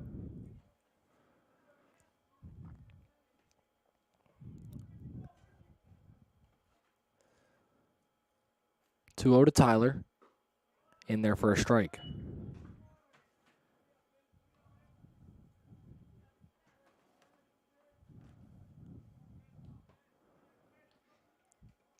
It's 2-1. Misses outside, 3-1. Farringer, 11 strikeouts and 10 walks on the year. Make that 12 strikeouts and 10 walks after the K of Frazier to end the 6th. 3-1. In there for strike 2. Tyler was ready to take off to first regardless. Now the count runs full. Payoff pitch from the right-hander is sent on the ground past a diving Sawyer. Leadoff single for Nick Tyler.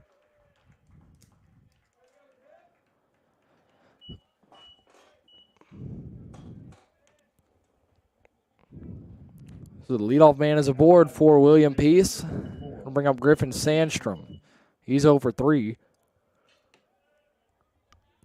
Had a 4 for 5 performance in game 1. 0 for 3 in this one, though. Ball outside from Farringer.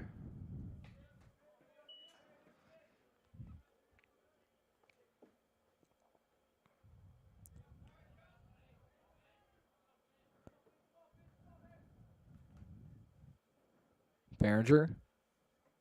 1-0 away inside 2-0. Andy having trouble finding the zone. Early in the count, at least. 2-0.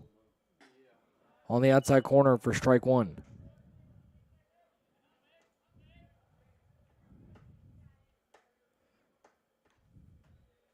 2 balls and a strike here to Griffin Sandstrom, the first baseman. He pokes at one and sends it foul down the right side out of play.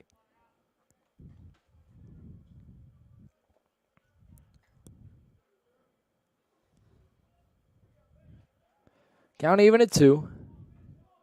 Pretty quiet here at Gilcone Field. As Farringer tries to throw over to first, but Tyler back in there safely.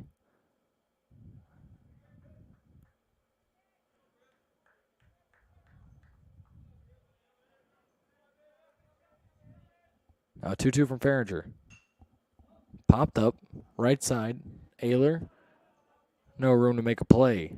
We'll see another 2-2 in just a moment.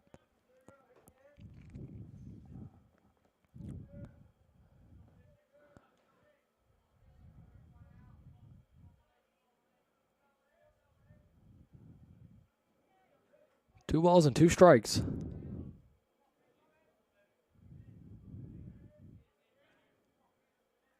Farringer again comes home. That one, a tapper. Vasquez picks it up with a bare hand. Throw across is in time to get him for out number 1. A slick play there from number 19. And William Peace has another man in scoring position here for Alex Levesque, who's 2 for 2.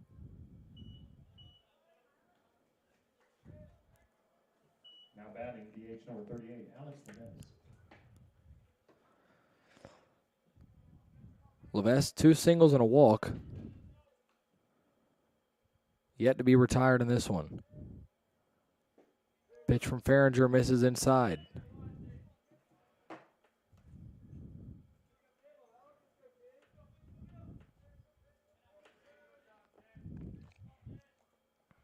Farringer, 1-0. Swing and a miss. For Farringer, kind of similar pre-pitch to the starter for William Peace, Ryan Manning, in the fact that he turns his body towards third base. That one fouled off down the right side.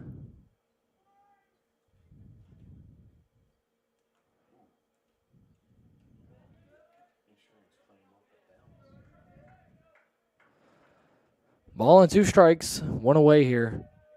Farringer trying to put away Levesque. 1-2 fouled off again.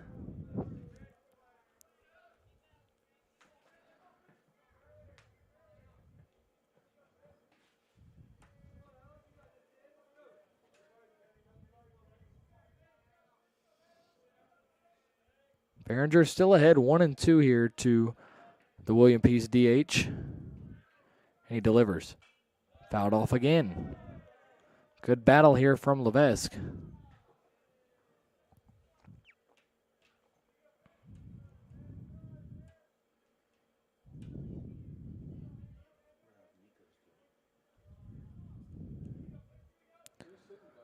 Another 1-2. In the dirt, 2-2. Long at bat here. And a game that was off to a rapid pace has slowed down quite a bit over the last 2 or 3 innings.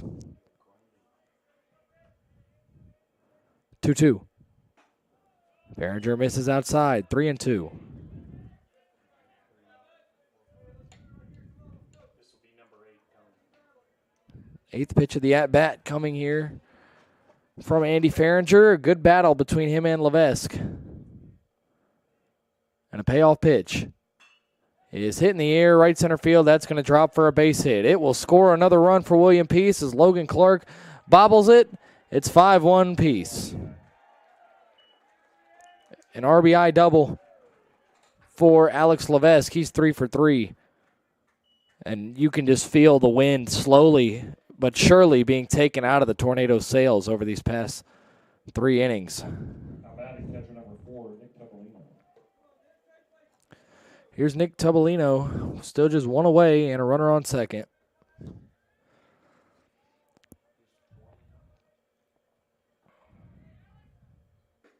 That one misses outside.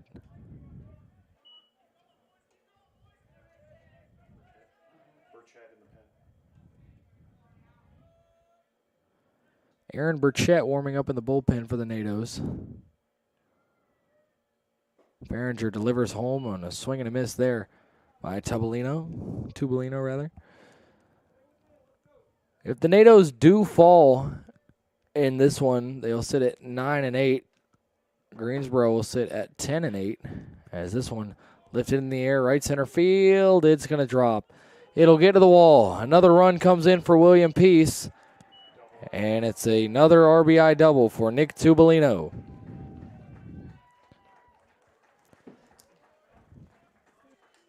Man, just not the effort you thought you would see from this Tornado team, coming off the heels of a sweep where they fell at Greensboro, facing a team that came into today 11-20. And all of a sudden they find themselves down 6-1. Big deficit. We'll see if Behringer's taken out or not. Coach Victory going to at least have a chat. Victory talking things over. Back-to-back deep doubles into the right center field gap by William Peace. Have it at a 6-1 game. All 6 runs have come in the past 3 innings. Burchett continuing to warm up, so don't think that we're going to see Behringer pulled yet.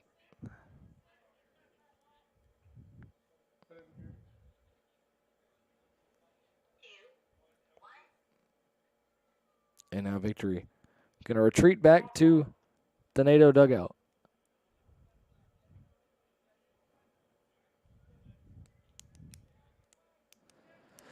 Just a tough afternoon to this point for the NATOs on Senior Day.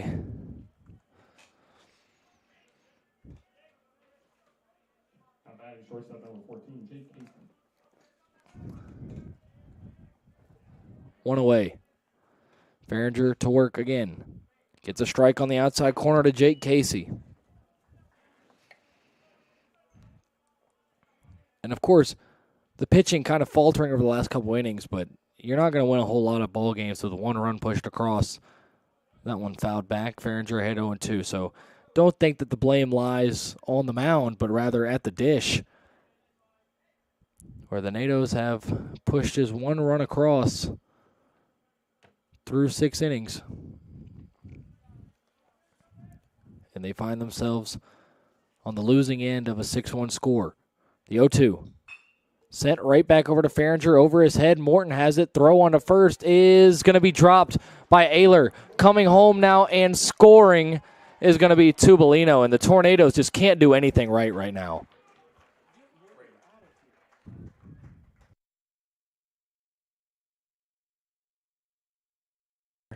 So that's going to be an E6 on Luke Morton. Second one of the ball game for him. And it's 7-1 William Peace. Jake Casey now on first. Another long inning for Tornado pitching.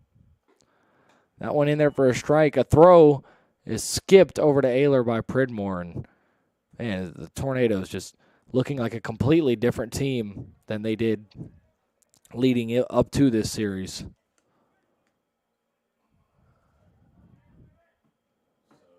The 0-1. Bout off.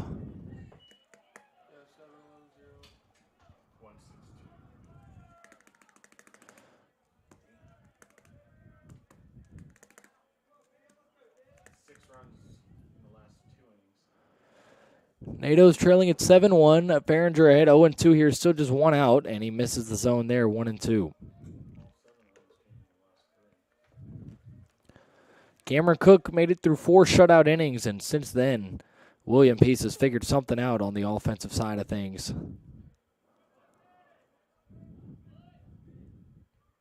That one sent on the ground. Vasquez to second for 1, on to first, and Ayler is able to get his foot on the bag for the double play. A 5-4-3 double play finally gets the NATOs out of this 7th inning. 3 more pushed across for William Peace, though. And it is 7-1 Pacers as we head to the 7th inning stretch here at Gilcone Field.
Bottom of the 7th, Luke Morton Now batting coming to the for plate. Tornadoes. Second, shortstop number 3, Luke Morton. Luke, one of the few bright spots in the NATO lineup so far through these first 2 games. He's 1 for 2 in this one. And he leads things off with a base hit. Could be extras here. Morton rounding first. He's going to head for second. The throw in is going to be not in time. A stand-up leadoff double for Luke Morton. Luke's 4th hit so far Tornado double for of the series. And exactly what the NATOs needed to start this inning off with. Now batting for Tornadoes, second baseman number 9, Logan Sawyer.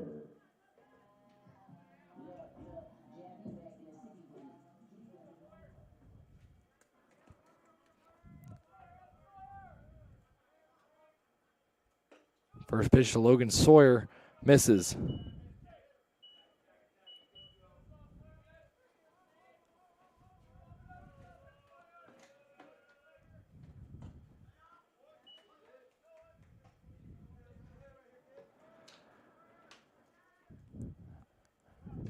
One and 0 here to Logan Sawyer. That one's chopped. Fair. It's going to get past the third baseman. Morton will come around to score, and Sawyer will get into second. An RBI double. Tornado RBI double for Logan Sawyer. So back-to-back doubles to start off the 7th, and the NATO offense hopefully can feed off of this and have some life. Now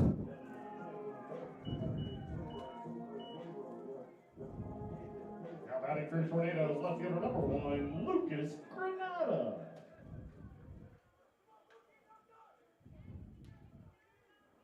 So here's Granada, and this could be the end of the line for Manning. Here in the 7th inning, he's made it through 6 complete innings. Do see movement in that bullpen. Looks like number 35, Jarrett Hall, who we did see warm up in that first game, did not see enter the ball game. He's at 81 pitches official. 81 pitches still only for Manning. So NATOs have not worked deep into counts at all in this one. A lot of first pitch swings really on both sides, but clearly has paid off a bit more for William Peace and the Pacers.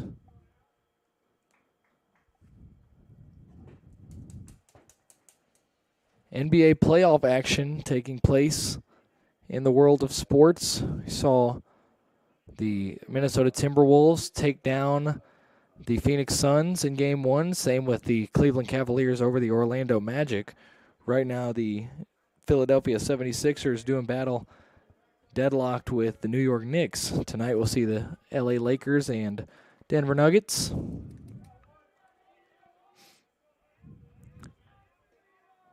Swing and a miss there from Granada. I don't have an NBA team.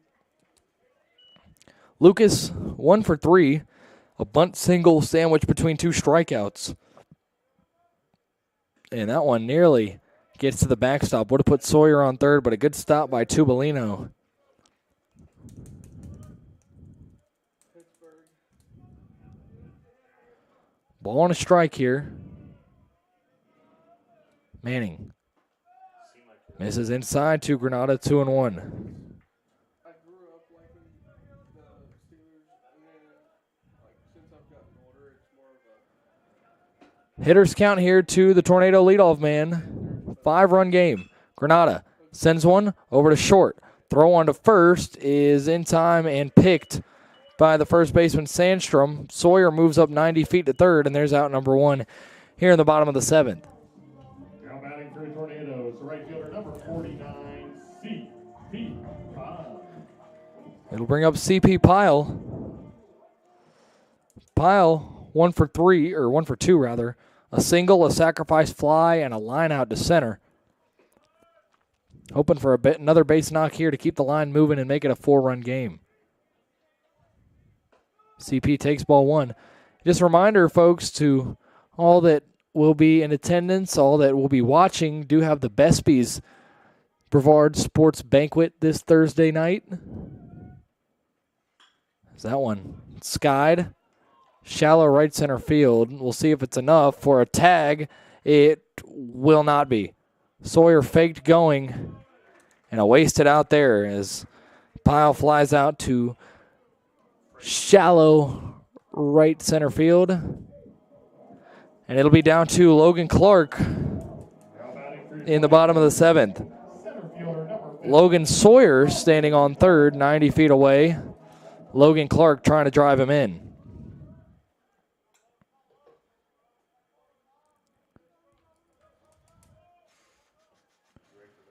Manning trying to complete his 7th inning of work. First pitch misses low and away.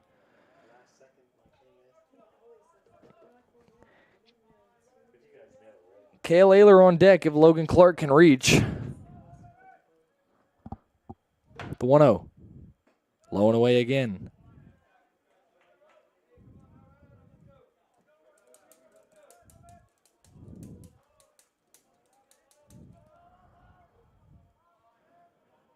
Two-0. Low and away again, 3-0. Assuming a take all the way here for Logan Clark. Pitch number 90 just then for Manning. 91 coming up here and a 3-0 count. Pitch. In there for strike one. Now Clark is ready.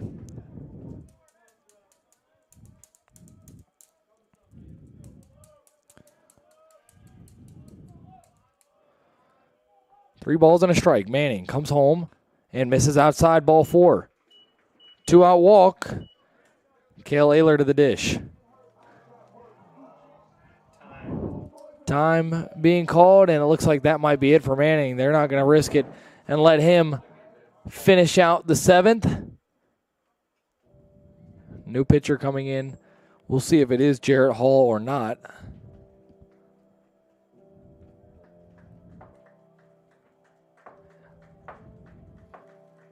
It is a right-hander. As soon as we get confirmation on this number.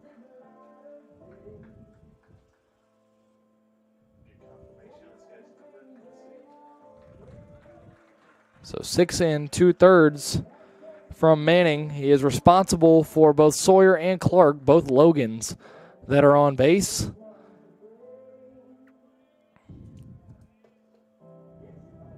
William Peace doing a good job of blocking to where we can't see who this is. And it is Jarrett Hall. So it will be Hall. And we'll step aside for just a moment as he takes his warm-up tosses. And we'll be back as he tries to get William Peace out of a jam with Cale Ayler coming to the plate.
Number 26.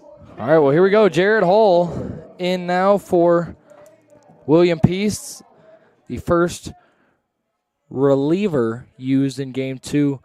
6 2/3 out of the freshman Manning.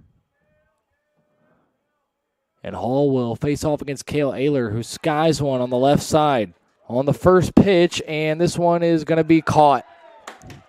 Cale Ayler, first pitch swinging, first pitch popping out. NATO strand 2 more, and they trail it 7-2 after pushing a run across. We head to the 8th.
New pitcher in the 8th inning. It's Aaron Burchett.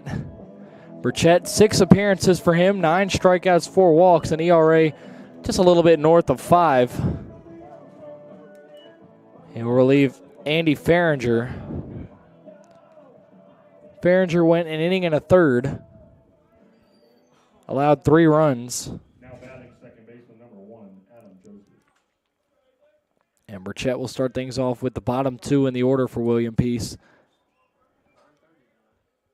Adam Joseph and Tyler Stocksdale. Burchett misses high to start his evening off. 7-2 ball game. Burchett misses again, 2-0. NATO's need a quick inning on the pitching front, and the last thing they need is putting the leadoff man aboard, something they've done multiple times in these last couple of frames. Burchett misses the zone there, 3-0.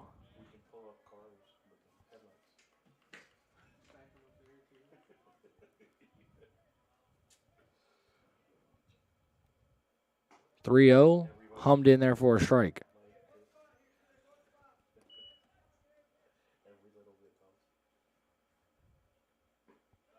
Swing and a miss there, and the count runs full. Things, even after the run pushed across, still seeming pretty desperate for the NATOs. And that's a base hit. That one will likely be extra bases. It'll be a leadoff double. And exactly what the NATOs did not need here in the 8th. Now batting third baseman number 29. Runner in scoring position immediately.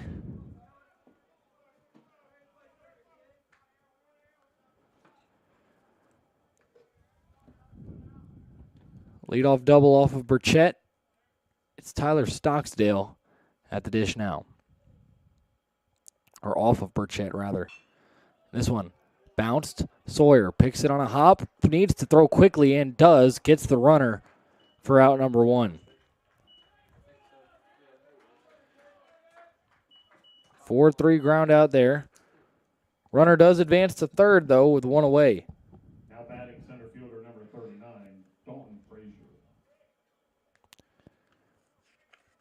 Here's Frazier. He's 1 for 3. Infield single, ground out, and a strikeout, as well as a sacrifice bunt that drove in a run. Burchett throws a curveball that drops in there for a strike.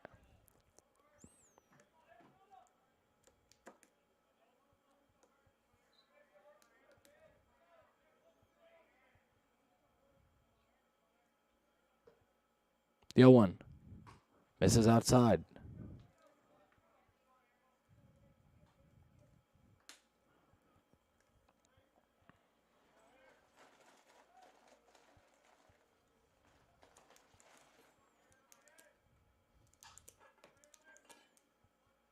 Burchett.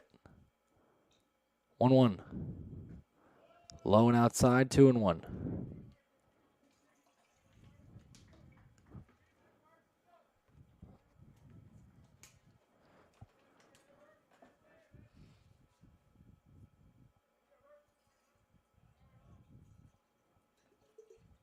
That one on the ground. Vasquez has it. Throw home is in and out of the mitt of Pridmore. It will score the run. Now heading to second is Frazier. It's going to be a throwing error on Vasquez.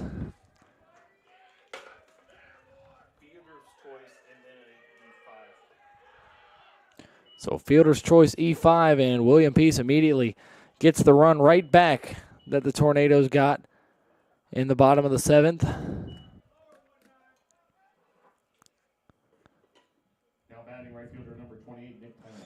That was a high throw from Frankie Vasquez. Went in and out of the mitt of Pridmore. Joseph was dead to rights. Was able to score after it came out of the mitt of Pridmore. And now it's 8-2. Runner on second with one away. Strike in there to Nick Tyler. Tyler 1 for 4. Singled his last time up.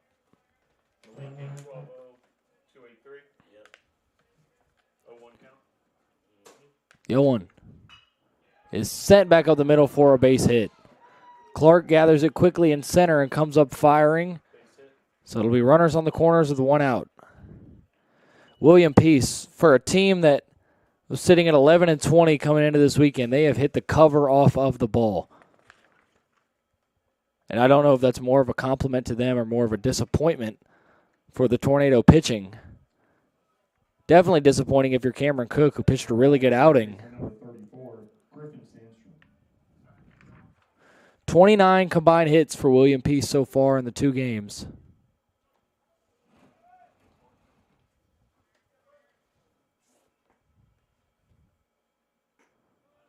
That one waved at and missed on the check swing.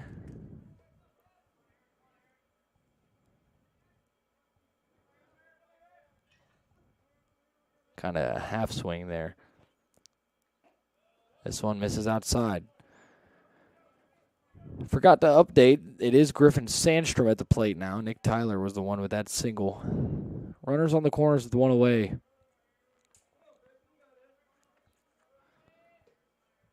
One. In the air. Right field. Pyle going back. This will be plenty deep to score the run.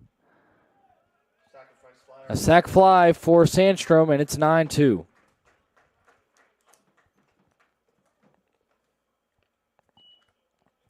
Ball game, and Alex Levesque coming to the plate. He is yet to be retired. An RBI double as well as 2 singles and a walk. Now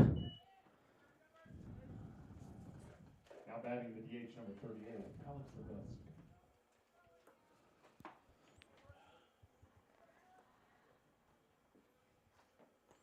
2 away, and a runner on first for William Peace. Levesque trying to keep the line moving. He takes ball 1.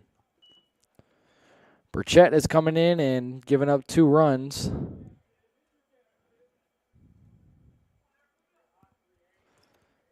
Nados had closed the gap to 7-2. Now behind by even more, 9-2, as Burchett misses again there, 2-0.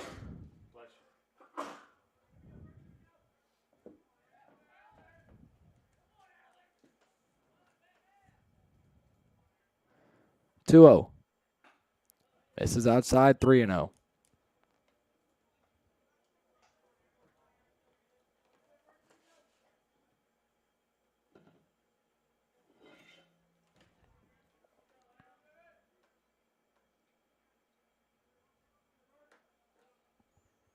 3 balls and no strikes here. Burchett gets one in the zone, 3-1.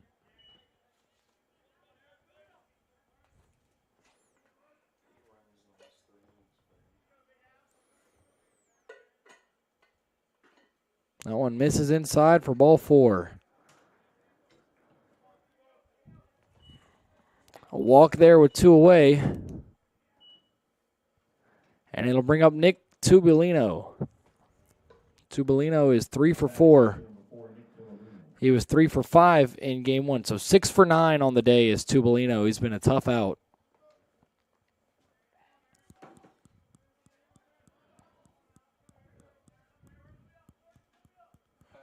21st batter to the plate in the last 3 innings for William Peace as Tubolino fouls one back. Hatcher Bailey up in the bullpen for the NATOs.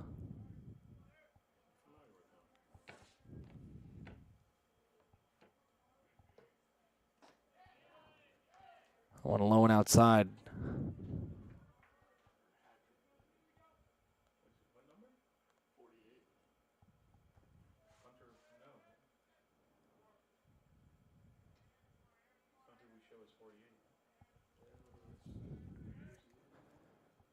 The 0-1 is going to hit Tubolino.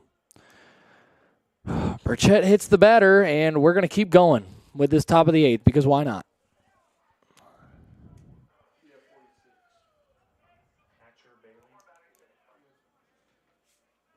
Burchett going to have a quick chat with Kenny Pridmore, just trying desperately to get this third out. And now Mike Victory is going to come out of the dugout. We'll see if he makes another change here.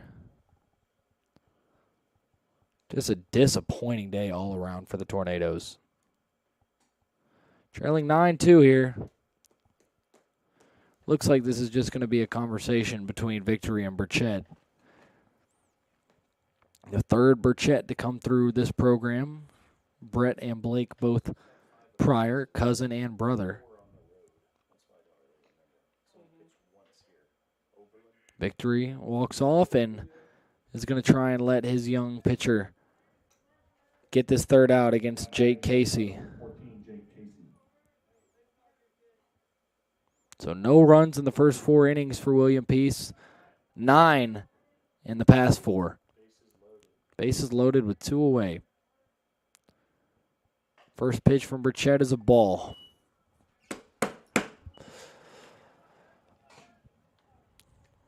One and 0, and it feels like this inning is just never going to end.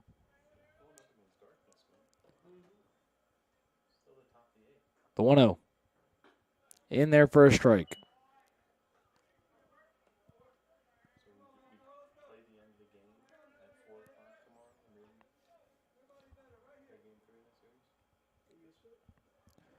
Burchett with a 1-1.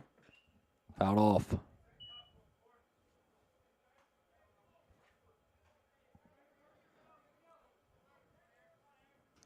Ball and 2 strikes after the foul ball. Burchett trying to retire Casey.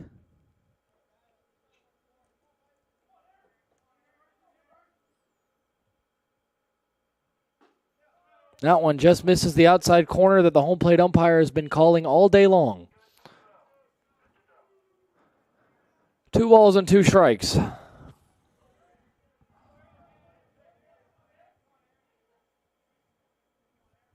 Two away and the base is loaded.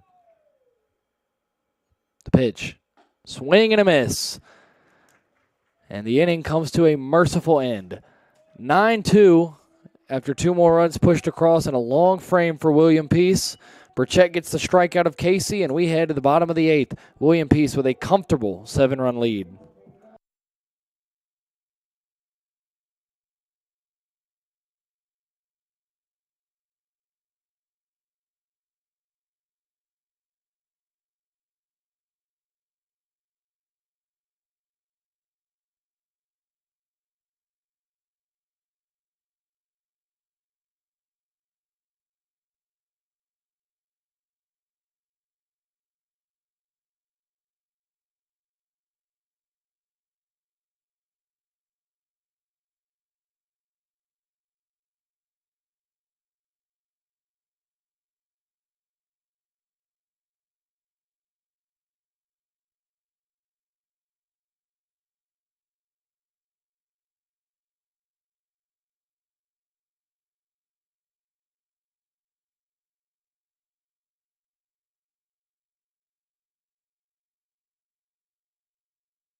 third baseman Home half of the 8th. NATO's trailing big. A lot of work to do, to put it frankly. And here's Frankie Vasquez. 0 for 3 in this one. Takes ball 1. Folks, if you're still with us, you've been watching for quite a long time, as we've been up here for quite a long time, as Frankie laces a single into left field to get things going here in the 8th. Colson Miller will be due up to the plate. Miller 1 for 3. number 25, Colson. Colson was 2 for 5 in game 1. So 3 for 8 total on the day for Miller.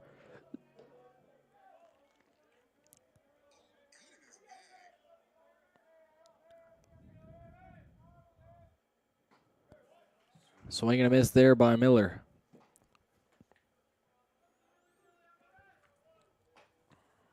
No balls and a strike. Still Jarrett Hall out there on the mound, and Miller sends one on the ground to second for 1. On to first, and as easy of a double play as you're going to see. 6-4-3, and you can just feel the desperation building in the air with each passing out. Now batting through Tornadoes, the catcher number 6, Kenny Pridmore. As Kenny Pridmore digs in.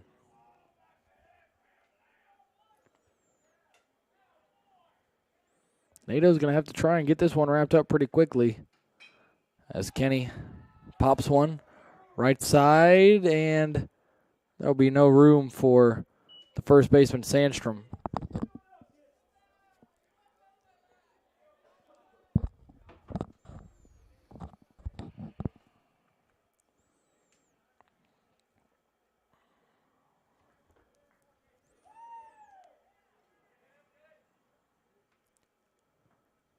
Pridmore down 0-1 here. But the NATO's, what I was saying, got to try and get this one finished pretty quickly. It's 7:45. NATO's running out of daylight as Pridmore takes strike 2, and no lights here at Gilcone Field. As far as the team's concerned, the lights may have already gone out. As Pridmore is caught looking for strike 3. NATO's go down in order. We head to the 9th. 9-2 ball game at Gilcone.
Top of the 9th, 9-2 ball game here at Gilcone Field. Left fielder number 31.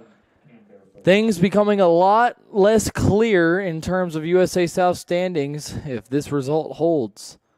NATO's will move back to third place. Greensboro will hold second place once again at 10-8 in the conference. NATO's will fall to 9-8 and hope to win tomorrow to move back into a tie with Greensboro, where Greensboro does hold the tiebreaker. Bailey misses there, 1-1. Hatcher Bailey, the new pitcher for the Tornadoes.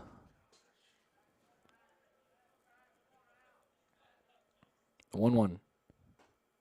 Misses high. 2-1. So the NATOs would be in third at 9-8 if this stands, and they'll be in a tie with Methodist and Southern Virginia at 9-8. Fortunately, NATOs do hold tiebreakers over both of those squads. As a swing and a miss there from Cam Barefoot.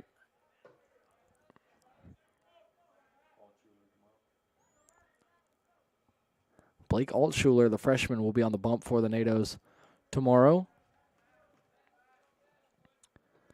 2-2. Breaking ball misses, and the count runs full.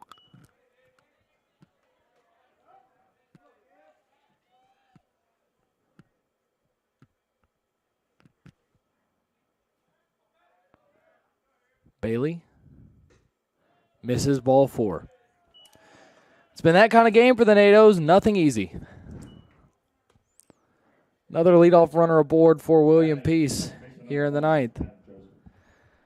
And here's Adam Joseph.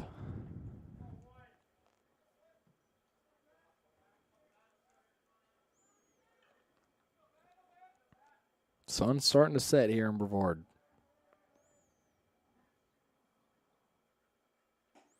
Breaking ball in the zone for a strike.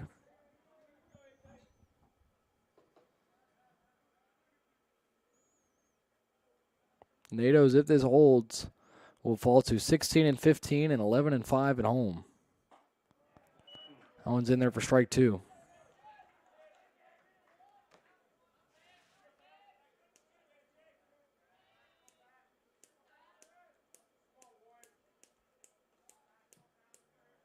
Bailey sets. Now the 0-2. Misses high.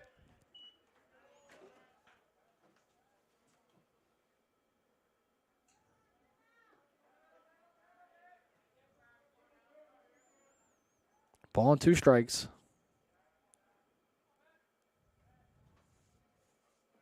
Breaking ball smoked into the left center field gap for a base hit. Clark wants to cut it off. Runner heading to third. He'll get in there. And now the throw gets away from Vasquez, but is backed up by Hatcher Bailey.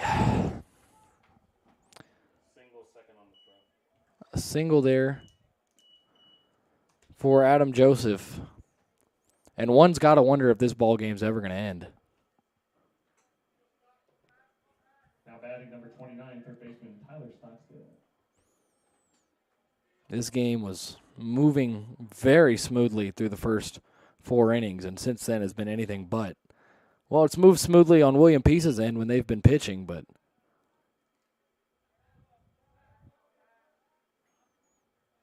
I don't say that as a slight either to the Tornadoes. It's just a fact. Bailey finds his own there, 1-1.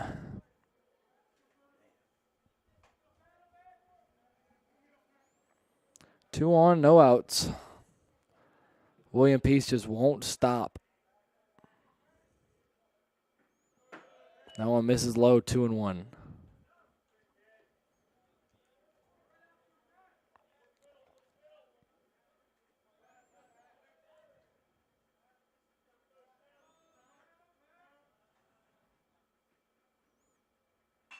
Two-one is caught by Sawyer, who's going to flip it to Morton for a double play. Sawyer makes the catch on a dive. Stop that one from going into the outfield, and Adam Joseph got caught too far off the bag. Easy double play there.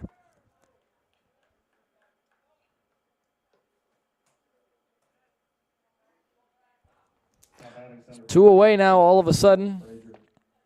William Peace does still have a man 90 feet away.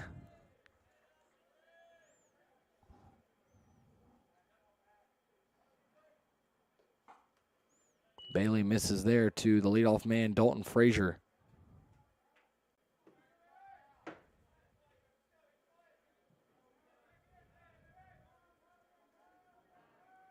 Frazier 2 for 4. The 1-0. In there for a strike.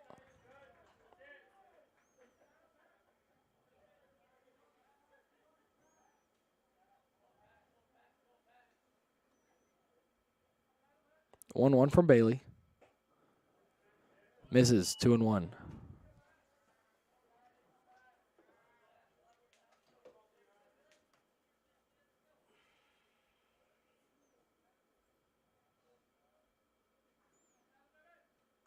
Two one, fouled back, 2-2. Bailey a strike away from sending us to the bottom of the ninth, where the NATOs would need a pretty miraculous comeback.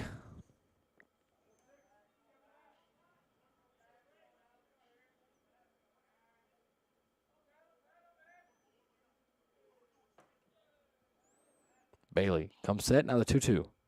Misses outside. Count runs full. Pridmore with a good job to stay in front of that one.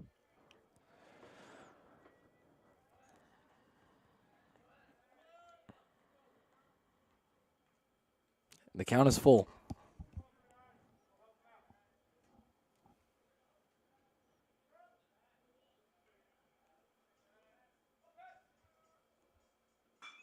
And that one's a base hit into right field. Another run will score for the Pacers. Dalton Frazier with an RBI single. Second run he's driven in. It's 10-2.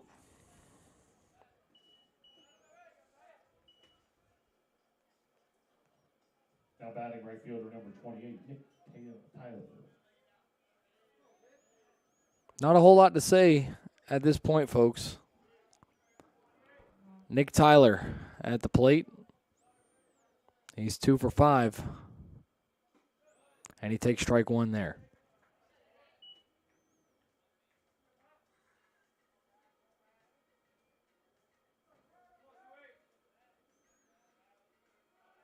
Bailey, the 0-1. Misses outside.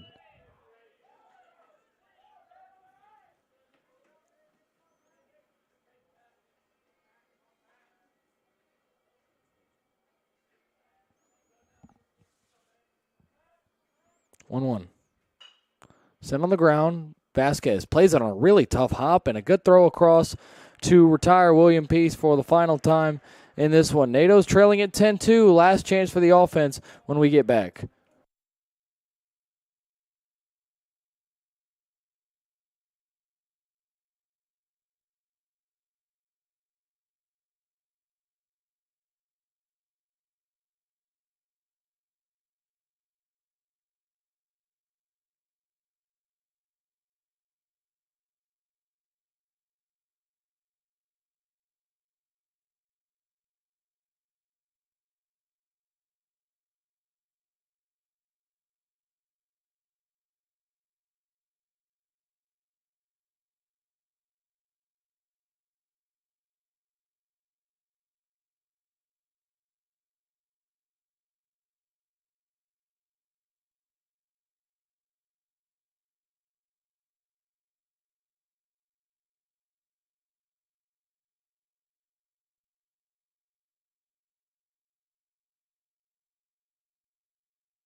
Home half of the ninth. NATO's trailing at 10-2, and here's Adam Rushing, a senior, getting an AB here on senior day. He takes a ball.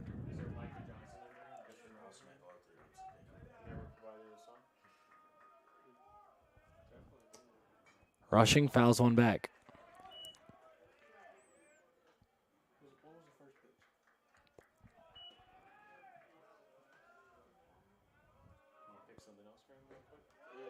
That one in there for strike two.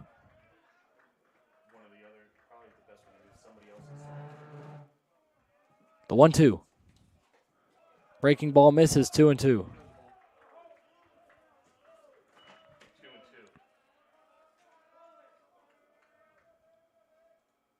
2-2 swung on and missed. Rushing set down on strikes.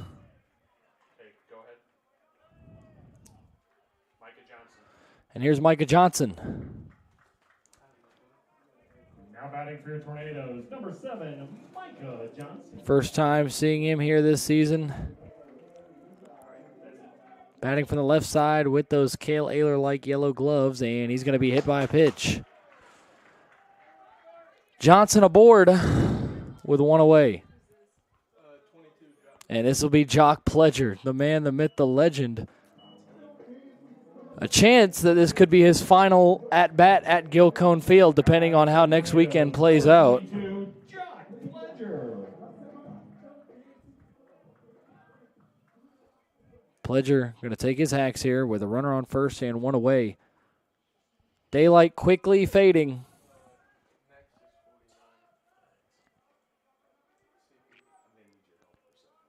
First pitch to Pledger. In there for a strike.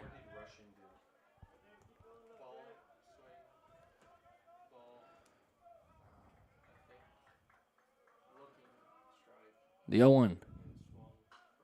Fouled off. Out of play. Pledger behind 0-2.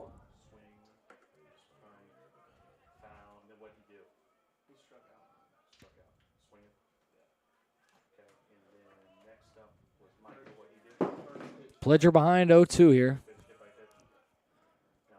Pitch from Hall is whacked through the left side for a single. How about it, Jock Pledger? Mr. Do-It-All with a single there. And so CP Pyle will stay in his normal spot in the lineup here. Batting for Tornadoes, number 49, the right fielder, CP Pyle. Pyle is 1 for 3. 2 on, 1 out. NATO's trailing 10-2. Pyle nearly has his head taken off by that one.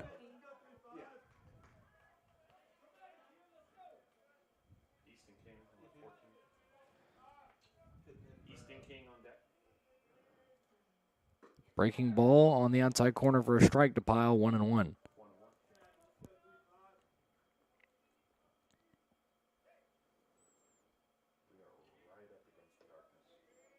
One. Whacked in the air, left field. That's going to drop. Johnson coming around third. It's misplayed. This one's going to roll to the wall. Pledger is nearly going to catch up to Johnson. He will score, and Pyle is going to be gunned out at third. Spikes his helmet on the ground and gets tossed immediately. I thought that Pyle got in under that tag. The umpire didn't think so. Looks like he's ready to leave, and are we really surprised? He's done a terrible job all day. I'm sorry, not going to hold back on that. Ejecting Pyle and calling him out, that is a brutal call, regardless of how you feel about the outcome of this game. Even if it looks like this game has been lost for the NATOs, that is an absolute travesty to do that. Whether he was out or not, it's just this umpiring crew has made way too much of a spectacle of themselves in this one, and it's not the reason the Tornadoes are losing, but I digress. The last thing I'm going to say, that's just absolutely ridiculous.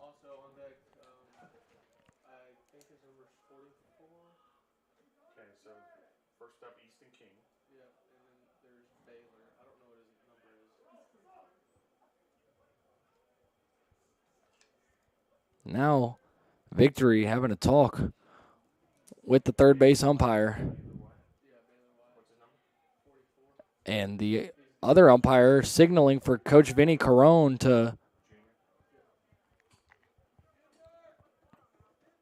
get back over in his position. And now the coaches are not happy with what's going on here at Gilcone Field.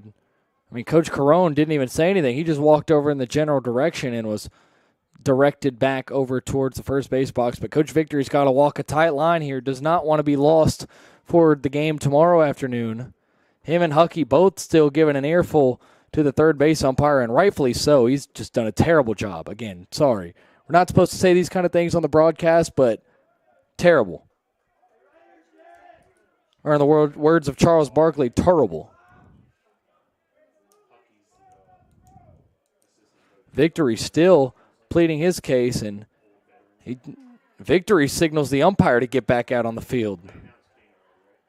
So here's Easton King.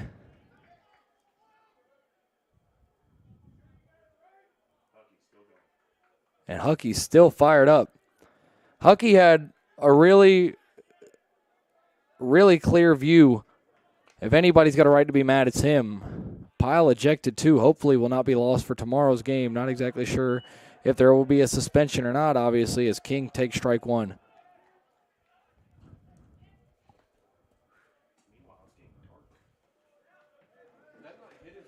It's getting dark out here at Gilcone Field.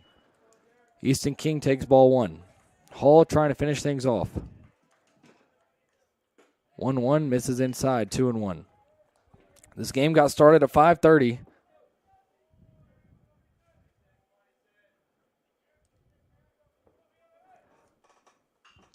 King skies it. Left side.